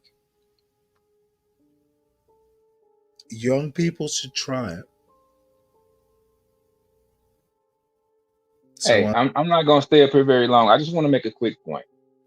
So you being on the channel, um, you do have a more serious angle or a more serious take on blackness than most everybody else does on this channel. It's a 24-hour channel. It meanders and goes all over the place and touches on a bunch of different topics. I also, with that being said, you know the underlying base or the humor of the channel. I do. Um, yeah, well, hold on. Let me just No, go no, on no. and I, what, I, I'm what I'm getting I'm ready to say. following. I'm actually. I see where you're going, and I don't think you I'm do. I'm not gonna fuss. I see where you're going. I knew what I was getting into. Right. Sure, but hold on. All right. Yeah, you knew what you were getting into, but True. what I'm saying is that your impact is doesn't go unseen. Right now, I'm holding a book in my hand called Oh, Abolition Geography: Essays Towards Liberation by Ruth Wilson Gilmore. It's a book that I picked up from the library because of some of the shows you do at night. I got several oh my. black conservatives or conservatives in my phone saved right now to do research on and go and do a deeper dive because of some of the things that you talk about on the show. Holy shit. All right. Well, I guess I need to talk to Portia, but in all honesty, um, I think the lesson I'm learning, and I'll have to talk to Portia about it. I've got to be more concise in these shows. We're gonna have to find some other hours to occupy, and hopefully Jewel will, because I really want to talk to her about the Constitution. Um, I'll talk to Portia, but I'm not going to apologize. I have folks behind the scenes as dude. I'm dead serious. Be yourself. I don't I don't do the oh I meant this or when that. No. If I'm pissed off, I'll just tell you. It's much more constructive. Sometimes funnier. So Phoenix, I do have to say this. You don't know how much I appreciate you saying that. That man, my lord. And that's genuine, man. I'm dead serious. I'm literally I picked this book up from the library just a few days ago. And like I said, it's all on your behalf, honestly. Well, you should also send. You should also give me the link to that book. No, I'm dead serious. You know I am. But you know what? I have you coming up here and saying that because you're one of my best roasters. You're really so. But that's why I'm saying don't take I'll the have to comments use that that. serious. I just be in the chat talking shit. But honestly, I pick up on some of the stuff you're saying. Right. But I'm gonna have to kind of, you know, and I'm gonna play this Coretta Scott thing again. Shit, I didn't know she was that cute.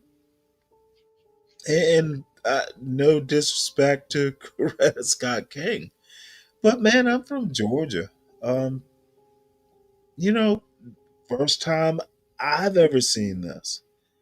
The one of the more interesting things is that she, when they met at Boston University. She was had a career or budding career as an opera singer or like a professional singer. How And did so Dean go from Coretta they got Scott King together, to AOC? Lord have mercy. but Coretta Scott King was more serious about civil rights than Martin Luther King was. She was actually more serious about it, and people don't know that. Um, so that's why I'm so kind of fascinated. I had no fucking clue this. It pops up into my magic algorithm. But Phoenix, you don't know how much your comments actually mean. Because I sometimes I think my ship just kind of wavers, um, and I need to be more disciplined about and I guess I'll have to apologize to Portia, but so here we go. I'll have to apologize, but I will demand this. The woman, the young, very young woman, needs to be um, she works hard, sometimes harder than she should. I'll leave it at that. And if I had a daughter, that's where I'm going. I got a son who's brilliant. If I ever had a daughter, I would hope she would be Portia caliber. And, maybe it's a father's instinct. Stop this bullshit. Just get rest. The details will figure it out. It's just a YouTube channel. So I'm done fussing. Stanley, I'm gonna hop down for a second, but I'm watching the video. But I'll be back up. Kim, I have to give you the spotlight. If you knew, you are wonderful, and I You so are much. too. Thank you. So, yes, ma'am. I'm And still here. because I didn't go too far, but you know, I'll have to figure out how to make it up. I think it's just a conversation. I don't think you have a lot of making up to do. It's just a conversation. Yeah, I pissed Portia off and upset her. What's up, nigga? Stop it. This can wait. We're trying to sort some things out, tough guy. Hopefully you've been listening for a while. I got friends on this panel that are, we're trying to. Kim, Phoenix, Why you sound all depressed, nigga? What's wrong with you? because I fucked up. What'd you do? It'll be okay. Give me a second. And Jewel, my fellow constitutional scholar, we're about to watch a historic clip of, oh Lord, Scholar's poor a strong word, but okay. Portia. Let's watch Coretta Scott King.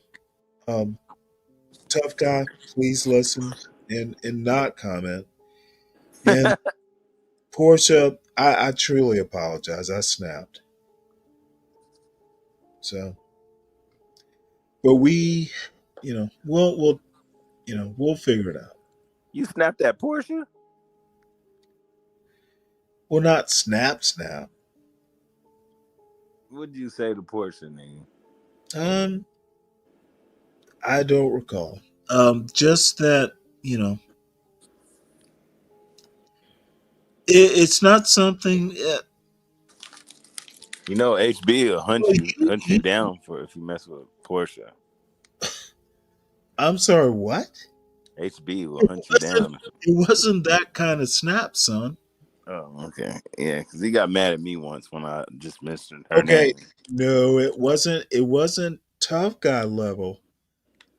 All I did was say ask Porsche, and then he went all ham on me. But yeah. All I have to say is it wasn't that bad. If I can figure out. Oh, there it is.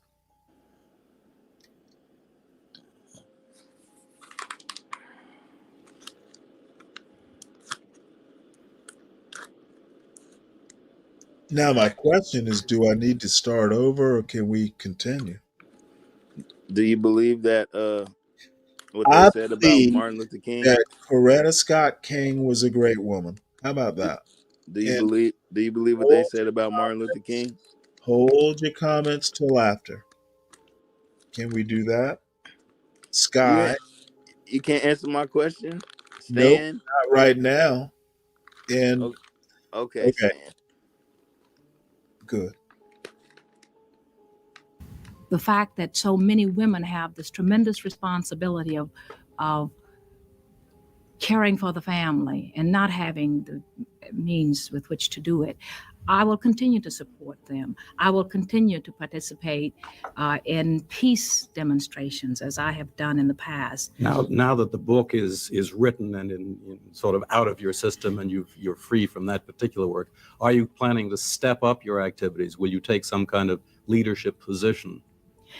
I am, first of all, I want to say that I have my 4 children, and I think that with that being my first responsibility and a top priority as far as my own programming is concerned, I will spend as much time as possible working, stepping up my activities, as you've said, in support of poor people, hospital workers, other poor people, getting people into the building trades and the construction crafts and so on, and also in the peace movement. I am serving as one of the chairmen for the mobilization on November the 13th, 14th, and 15th And also, I will be speaking and participating in the October 15th mobilization of students calling for a moratorium on the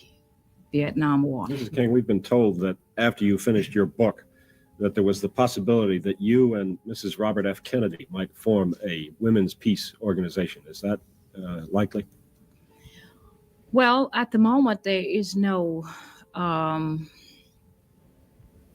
plan for this, but I would hope that Mrs. Robert Kennedy would join with me in efforts that I will be making. I definitely will be involved very much because I feel very strongly that this is a war that has to come to an end. Will this be a separate organization?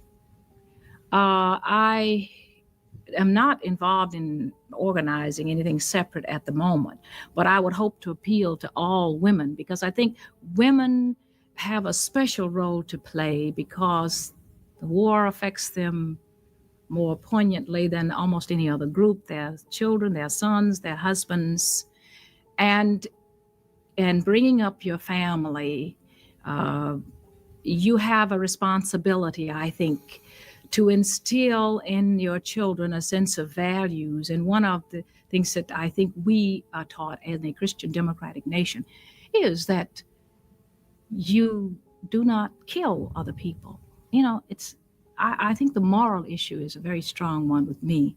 And I feel that until women come to the point where they feel strongly enough against the kind of brutality, the kind of killing that's been going on, then we will perhaps continue this. I think they have a very strong role to play, and I would encourage women everywhere.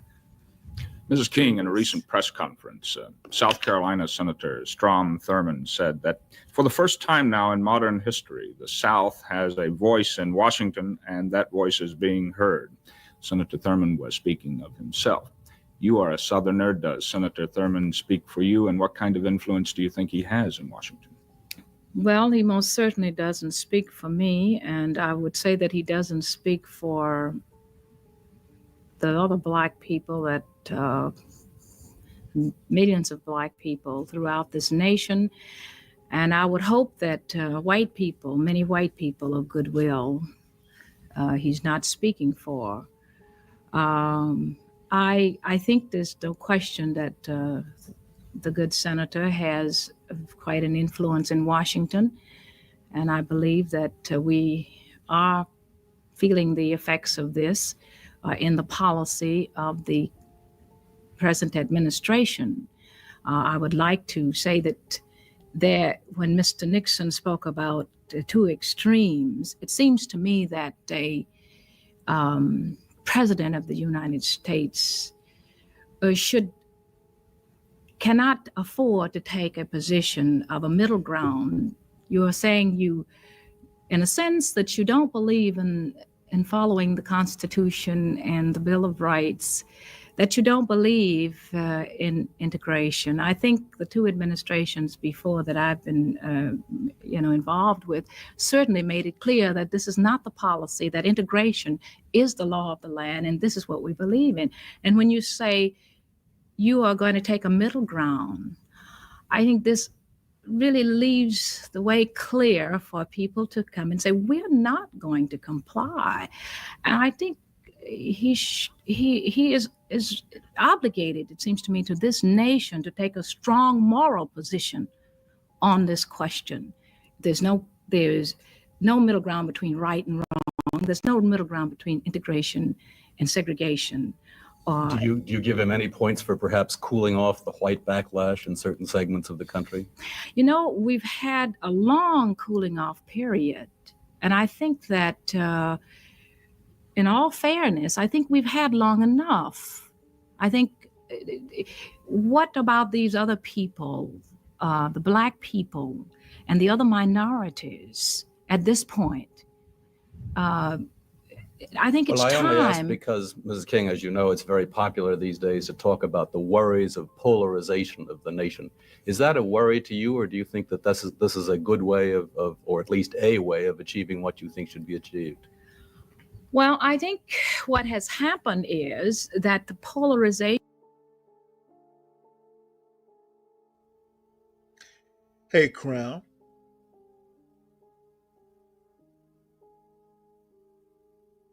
Or Kim. What's happening in the chat? Is something going on? I don't know. I can't see it. Hold on one sec.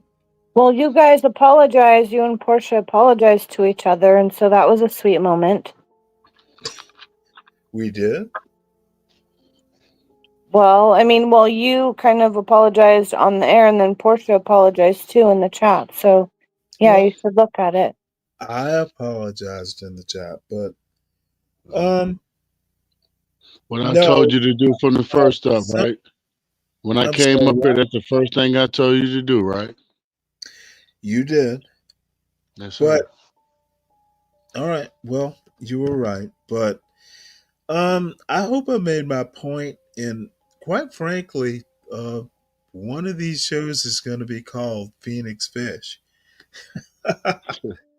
um, it just, dude, hearing Phoenix Fish just fucking that's yep. Um, you know,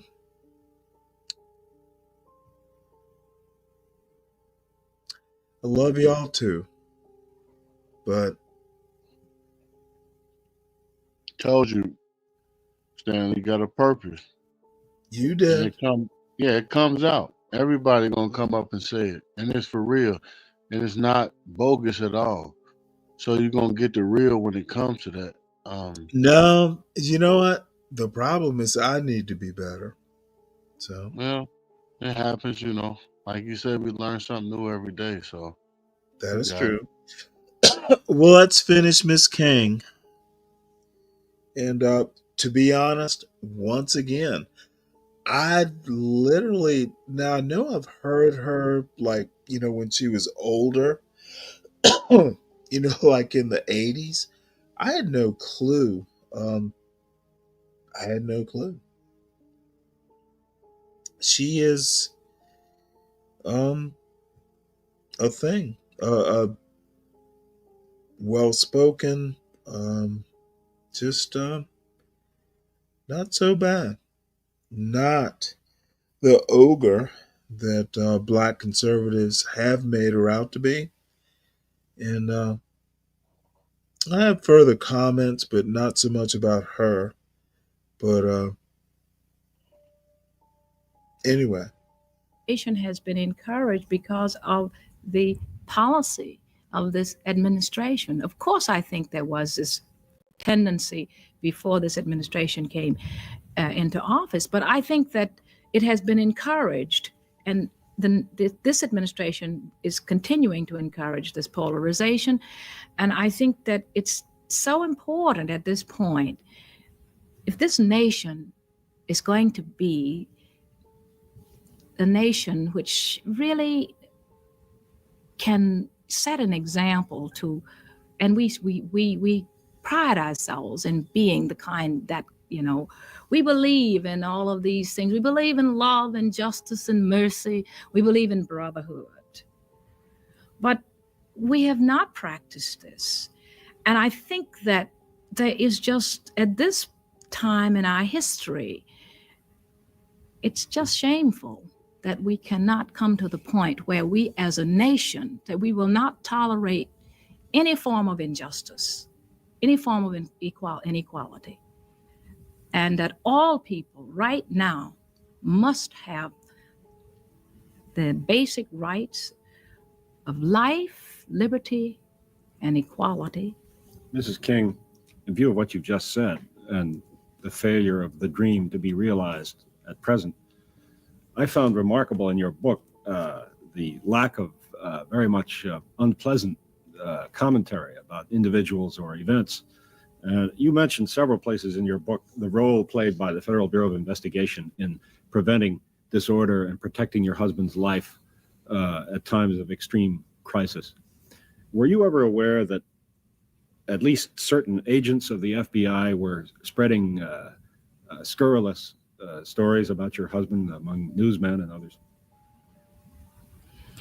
Well, I must say that there was um, kind of, we knew that they were there to give protection, but we never felt that that this was, we never took it seriously, let me say, because we realized that many of the agents in the South were Southerners and products of their environment. And we could not take seriously the fact that they really were concerned about my husband's welfare. Although I must say that it did make us feel a little bit better that there were some persons who were supposed to enforce the law on the scene. I must say that I had an awareness that in as much as he was being followed all the time, that there must have been an effort to be involved in all that he was doing. And I wasn't always sure that this effort was an effort that would serve the purposes of our movement. Mrs. King, because of the work of your husband and other Black leaders, do you feel that there is growing up now in America a new generation of Black children who have Black pride, who are of a different mentality than the people who grew up in your time? Well, I think so, very definitely. I think that that even in the period in which I grew up, there were many of us who knew who we were. I think this is true of many of the young people who grew up in the South. Even though we grew up in a system of segregation, we had a sense of our heritage. In many of our schools, we were taught Negro history. This was not true always of children who grew up in the North and who were taught by white teachers who had a very little sense of this heritage. And the new children? And I think the new children now have an even greater sense of their identity because of the effort that has been made recently. We have less than a minute left, but I wanted to ask you, you painted rather a gloomy picture of the lot of the Black community under President Nixon. Do you think that if his term stretches, for example, to 8 years, there's likely to be real trouble? I think that this administration is really asking for trouble unless it changes its policy. And I can't predict what kind of trouble this is going to be. I think your prediction is as good as mine. But I know that the Black community is very unhappy. And it's like the idea whose time has come. And we are not going to stop our efforts. We're going to continue to press forward. Thank you very much, Mrs. King, for being with us here today on Face the Nation. We'll have a word about next week's guest in a moment. Today on Face the Nation, Coretta Scott King was interviewed by CBS News correspondent Ed.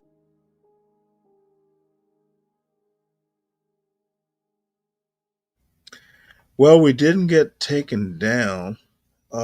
Any thoughts, Jewel, or with Jewel especially, and Portia? Please come back. I'd like to hear your thoughts too. But I've literally never seen this interview before. She seemed cogent. She seemed good woman. So, Jewel. Yeah, I thought she had a nice candor. She was saying all great things. You know, people need to know their history, where they came from. She has strong family values. She's also speaking up for women. I don't, But you see, know. that's a weird thing. To me, that's kind of a fundamental thing from 50 years ago. We seem to have wandered away from that over the years. So Well, I mean, I don't want to say it's all one side or the other, but it seems like a lot of younger women, not people who show up on this panel, not anybody that's on this channel or in the chat, but there's a lot of young, dumb women out there, and they shouldn't be making any decisions. They Dumb should. full of some. I didn't say that, but they shouldn't be voting. They shouldn't. It's like. Oh no! What does this have to do with politics? Well, I'm just. I don't think it Oh, did. We were talking about women's it's rights about and voting. stuff, and that went back before that to Black people's rights and making civil rights and all of that. So it was. Okay, if you're gonna tie this to some sort of who you vote for, I No, I'm thought. not trying to do that at all. Well, I'm no, just I saying was gonna make a good. I'm glad to hear you weren't going to. we need that's why we need to talk about the Constitution, and maybe we need to bring like civics classes back to high school because they don't do that anymore. Maybe some places do. Nothing you said. We can tack on another hour. Now, this could be like a 4 hour conversation or less, but if you want to bring civics into it, I would welcome that because, oh, yeah, I would love it. Well, maybe we should make that a separate one. Maybe we could do a few or something. I don't know. Too. Let me work on an outline, and I got your email. So no, we're gonna plan this out. Doesn't have to be to the minute, but no, I'm excited. I have not had a good project like this in a while. Well, fun. People should plan more projects together. It could be about anything. Could be. Mm-hmm. So, Mr. Reese. Yes, sir. What you think about this? Quite frankly, I love to. This is weird. I wish I'd met a woman like that. I love her accent. I like her style. So Southern woman, that's why. Oh, absolutely. And I just want to say this.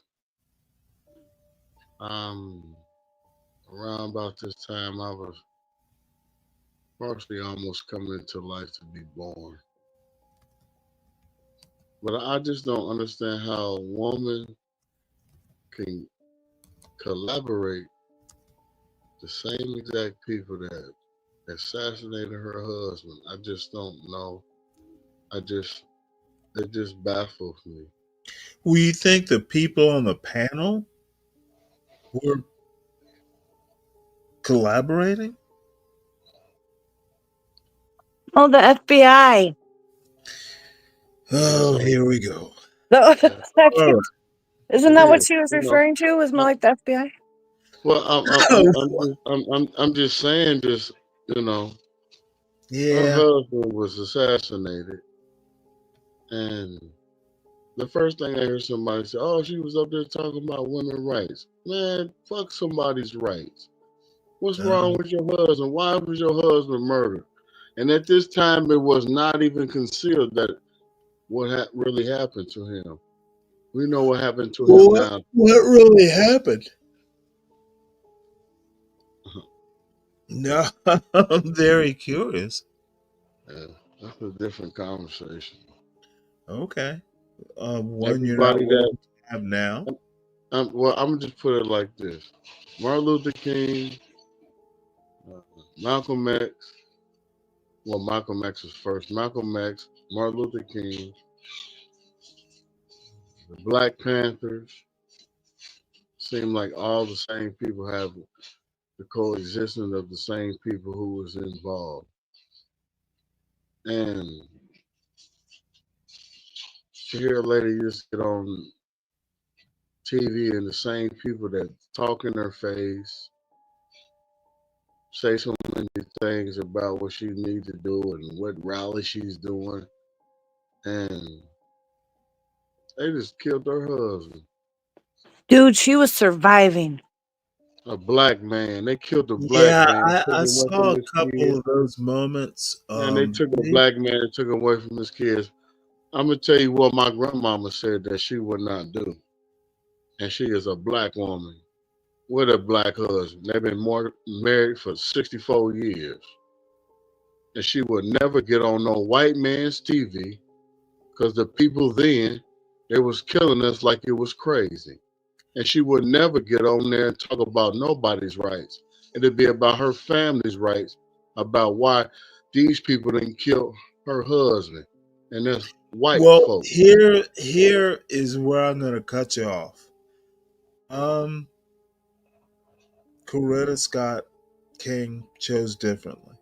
So what your grandmother would have done is not what um, Coretta Scott King didn't do. Can we stop Just there? like right, just Yeah, like Emmett Till's uncle, hold on, Crown Race. just like We Emmett Till's uncle let will him do what he did with his uncle. now. I mean his nephew. You gonna tell us what you would have done? Your grandmother has spoken. Coretta Scott King has spoken. Can we move on now, sir? Oh yeah, he called my name. I didn't call Well, you. thank goodness. Here we go. This is Sam I Am's future wife. Love it. Let's go.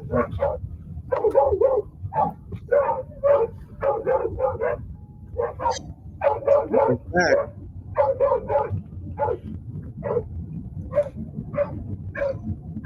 I'm gonna name my dog the John Galt channel.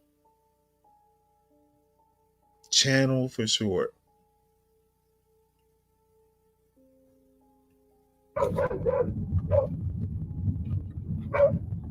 Oh, get out of the way, dog.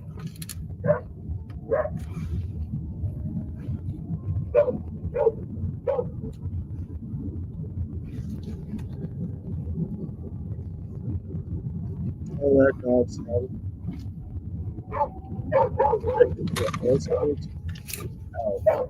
That's great.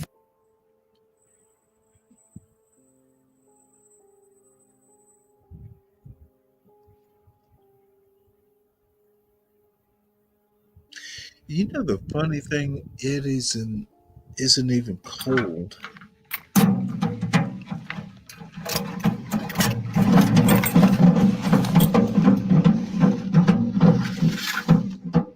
It's just a letter from the sheriff's office saying that they were able to serve the guy for us. So glad about that. Thank you guys that told us about it and reminded us that they do offer a civil service option at the sheriff's department. So Gonna have to ask a question. Um,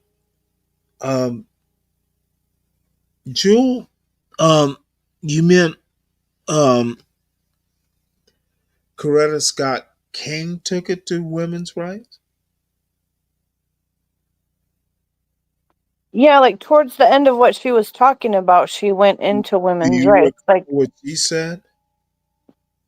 pardon? Do you recall what she said? Not exactly word for word, but that's the only reason I said something speaking to it, because she said something about it. I wasn't pulling it out of thin air, but that's no big deal. She Well, was no, I'm not calling out saying you did, welfare. but at that point in time, there really weren't women's rights, not the way we understand them now. Yeah. She Um, was calling that out is welfare. that interview was literally like in the middle of maybe where second wave feminism, or this was pre Phyllis Schlafly. It was pre-ERA. So I'm curious to know what women's rights you might be talking about. Well, That's she what was It she was was pre-dawn of literally welfare, family. pre-ERA. and I don't know if like everything was necessarily what we would think of as rights, but also Okay, now, responsibilities because now she was talking about raising good people, I doing want to stuff in the community. the way you said that. It's not what we would deem. I'm literally gonna sound kind of condescending. It's It's what usual. it's what you know. Back then, what you're talking about now, you would have to evolve your criticism.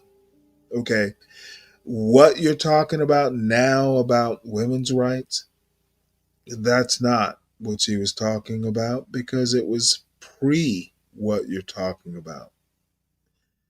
Yeah, I'm not saying anything other than what she was talking about, though, Stanley. Like, And what I'm saying is you used the term women's rights, didn't exist. She didn't say it, she didn't know about it. okay, I'll go back and rewatch it tomorrow morning. But I Oh, am probably going to fall please. asleep soon. But I will. I'll re-listen to it. Thank God. Crown Reese, do you have a comment? Yes, sir. I was just saying that stuff started. It was pre, like you said, it wasn't no women's rights, but that came pre women Is getting on this going to be welfare. very long? No, it was women pre getting on welfare. That's where it started, right there. No. Uh, Yeah. oh, my Lord. We're going to have to do a show on what you think about welfare. Well, I'm just saying that she spoke it to existence. So that's what I'm saying. Okay. Oh, that's a bold statement. So, in that interview, Coretta Scott King spoke welfare into existence? Now you look at the time when welfare No, came in. sir. I'm not going to accept shortcuts, If you prevarications, heard what I said, or connecting dots that don't connect. I told the truth, Where Stanley. did I was she say? born in that age. Yes, sir. You know I was. So I know that was pre-dawn of what No. you said. They Okay, took that. well, you were that age, and I'm going to have to tell you, she said nothing about Johnson or the Great Society. You might want to watch it again, too. She didn't have to. They Of killed her course, she husband. didn't have to. They She killed didn't her have husband and no they told her crown. what needs to be Crown done. Reese. She didn't have to because she has you to say it for her, right? Okay, Stanley. If she didn't say it, Crown Reese is going to tell us she said it. She will. Not a good way to make a point. Come on now, Crown Reese. I have another Bud Light for you if you need one. Nah, you know what? You know what I made? Um, you're from you got Georgia roots. I literally made a pot of okra, tomatoes, and rice. Wow. I just had You okra remember that? yesterday. They Yes, don't make it sir. up this way, but it's a Savannah thing. No, I Okra, already know. I tomatoes, just had rice. okra yesterday. Yep. Oh yeah. Damn, that's good eating right there. No, motherfucker. I was thinking of my grandmother, my mother's mother, and I did not put bacon in it or No, any sir. of that stuff. But I've got to slow cook something. And I get plenty of time to do that. Y'all don't know all this negative black bullshit. Black people can cook. I learned it from, from my mother and father. My father Yeah. can cook too. Mm-hmm. All his kids can cook. All my parents' kids can cook. My motherfucking son can cook. My sister's kids can cook. And never asked my brother's son to do it, but you know, my brother knows how to cook. this motherfucking negativity about black people can't do shit is bogus. And letting a be brave motherfucker be brave hasn't been right since the motherfucking day. Um, let's just go ahead and say he's 70. He hasn't been right in about 40 years. In that black people following his bullshit is not be brave being right. It's about motherfuckers being wrong. It's disgusting to me. So I'll go on from there because I be brave is fucking why America is failing. The bravado, you know,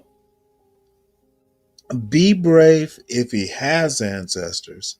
They were the one about Yankee Doodle Dandy and macaroni in his hat, whatever that bullshit was. They called it macaroni. Oh, that is some bullshit. That's that's the white America be brave is from. Hell no. Stuck a feather in his hat and they called it macaroni. Yeah.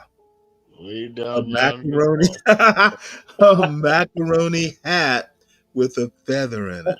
This motherfucker.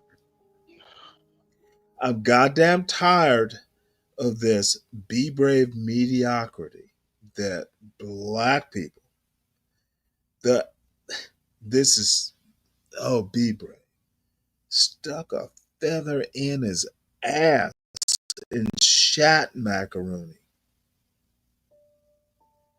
So sorry, Crown Reese. Go, what were you gonna say?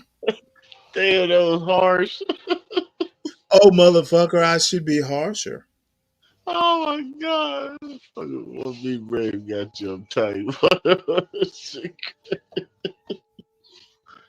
Macaroni see if Be Tony. Brave can fucking I want him to quote that shit.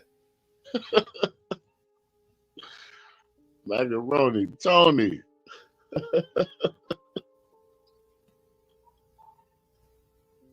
Ooh-wee. Yeah, pimp hat. DiCaprio. Probably a tricorn hat. So let me. I want to finish this because this is Sam I Am's new girlfriend. You know what, motherfucker? Just let's blow this shit up. What do you want to watch? Crown Reese. I want to see what she's talking about because she sure look like All she. right. Well, she's she in. God damn it, Georgia. yeah, you can I tell the was lucky trees. enough to go ahead and Got pay the $50, pay $50, and have the service done where the guy that has the fence that's encroaching on the Oh, by property the way, now. you don't know this story. They bought some land, and they're trying to turn it into a farm. I've been in a whole kit. Um, like I got tons of videos now, but black people, black farmers. Um, Crown Reese. My father has a farm. I grew up, you know, I wasn't always as sophisticated, but no, you black people must be Renaissance people, and I think we do it rather well. We're not all fucking shopping at Walmart for that matter, and we're certainly not stealing shit. So it pains me to see some of this Thomas Sowell bullshit. All black people don't have culture. And then the sauce on top is we get to be brave to tell us, and some of these motherfuckers agree with it. Be Brave is like Be Brave is a gnome. We should fucking put him back. We should have put him back in, as the Hobbit he is. No, do better, black people. Officially has been served. Now, if you remember from the last video about the fence encroachment, we had sent a total, I think, of 7 letters now. 7 letters. 3 letters was to the Georgia address for the guy, and then the other 4 letters was sent up to Michigan. And we never got a response, and we have been waiting. My contractor had been waiting in order for us to do the fence installation in the back so that we can get the goats. But thank God the sheriff's office had a service available here in my county, and we went ahead and we paid the $50 fee in order to get the guy served. So this is the notice. They had put it in the mailbox for me. So Dad is in the back, y'all. He's doing something. He done took over my role. I was supposed to be trying something that I saw on YouTube. Y'all don't understand. You guys sometimes, like, some viewers be like, oh, your dad is doing everything. Your dad is doing everything. Dad doesn't like me to do projects sometimes. If he thinks, especially if he thinks it's something fun, he's gonna step in and do the project himself. So what he's doing in the back, I didn't want to go ahead and purchase a jackhammer. So Dad went ahead and I went ahead and purchased the drill bit that we needed to drill holes in the rocks in order to start breaking up those large boulders that's in the way for us to do our farming. So we got a lot of rocks out here, and so we had to kind of like get these rocks out the way in order for us to expand the growing area. But yeah, Dad took over my job, y'all. Let me show you what he's up to.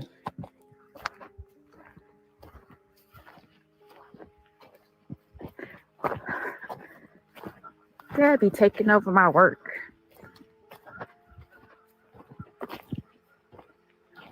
He's funny. Let's go check on him. See what he's up to. I think, let's see how many boulders. There's actually about 1, 2, 3, 4, 5, 6, 7 huge rocks that we cannot pick up ourselves. So he's actually back here doing the work to drill holes in them. Let me show you Dad. Let me show you Dad, y'all.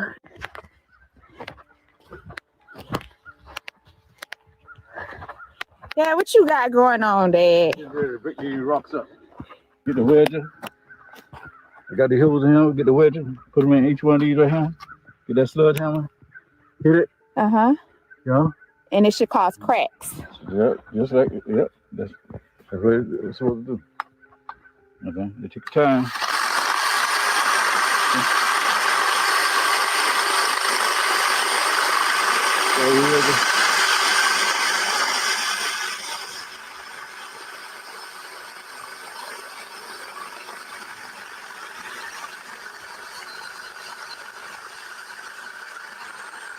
So, 6 inches deep. About 6 inches deep. Yeah, 6 inches deep. And what's the bid again? That's a 5. It's a 5/8. A 5/8. Yeah, 5/8. Okay. Yep. So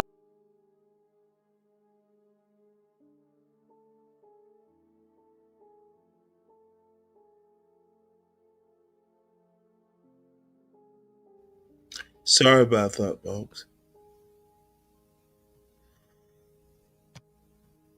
Unshared accidentally. But apparently this is going to wind up soon. We didn't want to bring a huge jackhammer back here. Yeah. So we're going to try to break it up old school. A bit was only like $20.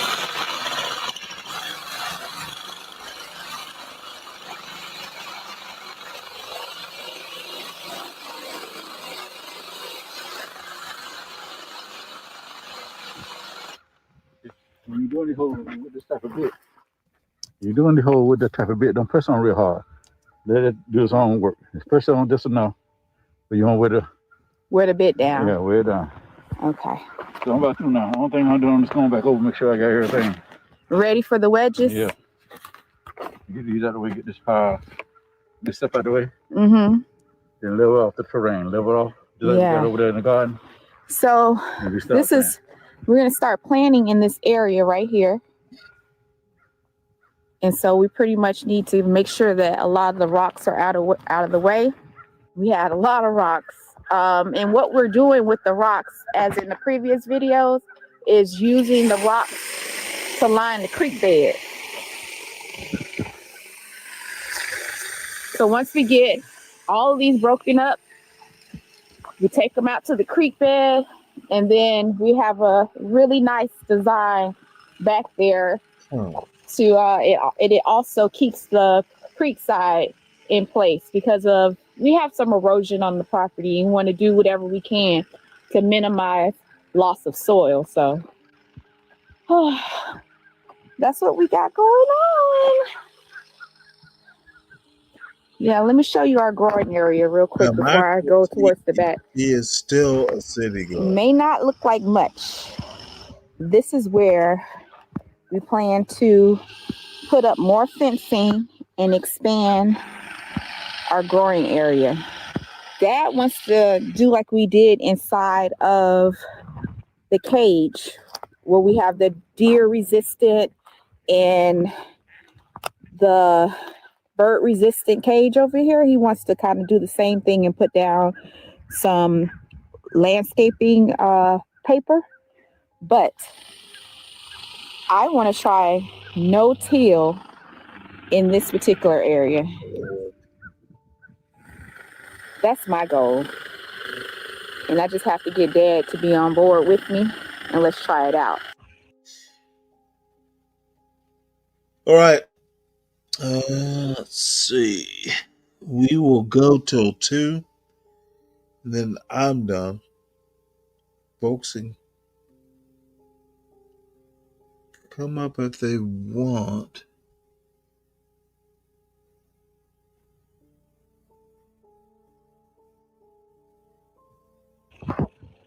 Anyway, did you notice that we have on our vests? A couple of you recommended before we go towards the back that we make sure that we have on our vests so that we don't become victimized, I guess. And it brings awareness, even on our own property, I guess. It took us a minute for us to kind of like accept the idea that we have to wear a vest on our own property, but it's wooded back there and bullets don't have eyes. So it was in our best interest to go ahead and purchase the vest. We got them for like $21. Oh, they got nice pockets. They have like 10 pockets. I love me some pockets. So we got the vest in order to be able to walk in the back where it's heavily wooded. And also, you'll be surprised, but I went ahead and got some walkie-talkies too. Let me show you real quick, because y'all said we need some walkie-talkies while we're out here in order to get our safety together. So I did purchase some walkie-talkies, and they had pretty good reviews. Let me show you our walkie-talkies. So here's the walkie-talkie that I purchased from Walmart. It was $24, and it only needs, let's see, I'll get on board. AA batteries. So I'm actually going to see if we can work on it today. Put some batteries in it and see how it works. But it covers up to 16 miles. And this is just something simple. It's exactly what Dad and I needed. Like I said, the vest that we got that you guys recommended that we go ahead and purchase for ourselves actually has pockets. So we could just put the walkie-talkies right in there. And that's going to work out perfectly. So thank you for the recommendation. We're getting ourselves together. It's coming along slowly but surely. But I'm so happy that we have a community that's helping us with our journey so that we can be successful. We all cheer each other on and be successful together. I really love it. So let me go ahead and put the batteries in, and then I'm going to give Dad his walkie-talkie, and we'll see how good it works. Oh, look, they're so cute. They're really tiny. They're actually smaller than I expected them to be. Let's see what's in this real quick.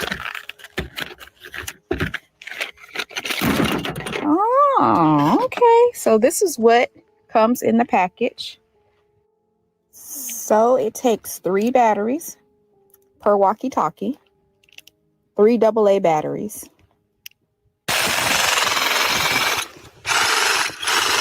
Dad, I got a gift for you. Oh, Your walkie-talkie is set up and ready to go, Dad. We got to practice it out. I'm gonna go to the woods, Dad, and I'm gonna see if you can hear me. you ain't gotta go that far. Let's do it right. Let's just do it right. We gotta walk around the perimeter. Okay, let's do this then. Okay, I'm gonna call you. Okay. I'm gonna press the call button. Okay. What do I do? Hit the call too? Hello? You're supposed to answer on the side, Dad. Press the button. Hello? Oh snap, Dad. Yes, I can hear you. Release, Dad. Yes, I can hear you. Okay, Dad. Okay. To talk, you press. To talk to Dad. To talk, you press. Okay, I got it now. Okay. If you don't want to talk, then you release it. Okay. Now you hit your. Hey, Dad. Can you hear me? Yes. Okay, hold on. Yes. You hear me? 1 2 1 2. Yes, I do. Okay, Dad. I got you. You got it, Dad? Yeah, I got it now. You sure? Yeah. Okay, then. I'm going up to the side over there, inside the woods to check out the fence line. I'm finna walk back down with you. Are you? Okay, then. All right. I want to leave these right here behind the thing. Ain't nobody gonna get it. Right here. Dad, I can walk in and put it in the car real quick. No, right here. We'll be right. Nah, Dad. I don't trust that junk. Not around here. Okay. Let me walk to I can walk with you. No, I catch up with you. Okay, then.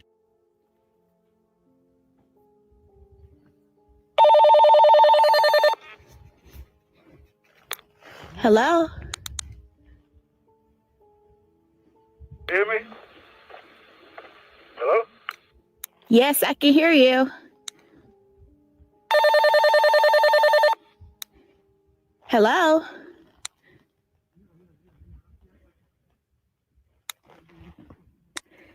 Dad, you have to press the button to talk. I gotta get used to the button, okay?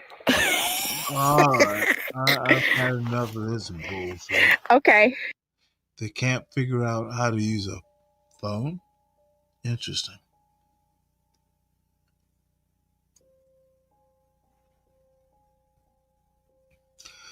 Well, I'm going to drop the link one more time in the chat. No one wants to, if no one wants to come up, we will end the show rather quickly. We can only deal with so much of Dad.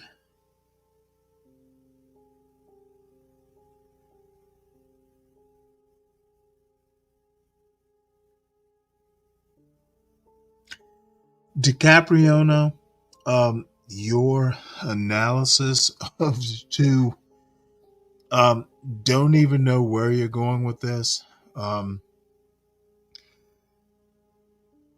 Your interpretation of the two national anthems is unique. I'll leave it at that.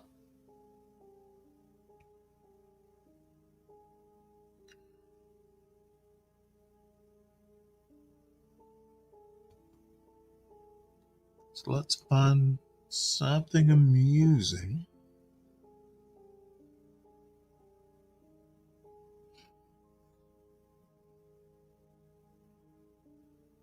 Oh, this is cute. DiCapriono. Let me put this up here. America's anthem is the Star Spangled Banner. That is my national anthem. Our nation doesn't have two anthems. You're right. Yet, subtlety doesn't seem to be your strong point today. No one looks to replace the U.S. national anthem. Good luck with that. You'll discover subtlety one day.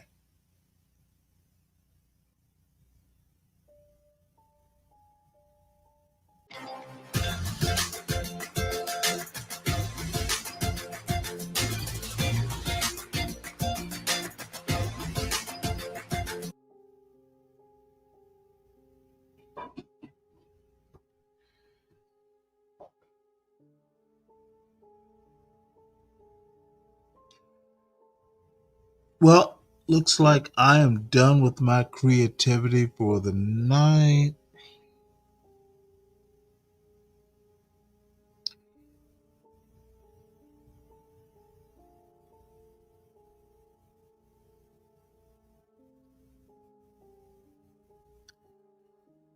Think I'm going to say goodnight, folks, unless someone can come up here and convince me otherwise. Please hit the like, share, subscribe. It's a great place to be. The John Galt Urban Landlord Channel. So, we all need our sleep. And I think I've reached my limit of patience. So, all good things must come to an end.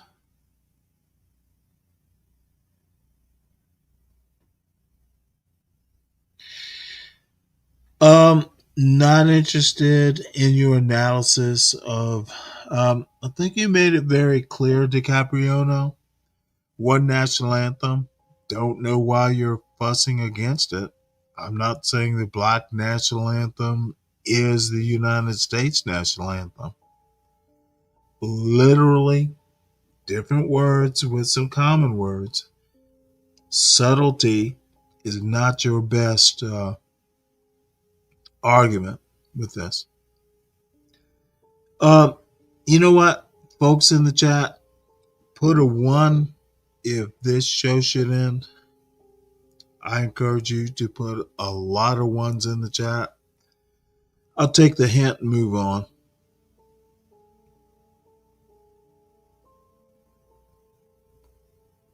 Hate to end it, but all right. Well, Kimmy has spoken. Sorry for the blow up. All things. I'm not surprised. Shippy. So we go. See y'all tomorrow.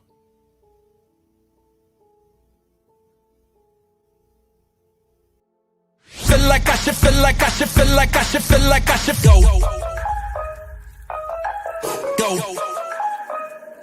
Feel like I should go. Feel like I should, feel like I should, feel like I should, feel like I should go. Feel like I should go.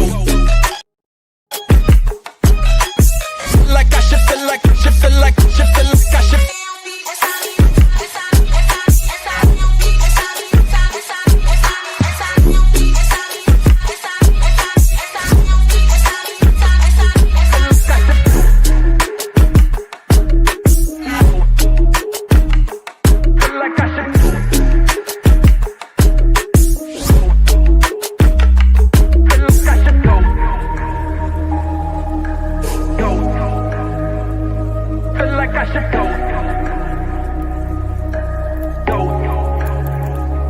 Feel like I should go.